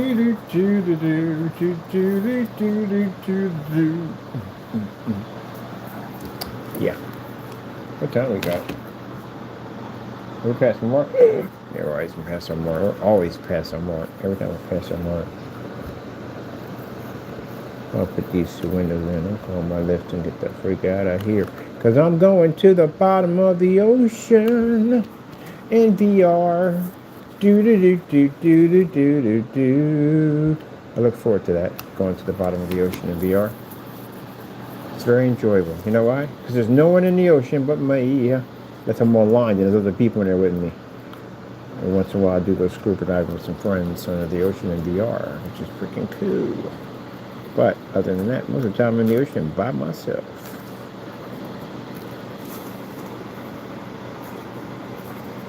I gotta ask that question in here, like, nope, not married, no kids, none of that. Never had a kid, never got married. I like my life the way it is, nice and quiet.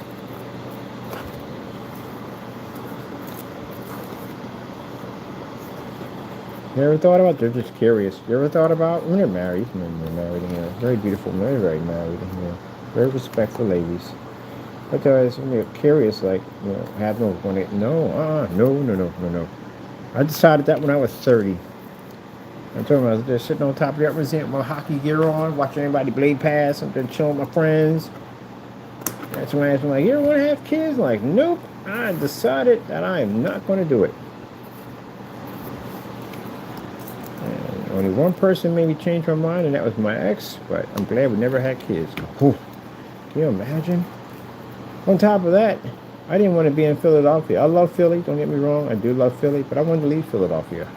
I wanted to go someplace else. I was planning to go to Texas. I got family out there. But I got a lot of family in Texas. But I came up here to Allentown because my mom was up here. And I wanted to be closer to her before she passed off the earth. So that's why I came here. But I would have never been able to come here if I was still in that relationship. Nope. She would have never left. So the only way I got free is when I got out of that relationship. Now I can go where I want. I don't have to worry about somebody saying, well, I can't want to be here and I don't want to do this and want to do that. Nope. I can go where I want to go. Yeah. Now, people, this is funny because I get this all the time. People get mad at me because they think for some reason I'm putting down their lifestyle. Not putting down your lifestyle. You chose what you chose at the end of the day. There's no one putting you down. You can't get angry at me. I'm not sitting there saying anybody in a relationship is a sucker. Never said that. It's just not something I want to do. I don't want to do it. I don't want to have kids. I like my life the way it is. I've got my quietness. I got my peace of mind. That's what I like. I don't got somebody in my face 24/7 or asking about this or asking about that. And nobody in my life. I love it. Freaking love it. But I'm not saying because that's what I chose that I think at the end of the day because you're in a relationship. That's just mine. If you're having that thought, that's you. That's you at the end of the day having that thought. I never said that. Got plenty of my friends are all in relationships. Got some that have been married for years, but it ain't for me. I like my life the way it is. No one around it. Boy, I'm so happy to get out of that relationship, I'm telling you.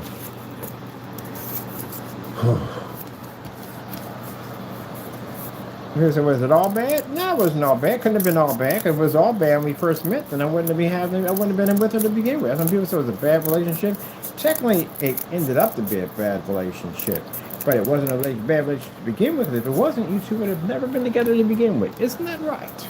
Yes, that's definitely right. That's definitely right indeed. Wow.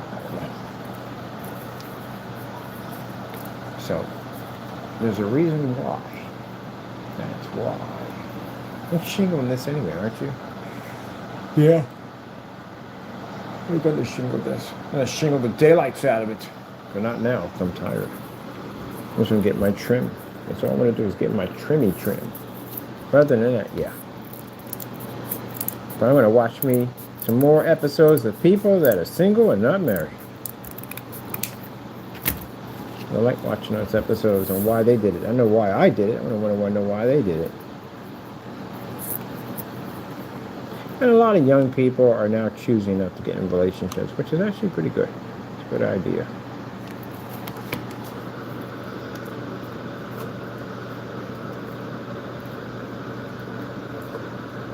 But neither do I.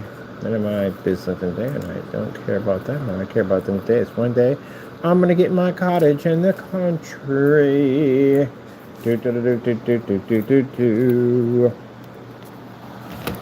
That's why I got me a hoodie now, which is going to be coming in pretty soon, that says, "You have no future with me." I love that hoodie. I love that my shirt doesn't go. It is true. You have no future. No future at all. Period. Not at all. No future. Not a thing. Not zip. No. And soon my technology and my company's going to be worth millions. And you know what that brings up on that nonsense? I get that nonsense sometimes now. Because, you know, I make good money, don't have any kids, no expenses whatsoever. I can pay what I need for it. Then the day, yeah. I take care of myself. I work out, I exercise. I'm in good shape. My health is really fantastic for my age. And guess what? I do not want to be bothered with it.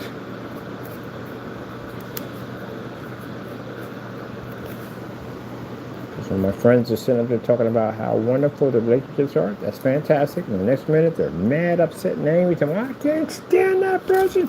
Gets on my freaking nerves. Why are you having this conversation with me? You're disrupting my peace of mind. I'm in my own world. I have to hear you complain about your life. We're friends and all. We want to remain friends. How about we not do that one? Which that's part of the rules and regulations of my friendship with my friends. is that your life with your girlfriends or boyfriends or whatever, I don't want to be a part of that. Keep me out of that crap. I don't want to know about it. Got some good friends with them. Other than that, no. This is my new friend Roger. You want to meet? No! Don't want to meet your friends. Don't want to know anything about your friends. I'm good with you. That's all that matters. Oh. And people are like, oh, he's a very mean person. At the end of the day, he just doesn't want to be, man, half of the people on the planet don't want to be bothered, to tell you the truth. After COVID did that to a lot of people. COVID caused a lot of people just don't want to be bothered with. They just don't want to be bothered at all, period. I mean, I can do business and do what I got to do at the end of the day, but that whole hanging out thing and being buddy and friends, no, we are not doing that crap. That's the same mess I went through in the apartment. And the apartment all came to the door like, hey, neighbor, how you doing? Yeah, welcome to the neighborhood. So, you know what? They got this restaurant right across the street. We should just all go out. And in the back of my mind, I'm thinking, I got work to do. I got this to do. I got that to do. Why are these people at my front door having this conversation with me? Like, I really give a darn about this nonsense. Like, I'm going to be sitting over there in that diner with these people having this conversation, with them pour out their life and all this other nonsense. And I just cut them short. Like, look, I'm pretty sure y'all some really nice people at the end of the day, but I'm about business at the end of the day. I ain't got time for it. All I'm going to do is work, pull out of the spot, and do what I got to do, okay? So, y'all have a wonderful day and good night. And that's it. What about my business? See me in the hallway? Hey, how you doing? That's it. Keep it short and sweet. Moving on. I got things to do.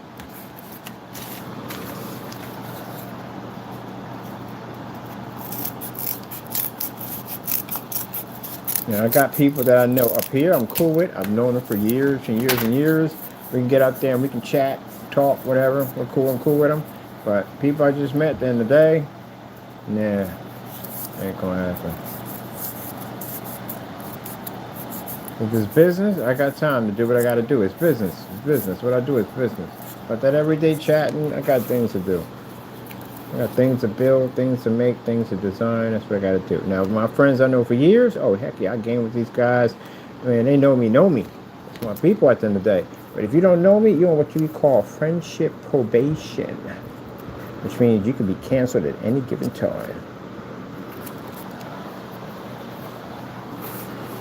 How do you people have all these friends at the end of the day? Like tons and tons of friends at the end of the day? How do you deal with that? Some of y'all are still friends with your exes. How does that even freaking work? How do you are still friends with your ex?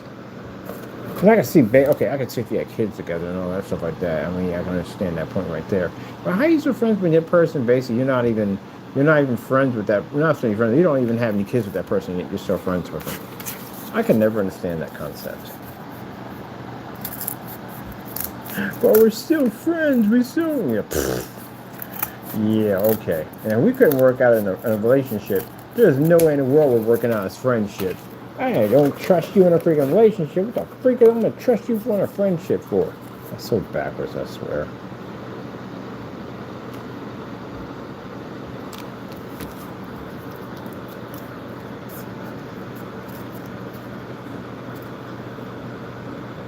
Yeah. Nope, I like my solitude. So when I get back to my crib and load up all my screens, get them running. Got my giant Lionel train set, which he's going to probably jump on and ride around for a little bit. Going to jump in VR, drop to the bottom of the ocean and chill. And that's what I'm going to do.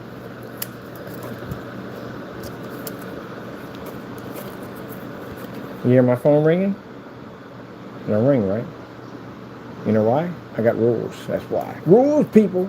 Rules and regulations. You never hear that phone ring, right? There you go. The 4 point used to ring when I had the creepy people trying to contact me. Oh, by the way, we're seeing court for that. I got your phone records and all your information on that one. So, yeah. When you were calling that number over and over again at Grasshopper, there's a trace system on there. I was able to trace it back to your phone line. So, I got a ton of you guys contacting me and carrying on all your voice recordings with your voices on it and everything. See you code on that one. I hope you people got enough money to pay my attorney's fees at the end of the day. That's going to be expensive. Who the first person we going to hit first? I'm trying to think about who we're going to hit first. I got to spend the bill on that. Who we going to straight with a lawsuit first? I got a few people I want to hit right away. I'm going to get you before Christmas. Where's my juice at? Or New Year's Eve. I'm going to get somebody on New Year's Eve. I'm going to file a lawsuit against them on New Year's Eve. The beginning of the new year. I got 2 people hit with lawsuits. They want to make me a lot of money.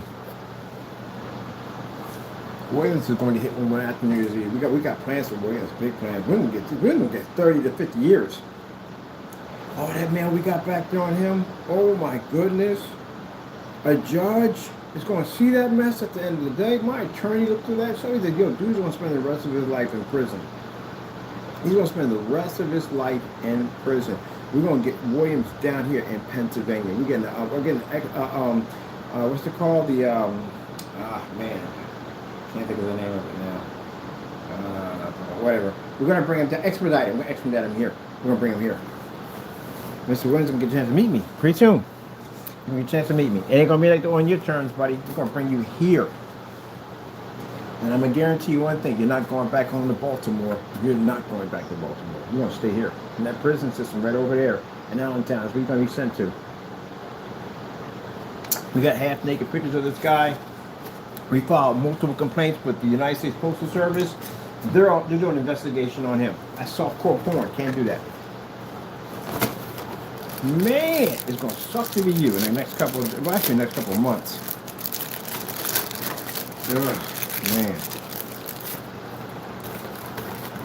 He's going to be in prison for a very long time. That's what I find interesting. Right now, everybody thinks they're free as a bird. You don't realize there's stuff being done right now in different agencies that's getting ready to basically finally tie that final knot. And you're going to get notifications letting you know that your life is over.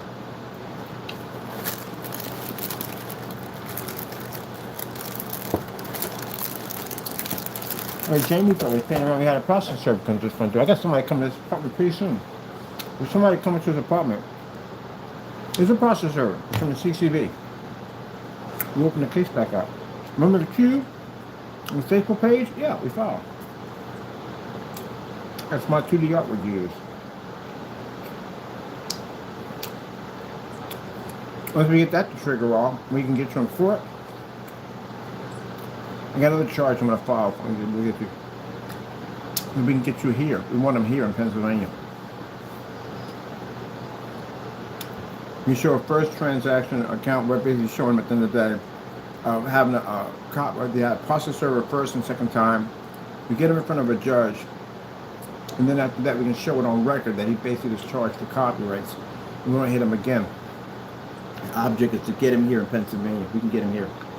But the problem he's going to have at the end of the day that if the court tells he has to be here, the problem he's going to have, he can't be here because he doesn't have documents to actually get on a plane. That's the whole point. Because we know he can't do it.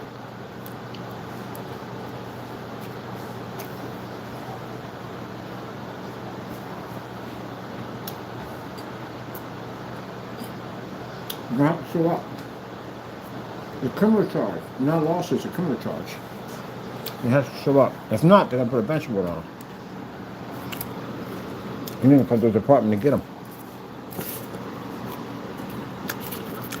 The landlord doesn't want to be found. We know why. The landlord doesn't be found because basically Fernando has a fake lease. So that means he made a fake lease and brought this guy into that building, which means he's going to be prosecuted for what he did. We're going to charge him with it. And now that makes him reliable. Definitely makes him reliable for any lawsuit that we file. We'll file against the building.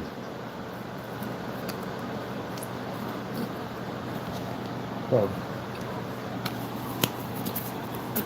as the paperwork is done, I get up tomorrow morning, make my phone calls, my files are already there.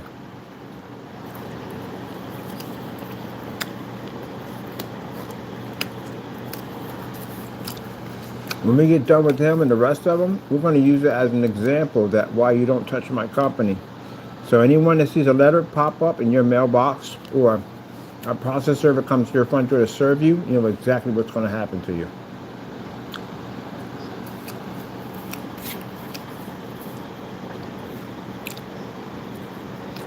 I know some of the YouTubers I was talking to, I know you know some of these YouTubers who had to take trolls to court and sue them. But that one fellow, that guy came to his front door and he took that gun and he fired in the air. That was a big mistake. Should have never did that. Even if you license to carry, you still can't do that. I had a conversation with somebody about that, talking about, oh, you can show. No, the heck you can't. You got a license to carry, you can't pull your firearm and show it off and flash. You can go to jail for that. You can't do that. You're going to jail. License to carry doesn't mean that you have the right to pull your firearm out of its holster and wave it at somebody. No, that's a threat. You can't do that. You can't do that at all, one bit. No. This guy on TikTok got in an argument with some girl upstairs, and the guy came downstairs and he had his gun on it. No, you're going to jail now. Because he's not supposed to see that. Only time you pull that firearm is that your life is in absolute danger. An absolute danger. Other than that, you can't be waving that thing around and pulling back your jacket and showing. No, you go to jail for that.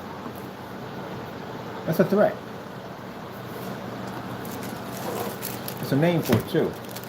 When you basically wave your gun out. That's what happened to that female over in the she was in the mall and something happened over a parking space dispute, and she took her gun out of her holster and she waved it at these women.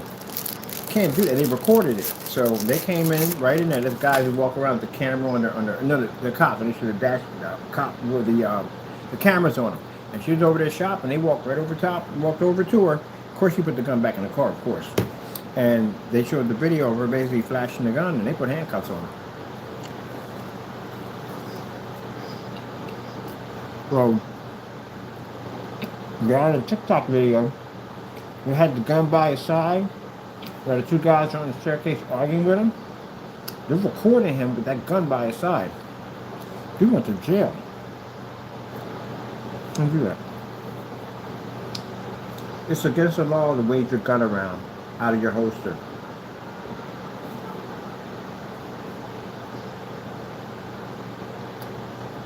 Not waiting. It's against the law to wave your gun around and it's out of your holster.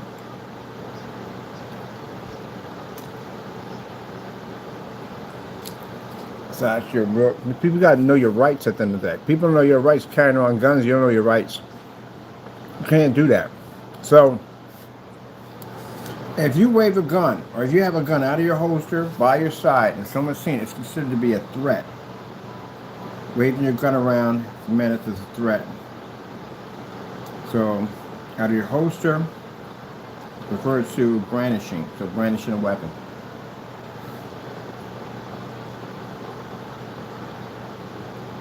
You were saying, well, you know, I have a license. The license to carry ain't going open. If it's open carry, you still can't do that. Can't have a gun going, oh yeah, wave it. It's a threat. You automatically go to jail for it. If you're licensed to carry or not. And people do that. They get a gun license and they think automatically I can take my gun. It's supposed to be a weapon you're supposed to respect at the end of the day. And they take it out and they'll basically wave at somebody going to jail. So that guy on TikTok, who basically took his gun out and came to the door, he went to jail. And they got it on recording too, of him having that gun. You ain't got to point at anybody. The fact that you have it out of your holster and you have it by your side, you're going to jail.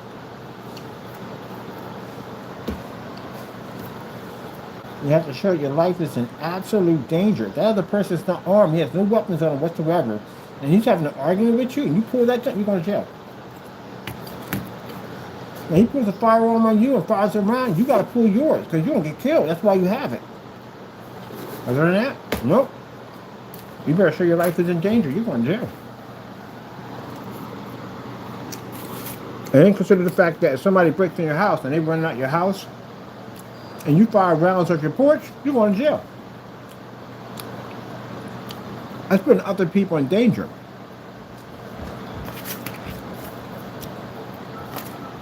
I tell people, get a gun Go to what they call it, what's the name of it? National Rifle Association, NRA. Go to NRA and get booklets knowing your rights on your firearm, what you can do and what you can't do.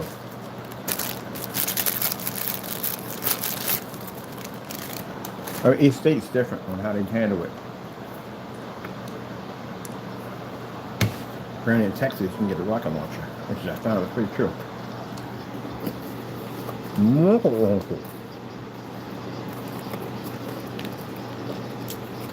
How ticked off you gotta be at your neighbors to apply for a permit for a rocket launcher?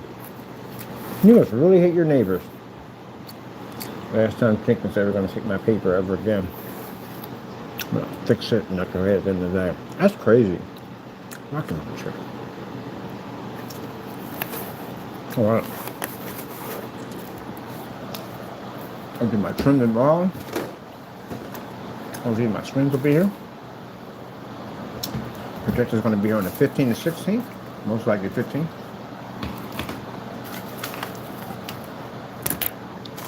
Finally getting back into 235.1. I think this is going to be my final for my screen in here. Because I went through so many screens in here, I could not figure out what I wanted to do. And now I finally know what I want to do. I want 235.1 back again. I missed my 235.1. 235.1 is like no other. And it's true widescreen. And then we're going to show you in demonstration, like we showed you before, we had 235.1s in here, even 4Ks, that why the gray screen will not work on the 235.1 projector with a 22,000 to 1 contrast aspect ratio. Won't work. How many people want to bet right now? How much you want to bet? Bet me when that projector gets here that the gray screen doesn't see black. How much you want to put up? I ain't talking about no $200-300. I want $1,000. That projector won't see any black on a gray screen.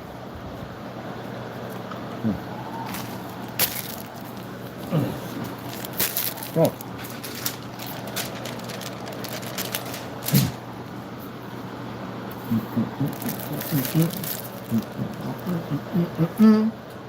Hey Taco, what's up?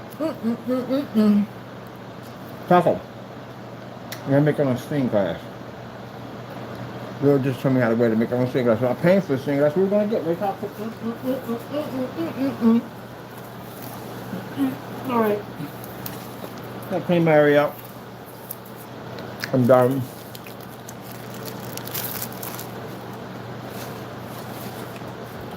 Get them in the carrier. Get the freak out of here. We got things to do tomorrow.